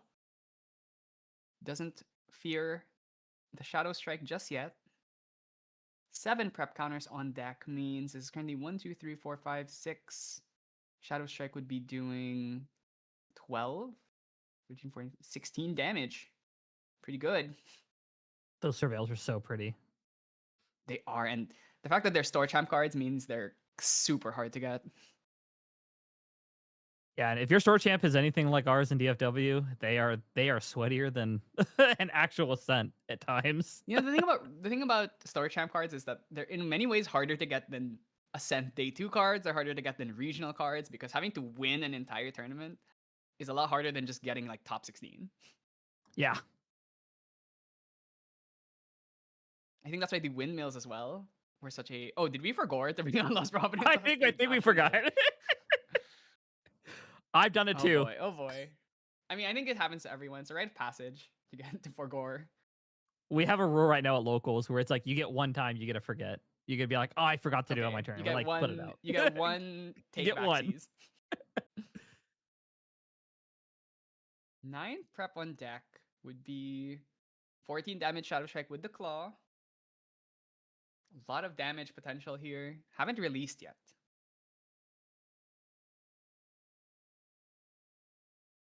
Mastermind Scheme, double Mastermind Scheme here. Definitely puts us into the range to just like one-shot the Luxem player though. Now, unfortunately, this deck only plays 2 Masterminds, so sometimes you just don't see them.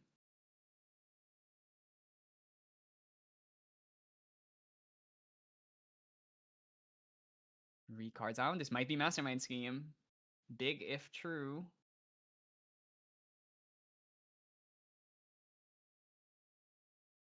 This would be putting us up to 18 prep if ever. Means a 23 damage Shadow there it Strike. is. There it is.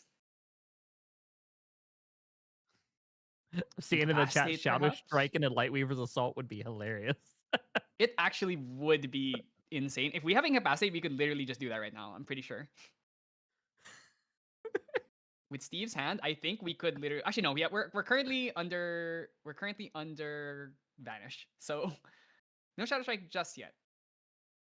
But next turn.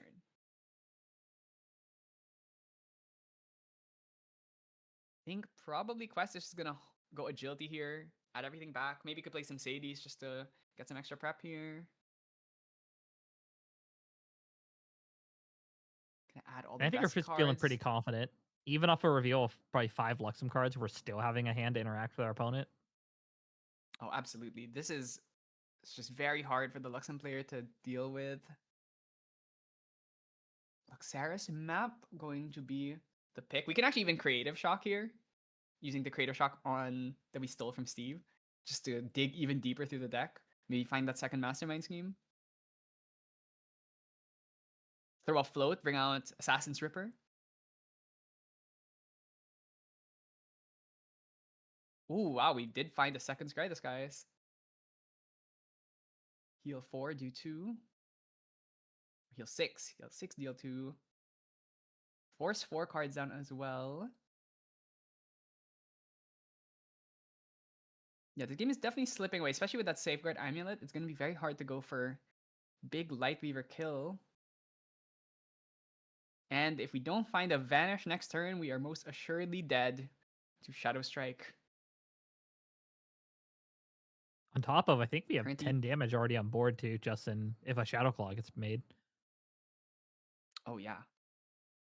I guess your worry would be Resolute Stand to stop all of the ally damage, but then the Light Weavers would kill from there as well. Scrying the Skies, finding Thieving Cut, and I think that was 2 Norm and an Uncover. So finding another Uncover, we might actually have to Uncover here to... Oh, we actually don't have any value in the heal anymore. So yeah, just gonna pass it back. I mean, this is pretty bad. I think if Quest has everything he needs, he should be able to end the game here. Only 4 cards in Steven's side, so can't really do too much. Maybe like one Incapacitate or 1 Crystallize, all you really get.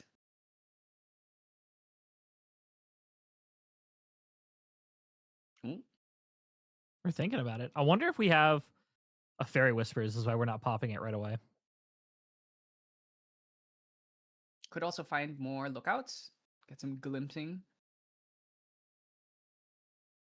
That's the value of having these draw cards. Typically, you can glimpse, and then after that, you can proceed to do Another second Mastermind? scheme. Woo! All right, that's 36. We are at 36 prep counters. And there is only 2 of them in the deck, and we have both of them. I mean, when you draw this many cards, you're bound to see them. And actually, it's funny that Quest hasn't even used this Creative Shock. It's like he could have just used it.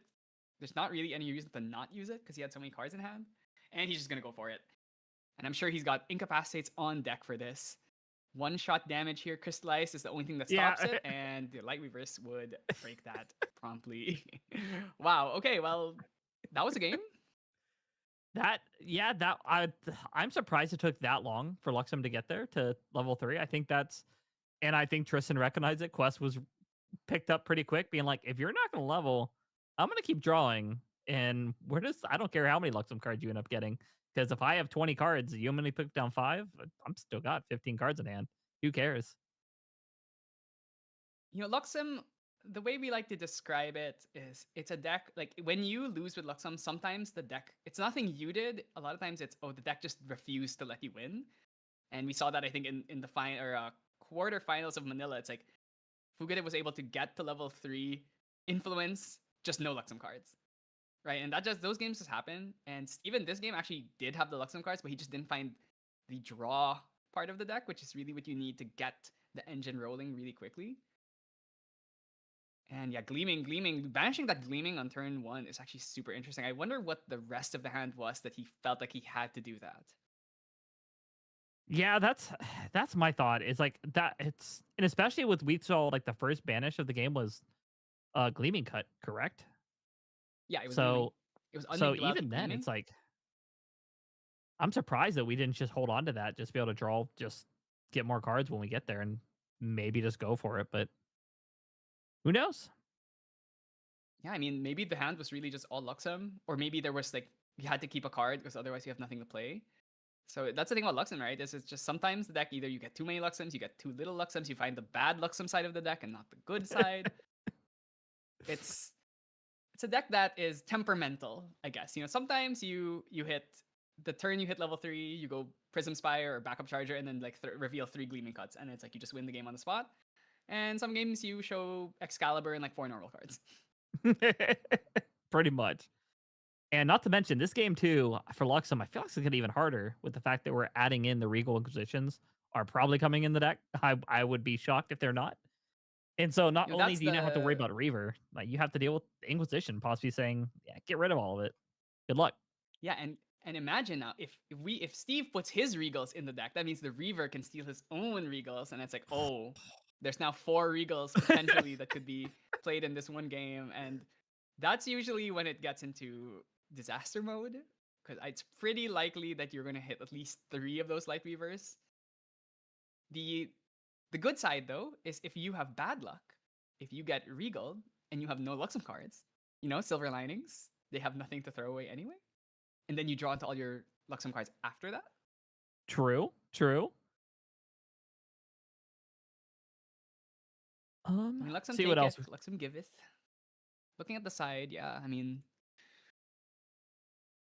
Weighted Accord could come in, maybe, but ooh, okay, he is on the Weighted Accord. So Weighted Accord is actually it's an anti-regal tech. It was mostly put there for CLs because they go like, oh, I'm gonna regal and then I'm gonna Grim Pastiche the Omened Regal. So it makes it a lot harder to just like spam regals and then also hold up incapacitates. So that definitely could come in. Also stops things like the Shadow Strikes. The one problem with it is that Tristan plays like 6 Umbra cards. So it only really stops the regal side of the deck. Other than that, I'm the thinking one of Stolen probably. Tabula. And Yeah, Stolen Tabula, Chance yeah. has to come in 100%. Yeah. Tabula probably comes in. And here's the thing: do you put the regal? Like, do you put regal thinking, okay, he might steal my regals? I don't know if I want to put those in the deck. That was my question to you. Do you not put them in knowing that they're gonna have Shadow Reaver and a chance to steal it, or do you just say I think I'm luckier than they are and just play them anyways? Well, considering that there are only 2 mastermind schemes, and how many Shadow Strikes are in this deck? There 3, I are- believe. So 3 Shadow Strikes, 2 masterminds. Maybe you still keep it in just because you still need to remove Incapacitate. You still need to remove Shadow Strike. You still need to remove their own regals. You still need to remove their masterminds. I think you might still have to keep it in and just hope that you can hit them first. Before they hit you. I mean, usually the person who regals first is the one who wins, unless the regal is like atrocious, where it's like, oh, I regal and see like nothing. That or you regal them and you draw them into the regal and you're just like, Oh, I mean, Yeah. yeah, that Yeah, is like, that cool. is the worst case scenario. My favorite part of playing regal is when you regal like an important card out. Let's say they have a regal. Oh, I'm gonna regal your regal, and then they just draw into it again. It's like, wow, I literally -1 to do nothing. that or you regal them and be like, oh, Fireball, I need to get rid of that or I die. And you make them pitch Fireball and they draw Fireball. And you're like, yeah, cool, thanks. Or an even worse feeling, it's like, okay, I need to get rid of your mastermind, your Shadow Strike. I discard 2, and then you draw them into regal, and it's like, oh, I'm screwed. That's why really Incapacitate is kind of like the most important card in this matchup. Making sure you stop them from getting Mastermind off, getting Regals off. Gentle here, fantastic start. It's kind of impossible for Tristan, I think, to go below a Serene Spirit turn 1. I think the pause might have been Topsy. being like, do I incap them? Do I do it? I feel like incapping a Gentle is because the thing about incap is it doesn't banish, so you still get. Oh the yeah, float. true. You don't get the full value. Yeah, yeah. It's worth it to frostbind it or like negate that would banish, but in this case probably not. If he has Topsy though, then he can definitely negate this, especially if it's imbued.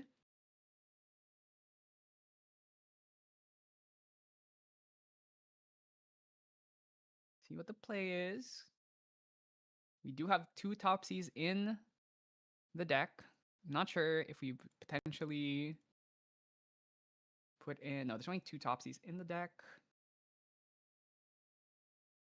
I wonder if we actually put an Innervate in so that we can keep reaving.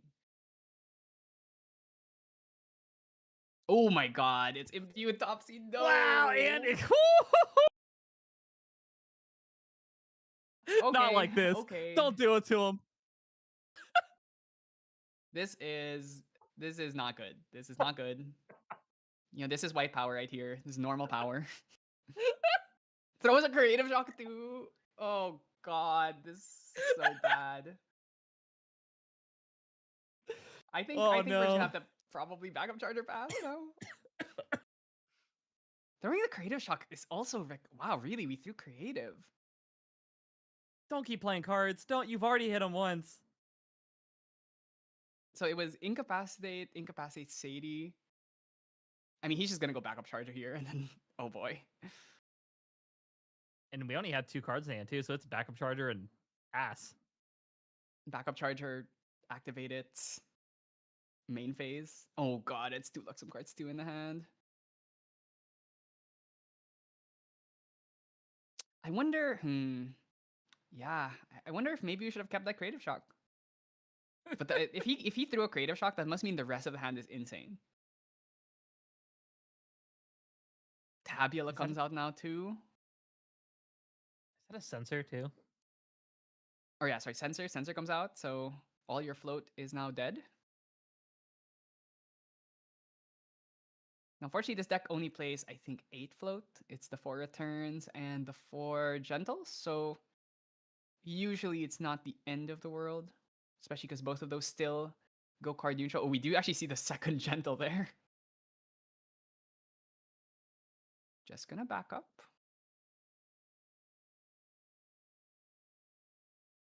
All right, what's the damage here? What's the banish? I hope didn't have to put a Luxem card down. Ooh, there's the stolen chance. I think The one probably stolen? wanted to keep that. Oh, That was Gleaming Cut. I think that was Gleaming Cut that he put on top. Okay, I mean, we're pretty Luxemed out. I just need to see that dungeon guide. If we're even willing to risk getting Heaven Lead. which I don't think you have really an option here.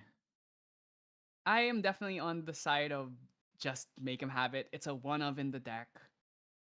He might have even sided it out, especially seeing that Steve didn't dungeon guide last game. And now we're doing Tristan things. We're just going, okay, I'm gonna play cards. I'm gonna bring out backup chargers for the first like 2 or 3 turns of the game. All I'm gonna do is backup charge, and then eventually I'm gonna hit level 3 and take all your stuff. Do we have It is turbo? crazy. Though? If we have turbo, It is crazy how consistent this deck gets to just not do like anything like necessarily. It doesn't have to do much on the first 2 turns of the game, and it's still fine. yeah, I think that's just shows the value of like Windmill Ace and Sadie, where even early game you can just even against aggro decks, you still have so much value, and then especially with cards like Calming Breeze, you're not in as much threat of dying anymore. Gonna go for Windmill. Ooh, Tempest Downfall actually came in through the sideboard. Asen check.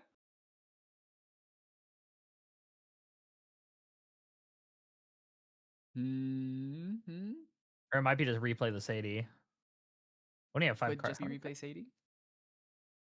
Looks like 5, so should be able to do that.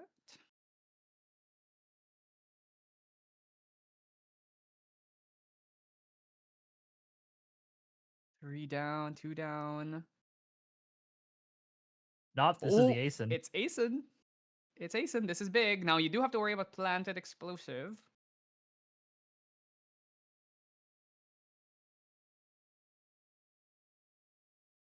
All right. I hope Steve has that one planted explosive. It seems like a no. This is tons of value. Never tons of punished. damage. Never ever punished. And even if that happens, it's like, okay, you -1 yourself to stop me from +1ing myself. A lot of times it isn't actually even worth it. Exploit vulnerability here. Fast speed in order to put an assassin action into our graveyard for level 2.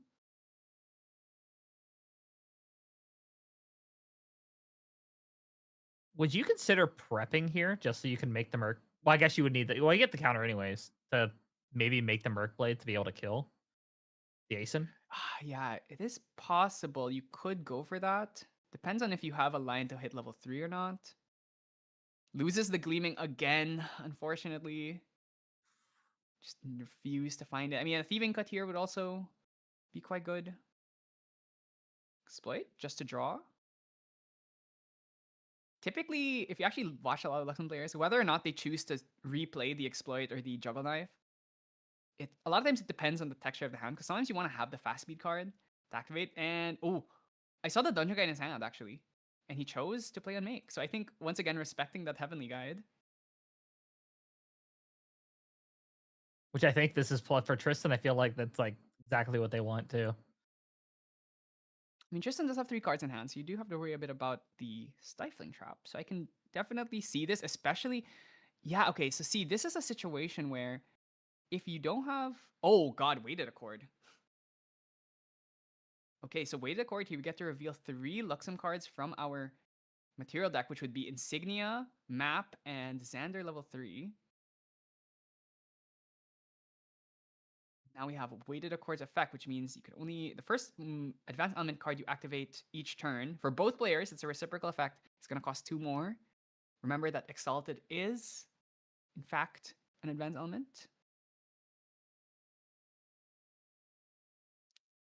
And you might be thinking, Yeah, with such heavy actually, Luxem, why would I want to pay 2 more? Well, when that playing a 3 cost with 2 cost card turns into 4, and you get to put 4 Luxem down, turns out that pretty and good as for well you. as like a lot of times Luxem decks don't even play their Luxem cards, right? Most of the time Yeah. you're just revealing them.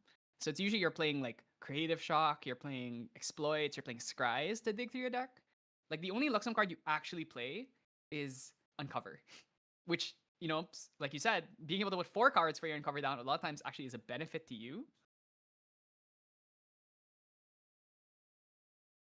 But I do kind of need to comment that because he played that Exploit vulnerability now, it means that I think we're probably actually gonna take another off turn than Dungeon Guide to 3 now. If we hard level here, we can't really reveal anything.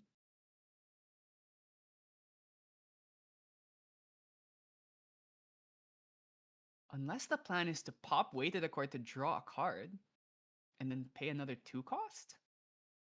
That's definitely risky. And it also basically means that Weighted Accord did nothing.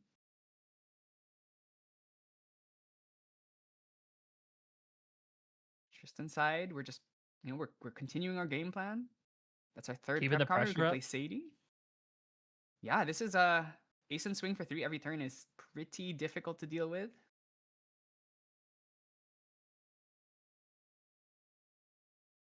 And we still do have the Sadie, so That would be the last prep we need. Could also just have a Surveil.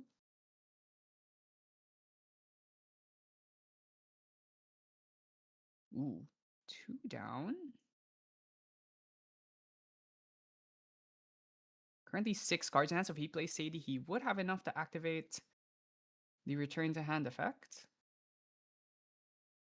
Seems like that might be the line that Quest is taking here. Gets his 4th prep counter off of that. So we can immediately go next turn.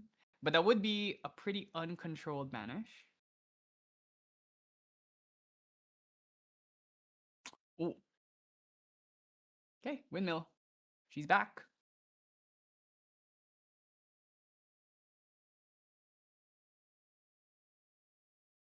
makes you wonder if we Already do have the done Surveil in everything. hand for the level 2.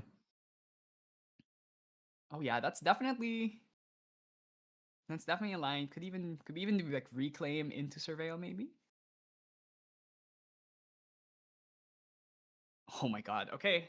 Another off turn here. I think this is Dungeon Guide into Tangu to put cards down. I All think right, you were Stifling right. Trap check. That was a very fast grab. Ooh, does he have a Stifling Trap in memory that he wants to activate? Oh, That all or right. that was the look of I thought it was in my hand and I realized I put it down. Xander, Blinding Steel, finally hitting the field, losing Exploit. Wow, triple Right. Exploit. All right, we have finally hit Luxem. We are now activated. We can activate the Portentous Tango here to put some cards down. But remember, if Tristan has that Surveil, we can go level 3, Dungeon Guide, or Heavenly Guide even. Okay, thankfully, we have not found it yet. This could still be... I don't think there's a way to get our 4th prep counter immediately, unless we drew Surveil for turn. So that means Luxem has to probably try and Regal now, before the Tristan hits level 3. And Yeah, that gives us the opportunity. my other thought is because we already saw the 1 stolen, we may be playing it safe and going to 5. Oh yeah, this is not open deck list, right? So we don't actually know if there's another stolen chance. The fact that it's fast speed really can catch these Tristans off guard, where it's like, oh, I was expecting to get an extra draw and I ended up not getting it. And there's the agility 3 trigger. Ooh. Agility 3 here means we get a more controlled banish. We can just go Sadie.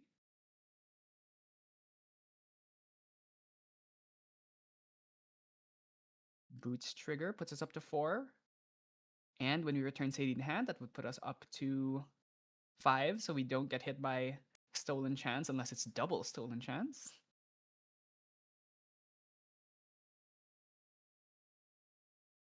Oh, bring out map now. That's a pretty early one. All right. All right, NEETfull. How many yellow are we about to see? With how that hand played, I'm thinking we're about to see 4. 4? I'll I be think shocked if we don't see. if at least one of them is gleaming, then we're kind of rock and rolling. Return Sadie in the hand here before the Luxem cards force hands down. That also gives us our 5 prep to pop Boots. Ooh, only 2? It's not even Huh. gleaming. Ooh, that's not good. That. Oh, Ooh. wow. Okay. Huh. I like the agreement. Huh. I guess yeah, that's we were We wrong. banished the gleaming earlier too. Oh god. This is once again this is another gleaming check game. Such an important card in this matchup too. And then now we get to go Shadow Reaver next turn. If we have Heavenly Guide in hand, this game is probably Omega Jover. If we go Heavenly Guide and we find another Dungeon Guide off the top of their deck. Okay, I mean, let's see if we can draw into something. We can pop this weighted accord. We can keep the weighted accord around just to stop, like, or make Regals a little bit more expensive. Oh, we're actually gonna pop it now though. So we no longer have that insurance. Oh, okay. Oh, he needed to pop it so he didn't have to pay extra for his own Regal. He actually cannot play the other one because he doesn't have enough advanced element cards in his deck because he's already gone through Xander 3 and Luxem Sight. Incapacitate. He's gonna have to incapacitate this. Or we got to see incapacitate get incapacitated. Love to see it. Oh god, please. Incap the incap. Ooh, ooh. Alright, Quest letting it go. Oh, or? Ooh. He's thinking about it. Ooh boy. Because that's the question. Like, well, if you already have Incap in hand, you've got to play it because you're about to lose it. Like, let's be real here. Yeah, and putting more cards down also puts Steve in a weird spot where he doesn't want to put the cards from memory. He doesn't want to remove those from the Regal because he'll draw them back into hand, so it draws you into more potential action. Oh my god, Incapacitate Wars.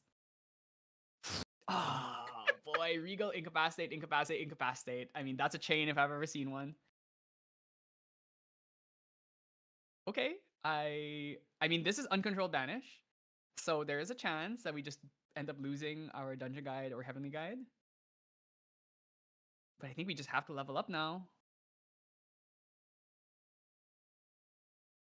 I mean, Quest only has an influence of 8 here. So he's not in those like high 10 range. Oh wow, we're actually just going for Thurible here instead. Okay, I mean, this is an opportunity for Steve. Unless he has DG Heavenly or something.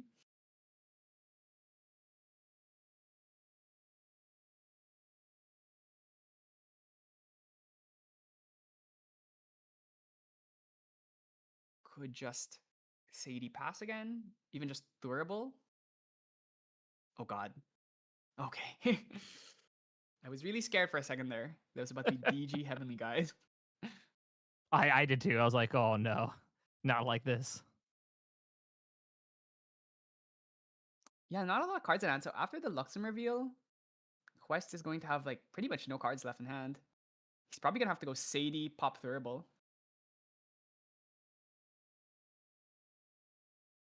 Okay, actually Steve is in a pretty good spot now. He has the map on deck. Probably needs to use this to find second Light Weavers.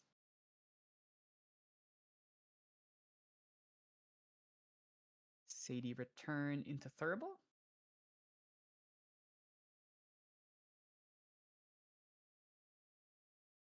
Need to do this now. Once the Luxem has been revealed, you're required to fully resolve the effect putting all the cards down that you need to.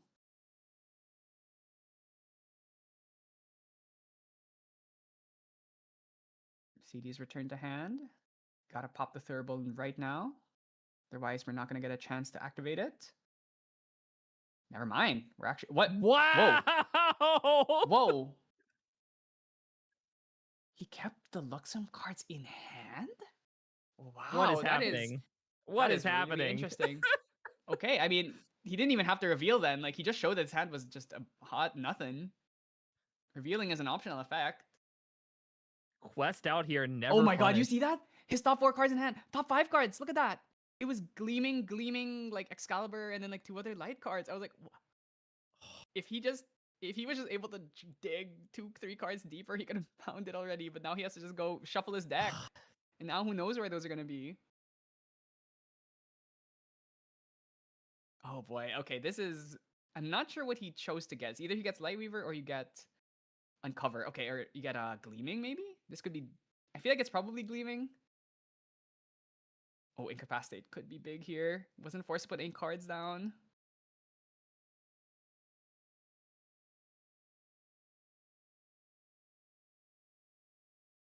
Does Quest have another Incapacitate?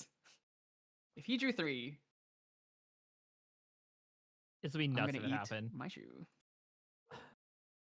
Currently, he has 4 Incapacitates in main, so yeah, definitely possible. So he chose Lightweavers. So it's Lightweavers, Sight. Gonna heal 3 here, do 4 damage. Are we gonna kill Aeson? Or... Okay, Aeson is the pick. Yep.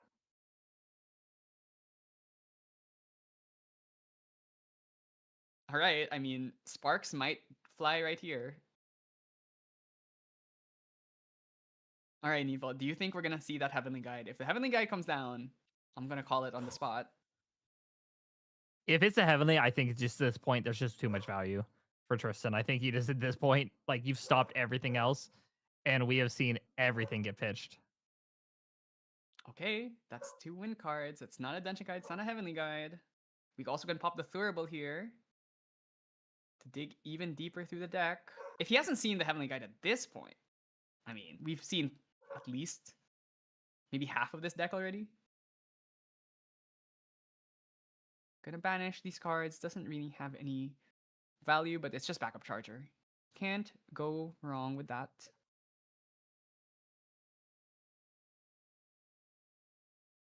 Oh, I'm so ready for the Shadow Reaver. If the Reaver better hits the see- other Regal, I'm gonna lose it. If I see it hit Dungeon Guide, Regal, Sight, or something, or Lightweaver, I'm gonna lose it.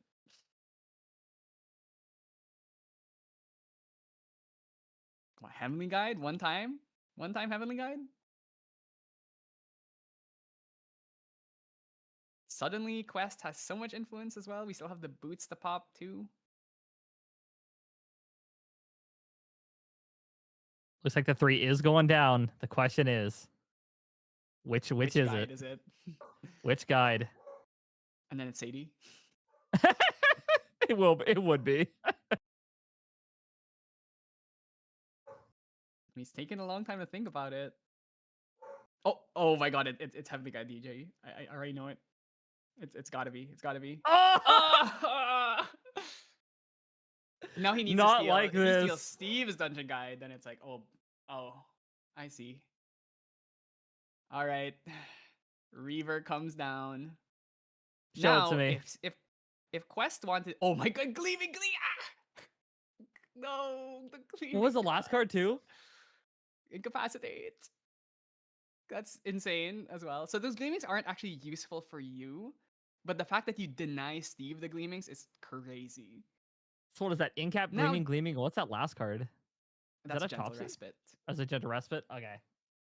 Do you know what would be so BM of Quest here? If he just goes Innervate down and then adds this Heavenly Guide again and then just go Shadow Reaver again. And instead of going for like a Shadow Strike, like, you know, end the game plan, we just go for like mill and we just steal all of Steve's cards. Not like, oh no, please not like this. Don't do it.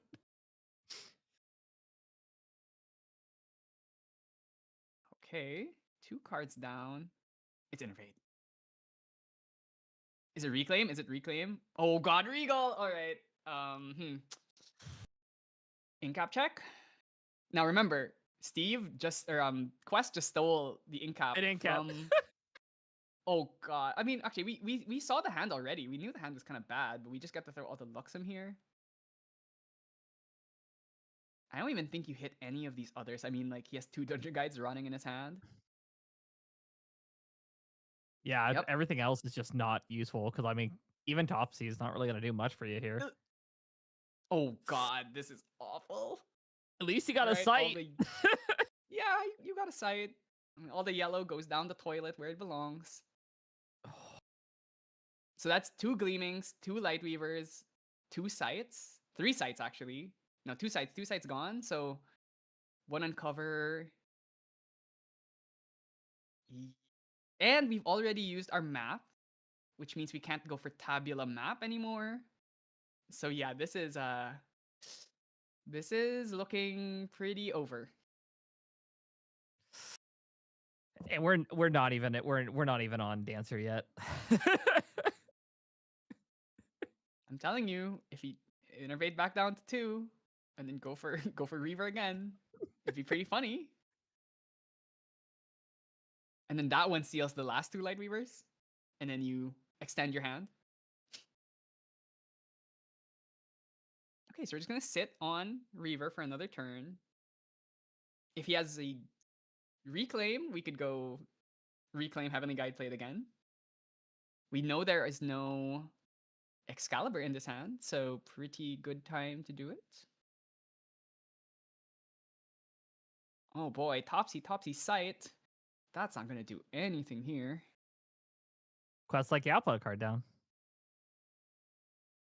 Yeah, I will. Draws into another Incapacitate. Ugh.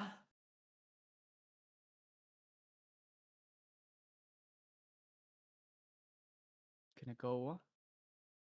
Are we going hard? Ooh, okay, Safeguard. Come on, Innervate, please. Oh, it's just Reclaim.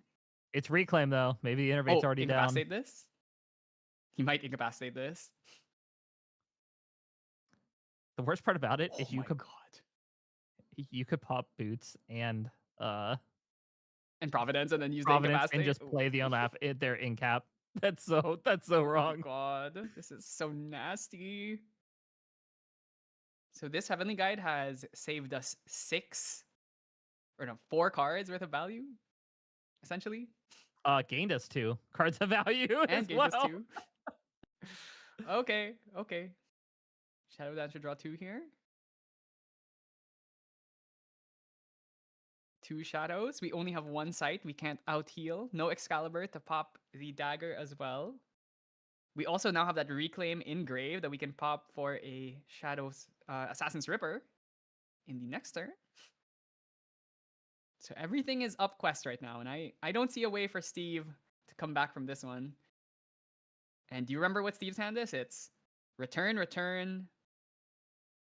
It's return, guides. Topsy, Dungeon Guide, Incapacitate, and a sight, which is about as useless as it gets.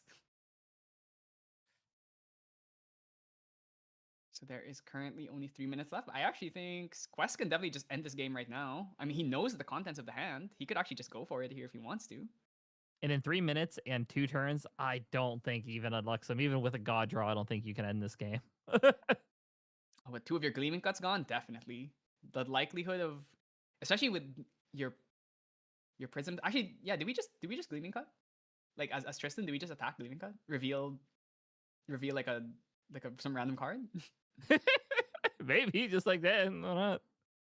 I mean, Gleaming Cut is an attack card. I think everyone forgets that because no one actually ever sees it. Tabula comes down here. Okay, so here's the thing about Tabula, right? Is it goes to the bottom of your deck, which is usually why you have to hold your map before you activate it so that you can reshuffle your deck. But because we use map already, all these Lightweavers that we're going to shuffle back are pretty much stuck there. Oh, 2 sights. Engage cockroach mode. Let's see if we can try and survive another turn after this. Oh, Regal in hand. Regal spotted.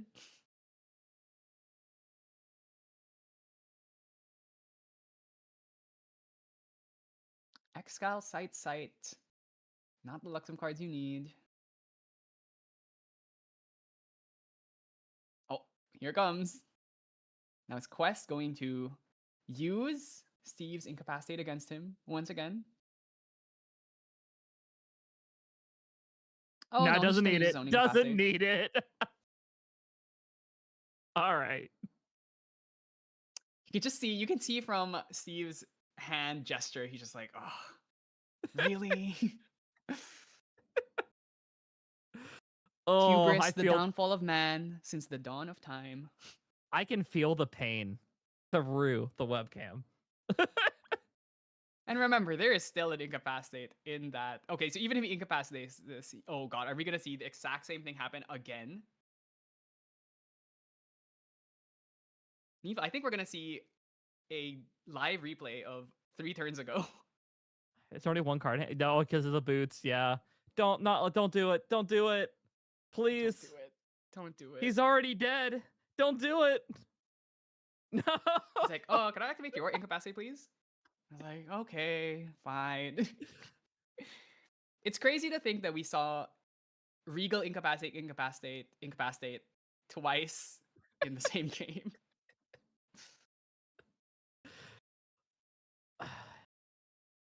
Yeah, I mean, I think this game is. I think Steve still has a chance. I mean, the 5 seconds left, so I don't think so.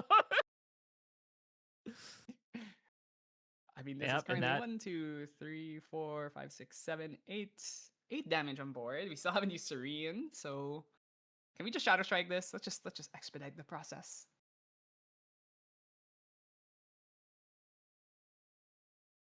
I mean, I think we've used up 3 Incapacitates already, so there's only 1 left in the deck. Gonna be a bit hard to get through Crystallized and all that.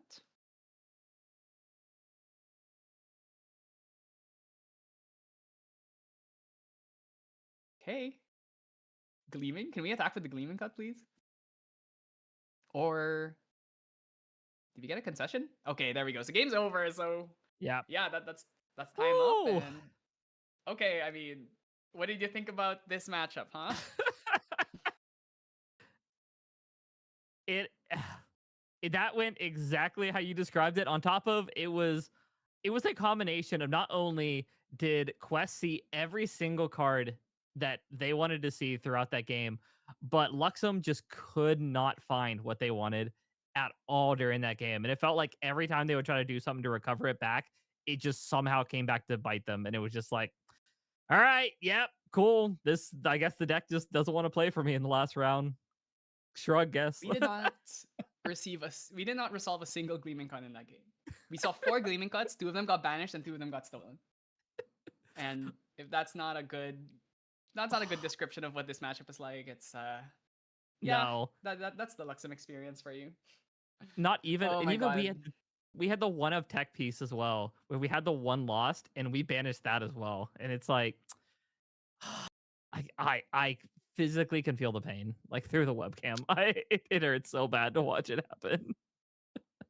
Yeah, Shadow Reaver is a hell of a card. And it's so interesting because when Tristan first came out, people weren't really playing. Like some people played Shadow Reaver, and then over time you saw the usage of the card like fall off. I think especially during like the water metas, like the Genbu metas, the Fractal metas, it's like, oh, there's nothing good to steal. And then now suddenly it's like, oh, everyone's back on Shadow Reaver because all the top decks are all so vulnerable to it, aside from probably Ciel. But actually even on CCL, you can take their Profane Bindings, you can take like their Grim Pastiche. Well, I guess that's not useful. You can take their Umbra Sites. It's not like the worst thing in the world, but I think Seryu, Luxem, and even all the Wind decks, it's like pretty good to have it. So I can definitely see why this Yeah. card has become like the new hotness. And I'm Yeah, glad and 'cause I it's- love Shadow Reaver. It is one of those things, and as well as you see Wind come back more and more in the meta, Shadow Reaver just becomes better because Wind is going to play the exact same cards you are. So it's like, why not just get 4 of my own cards? It's essentially a draw 4, but without actually using anything of mine. So having a possibility of having 5 incaps in your deck, pretty good, pretty good. Yeah, and right. the more assassin becomes meta, the better Reaver is, and the more wind becomes meta, the better Reaver is. So imagine now if we're in a Tristan world, and then the Tristans are both Shadow Reaving each other, what happens? It's like, okay, I'm gonna Shadow Reaver first, and then okay, I'm gonna Shadow Reaver you back, and then it's like we're just stealing each other. We're just playing with each other's cards. You know, imagine the chaos when two people with the same sleeves are Shadow Reavering each other. And I'm gonna take your CPR. I'm gonna take your CPR something, and then I'm gonna take your Shadow Strike. I'm gonna take your Ascent Day 2 Shadow Strike, and I'm not gonna give it back to you because I can't even tell. That is my biggest fear of playing a Shadow Reaver, where I'm like they accidentally take my card, because I've heard the horror stories of you go to an Ascent, you get Shadow Reavered, and then you go to the next round and you realize I only have 59 cards in my deck. Oh no. You know? He's got it. He's Then got it. you play Diablerie. You take their Lost Providence, and it's like, oh, I Like- lost my whole deck. Oh, cool. Yeah, I guess that's that's how it goes. Wow, I will say I expected that, like, especially when it's like a assassin mirror match, I assume we're gonna see a very slow, like, uneventful game. But I think that was kind of a situation where you kept watching the train wreck happen and you just can't look away. It's like, never mind. This is entertaining because it's like it can't get any worse for Xander in these draws. And then we're like, I was wrong. I was so wrong, and I'm so sorry. Yeah. I mean, those were definitely games of all time, and I think this is why I feel like every time Luxem comes back, it immediately just falls back down because there's always some new thing. If everyone's gonna be back on Regal, everyone's gonna be on Shadow Reaver. Even the Serene matchup, which is usually pretty good, it's like it's still kind of 50-50 because good Serius don't let you just exploit Mercenary Blade them. So Yeah. it's not easy to be a Luxem player, and like, you know, Infernal Vessel, your aggro matchup isn't even good anymore, so it's iffy. But you know, the deck performed really, really well in Manila. I think it was a bit of a surprise. So now we'll see in London. It's only 2 weeks away. We'll see Yep. how we go from the Manila meta to the London meta. How things shape up. I wonder if people are gonna try and like look for ways to beat these new Tristan decks that are coming up and like completely taking over. Yeah, and it's such a weird spot too in this meta, because it's, you want to be able to deal with both Shadow Strike and you want to be able to deal with Siryu, because again, there's still, you're gonna always see Siryu. It's a deck that is, I wouldn't say it's necessarily like easy to play, but it is a deck that is probably a little bit lower learning curve, so most players can jump in, at least like do pretty well, and as well the deck is pretty affordable. Like there's not a crazy amount that you have to do to build the deck and play it. So I would not be shocked if that's, again, you're having to deal with Siryu, you're having to deal with Shadow Strike.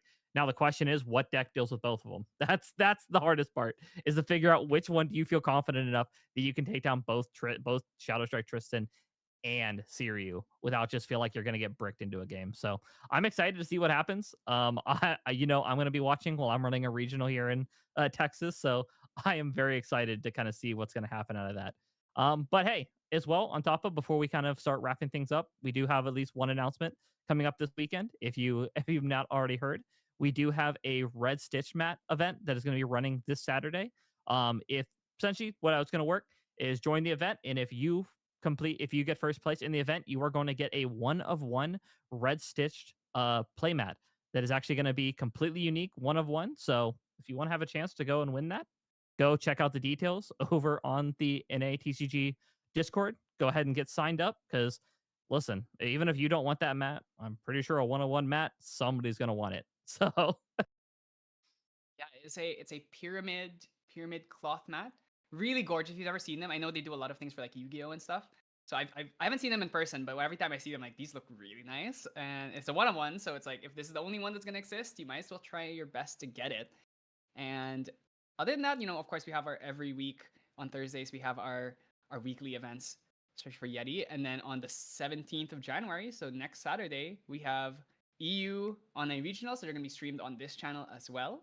So a lot of GA to see, and then of course after that is London. So I know everyone's really excited to see how the meta develops from here, and especially after London, we get the release of A&B Alter. So things are going to change maybe pretty drastically after that, depending on the cards that get released. let's see if Jin comes back in the game. I want to see some more Jin come back. So maybe, who knows? Show me Terra, please. Can Terra be good for once? I think Terra, aside from, I don't count Sylvie as a Terra deck. And so I think Terra has never been good ever. Now, as a diehard Sylvie fan from the beginning of the game, I can double down on that. Yeah, I don't think we've ever had a Not Terra by all. deck. Not by all. I mean, Well, love by hey, all, but unfortunately not good in the game. love But by all, but maybe, not good by all. yeah, not good, not good. And I think unfortunately, I don't think Sylvie's gonna get much support, but I do think there's a chance for Diao and for Kongming to maybe get something in the AMB altar that we already saw some of these new like Bagwas and stuff. So maybe I'd hope that they have something that helps them out. That's not just like Empower 3 or something. Yeah, I definitely want to see if we can maybe see a level 3 Kong Ming start doing something and not just, I really hope my Sage can get there. Yeah, I don't want to just see people having to go like Hydro Guard Retainer Pass is like the only way Yeah. to play this deck. I would love to see them actually do something that accomplishes a game plan that doesn't take 300 years to end the game. I'm 100% on board. Well, hey, I think that is a good place that we can wrap it up for the night. So I want to thank everybody for tuning in and watching. And of course, I want to thank everybody for coming out today and competing. And we will see you guys. If you're going to be competing on Saturday, we'll see you then. If not, we'll see you at the EU regional. So thank you everybody for joining and see you all next week.